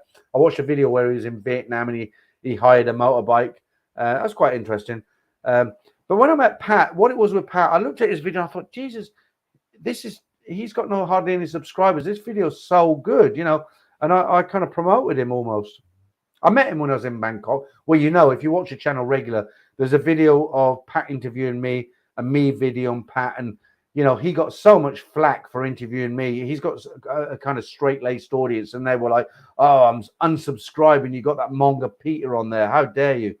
I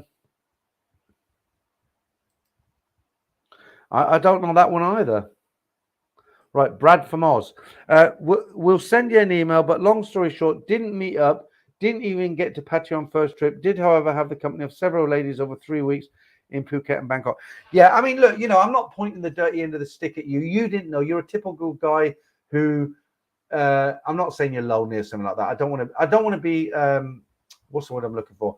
I don't want to be like a know-it-all and I know best and you don't know anything. But, you know, I've come across your story several times in the past, and you're a guy, you work from home, it's late night, you're on YouTube or whatever, and you met this Thai girl. You've never been to Thailand. She works in Soy Six, and she's like, "Oh, well, I don't go with customers. I only get drinks." And you know, oh, let's talk. And she, you know, you told me at one point that she puts her phone on a pillow and talks to you when she's going to sleep. Well, I mean, that is going to hook you, isn't it? So, look, fair play.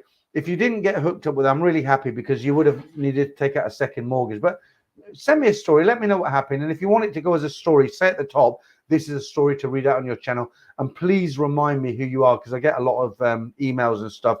And you know, I can see you're Brad from Oz, but say it's Brad from Oz, the IT guy, Soy Six, do you remember? And then, you know, we'll go from there. Right. Clive Allen, everything Patty, you don't see him. No, he's quite clever, actually, because he's got quite a popular channel now. And he can walk into any bar, restaurant, nobody recognizes him. I don't mind that myself. Only in mirrors when has getting condo tours. Yeah, somebody said to me, look, I'm not criticizing the guy, but well, it's not him. Let's talk about generally. Somebody said to me they like Ride for Kicks. Why? Because Ride for Kicks. He was a guy who started off doing condo reviews. And look at the state of this thing, wife beating best. Ride for Kicks was a guy who originally started doing condo reviews, restaurant reviews, and he's got that kind of style, hasn't he? And then other people, right? Other people jumped on the bandwagon, more than one, and they started doing the same sort of videos. And the guy who originally watched Ride for Kicks got really annoyed with it because they're like, well, I watch their second rate compared to him. But, you know, their words, not mine. Right, Paul again. Everything Patty is good, but I think the fact he went into Trev's bar and didn't mention the name is a little underhand. I'm surprised at that. Yeah, I agree with you on that one.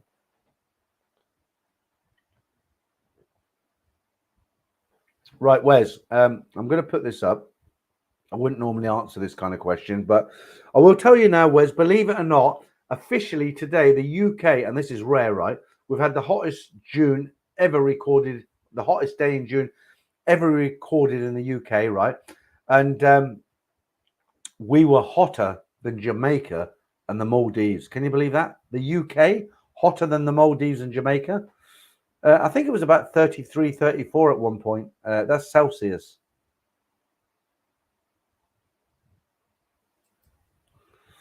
Right, Cashier, how is it Excite Trev's bar? Okay, a couple of things I want to tell you. Excite, I don't know. I mean, for me, I know Trev was involved in the Buzzing Bar. What is the Excite Bar? I've not heard anything about that.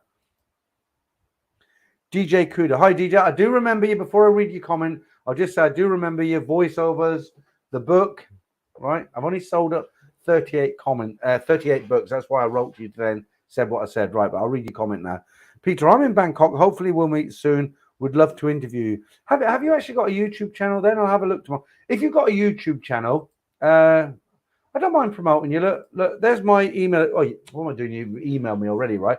Send me the link to your YouTube channel and I'll show people here.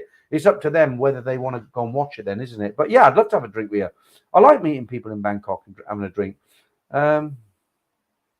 Yeah, I hear your second message says in brackets, Nare. Like I said to you, I've said this all night tonight. I don't know what it is. I've got such a bad memory, but when it comes to YouTube and viewers, I remember details with viewers. I don't know what it is, membership viewers. And I just remember, like the guy I just said, he was in Australia, IT guy, the girl in Soy 6. I can remember it, right? And I remember you, and I remember what you said earlier. I'm watching the clock now, not too long. Right. That's the second attempt, JB. The first one related to Mother Teresa. Do you remember? Right. Brad from Oz again. Agree, mate. I had NFI, real greenhorn. I'm addicted. Don't be ashamed of it. I mean, we all were at one point. You might like Sunday's video. No more educated, was lonely and in lockdown. A lot better husband. Yeah, and you've got to remember, look, I mean, come on. If you're going to look for some fun in Thailand with some female company, fair enough in Thailand. There's a lot. They're all nice girls. They really are. I mean, I've never been derogatory about bar girls. They're great. They're nice girls, but they're not marrying material most of the time. And I did say most of the time, okay? But Soy 6, of all the places, Soy 6, you know. Right. Thailand Red disappeared. How do you say that? Taka Tuka Tom.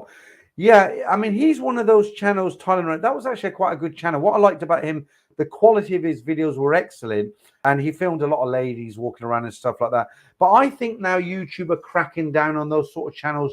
Where, some very good, I always forget the numbers, but it's something like, the other guy, what's he called? The channels where guys set up a really high quality camera on the bar, order a beer, and there's some freelancers there, and they just point the camera. They don't do anything. You don't know who they are. They upload videos of people, right? Girls are mainly. I think YouTube is actually cracking down on that sort of thing. You're not allowed. They brought out a law in Thailand actually that you're not allowed to film people without their permission, something like that. It must be hot in here now because my TV has just gone off. Let me just see if I can get it back on again. Yeah, it's back on now. Right, Paul again. Can you talk to someone else? This is a time of night I find it really hard to find comments because you guys talk to each other. Right, okay. George Joseph, just joined to hear you mention Jamaica. Where am I? Where I am. It's 85 degrees here. Yeah, okay. Look, I mean, I'm not saying I'm right, you're wrong. Let me tell you why I came up with that statement, because I was watching the news today and there was a big thing about the weather because it's really hot in the UK right now. And the newsreader said, we've got temperatures from around the world and the UK is officially hotter than Jamaica and the Maldives. Now, I didn't leave that TV program, that news channel and say, oh, I might not believe that. Let me check it on Google. I just heard it. And I said at the beginning of the stream, I heard on the news today. So, maybe it is, maybe it's not. Right. Chetban, you said Soy 6 of all places. Is there hereditary soys in terms of what the girls? Yeah, I think so, because I've got to try and stay polite here. But look, Soy 6, you know what Patty is all about, don't you? Of course you do, right? But Soy 6 is like the heart of the lion, right? It's like the worst of the worst, but the best of the best, if that makes sense. Soy 6, you can go in the afternoon and get whatever you want, right? Every single girl who works in Soy 6 is hardcore. I can't make it any simpler than that, right? Right. Late one in tonight. Elfins, I always get it wrong. Barmy Armour. I call you Barmy Armour. Late in tonight. Right. 9 Media, Thailand, great channel for nightlife. Right. I think you're a football fan, and I'm going to put this on just for you. I've played it twice tonight. I'm going to play it a third time because you've just come into the stream, and this is especially for you. The reverse angle showed that was a good call for offside. Oh, my word, I think we've got extra man on the pitch. Can't imagine he'll get too far, though. I don't know. So far, he's giving the police nothing but a good look at his backside.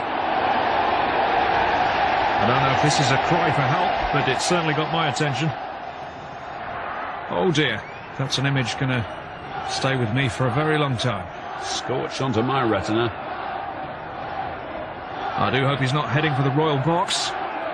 Oh, that's going to leave a mark. Oh, we have contact. Looks like he has more souvenirs for the crowd. I think he's got the shoes to thank. A minute ago, they were all chanting who had all the pies. I think there's your answer. There you go. That's just for you. Right. Okay. Yeah, you hit the nail on the head. Bangkok 112 built a mystery nobody seems to have solved conclusively. Okay. Yeah. For me, Bangkok 112, I used to watch him before I had a YouTube channel. And what I used to like about him, he was like a virtual night out in Thailand. So if I was feeling a bit down in the dumps, had a fight with my wife, which is quite normal these days, she'd go up and watch her Korean dramas. I was now pissed off. So I'd sit and I'd be flicking through YouTube, Netflix and everything. I'd have a beer and I'd come across this guy's channel and it was all candid filming, but he had very good quality and he filmed all the ladies and stuff. And I really liked it. I really got into it. And check band, you're welcome. Thank you. And I think what happened with him, he actually disappeared. I don't know the reason why. His videos are still on YouTube, but he doesn't bring out any new content. Right, football 442. Best bar go area in Bangkok, except Soi Koi. Best bar girls area in Bangkok, except Soi Cowboy and Nana Plaza. So where is it then? Right, DJ again, Kuda. Yeah, you have to have like NDA or some type of consent. Yeah, okay.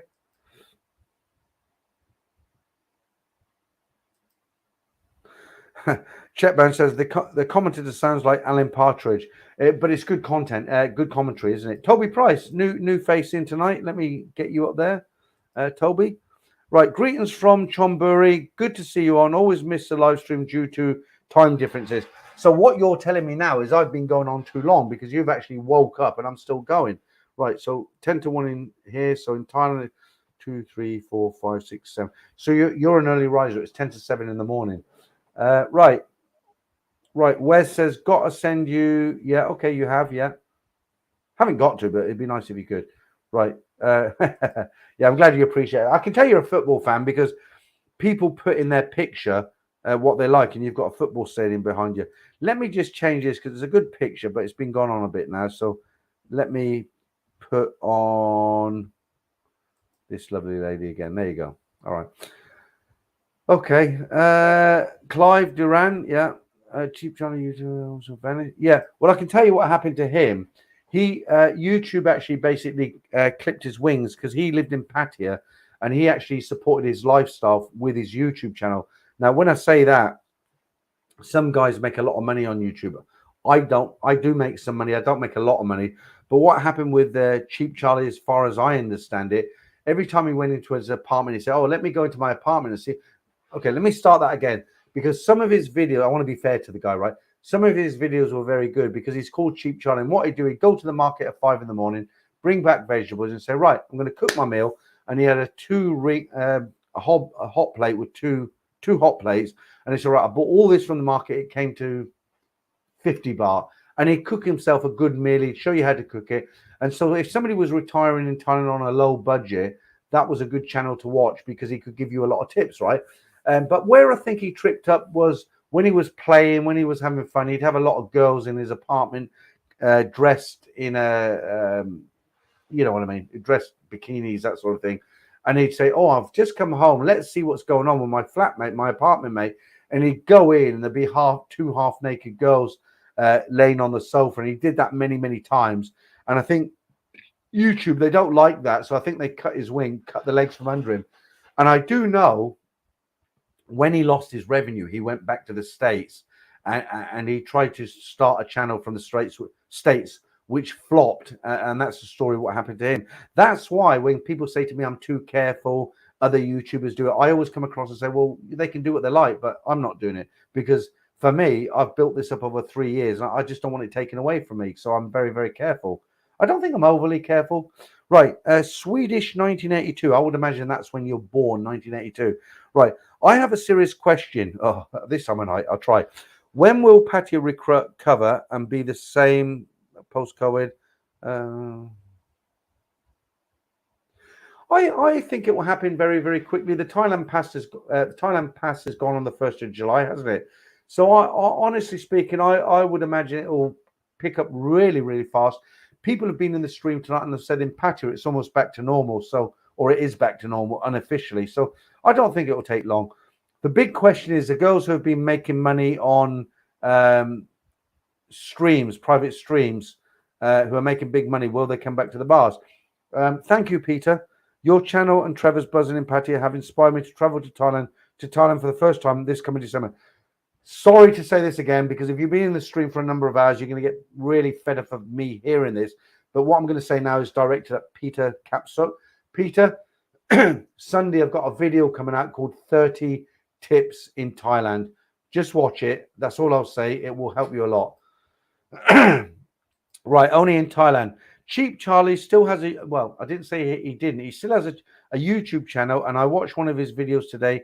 He's traveling around the USA, which makes sense because what I actually said was, I said Cheap Charlie started a second channel in the USA, and I said it flopped. Now, the reason I said it flopped is because I watched another YouTube channel who said that, and I didn't check it out if it has or it hasn't. I'm just telling you what I looked at there. But so I got the first bit right. He is in America. He has started another channel. And the flop bit, maybe I should have checked it out. But if he hasn't, then great. But you didn't say he hasn't flopped. You just said he watched it. How many subscribers has he got now? I don't know. Right. Taka Tuka Tom, has Simon given up completely his hotel pool? You're talking about Simon with Land of Smiles, aren't you? Well, he came back to the UK. He was working. He said he was working in the NHS. I think he was working on the cold, these COVID tents where they take your temperature and stuff. I don't know. I don't know nothing about it. Actually, one of the reasons I got started on my stories is because I watched Simon. He's a very good storyteller, but he drags it out. That's wrong. I shouldn't have said that. He doesn't drag it out. He tells it over a longer period, which is interesting. I do it in a different way. But when I watched his, I could remember my stories from my time in Thailand. I thought, well, I'll tell my stories because they're all, my stories that I remember. And I thought, why not? Right. Cashier. It's not cashier, is it? It's how do I say that? CHSR, how's that? Right, Cheap Charlie Connors went back to the USA and crashed hard. Lots of questionable decisions and self-destructible. Yeah, this is the problem, with YouTube. I've seen guys, not a lot, but some guys, they get onto YouTube, they get fairly successful, and they just go bloody insane. They do stupid things and they lose everything. Right, Chet Bannigan, you're still here. I heard you or Trev say that they used 25,000 girls working in Patty. That just blows. That's a good number. It is. It's about 25. It was me actually. It's about 25,000. I mean, it could be 30. It could be 20. It's not 20. It could be 30, but it's at least 25,000. But see, what you got to remember, among the Thai girls, Pattaya is known. Go to Pattaya, you can make big money fast, right? A lot of the guys on this channel, they say, I go to Pattaya because I know it's full of girls. Well, on the other side of the coin, as I like to say, the girls in Isan, they're like, well, shall we work in that factory that where we pluck chicken legs all day or pluck feathers from chickens? Or shall we work in that factory where we, we put the labels on tuna cans for 5,000 baht a month? Or shall we work in Pattaya in a bar where we can earn 5,000 a night? You figure it out, right? So it's a well-known place for Thai girls to make money, not just foreigners to go there and have a good time. Okay.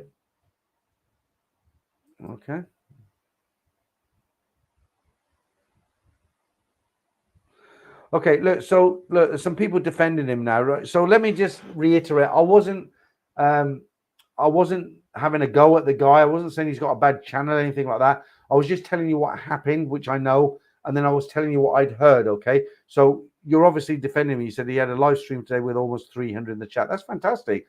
Fair play to the guy. Right, where's again? Okay, you're talking to someone else. Yeah, Gemini Star, not for me, mate. Not for me.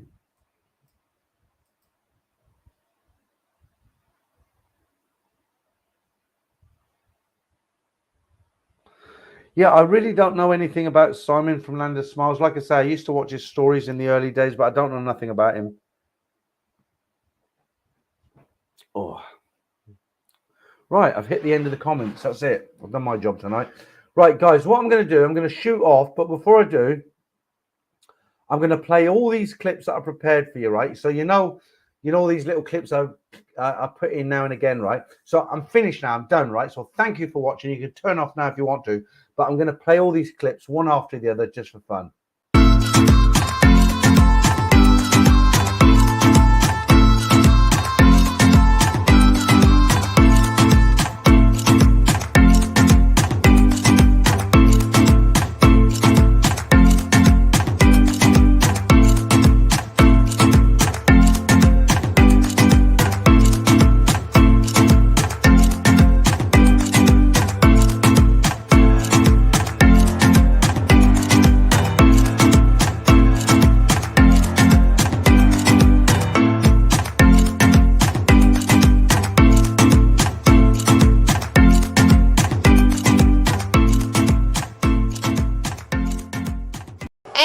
Next one.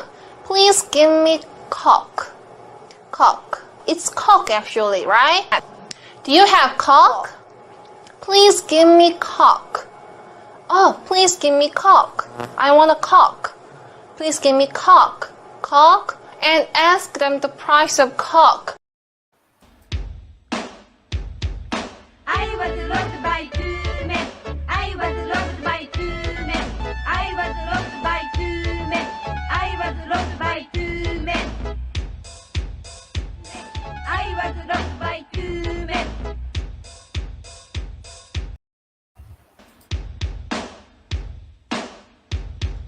Hasta la vista, baby. Hasta la vista, baby.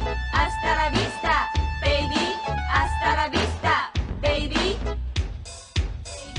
Hasta la vista, baby. Hasta la vista, baby. Reverse angle showed that was a good call for offside. Oh, my word, I think we've got extra man on the pitch. Can't imagine he'll get too far, though. I don't know, though. So far, he's giving the police nothing but a good look at his backside. I don't know if this is a cry for help, but it's certainly got my attention. Oh, dear. That's an image going to stay with me for a very long time. Scorch onto my retina. I do hope he's not heading for the royal box. Oh, that's going to leave a mark. Oh, we have contact. Looks like he has more souvenirs for the crowd. I think he's got the shoes to thank. A minute ago, they were all chanting who had all the pies. I think there's your answer. Okay, guys, thanks for joining me in the stream tonight. Too much to drink. The stream went on too long. Thanks for all the super chats. Some good stories tomorrow. See you next Friday. Good night, guys.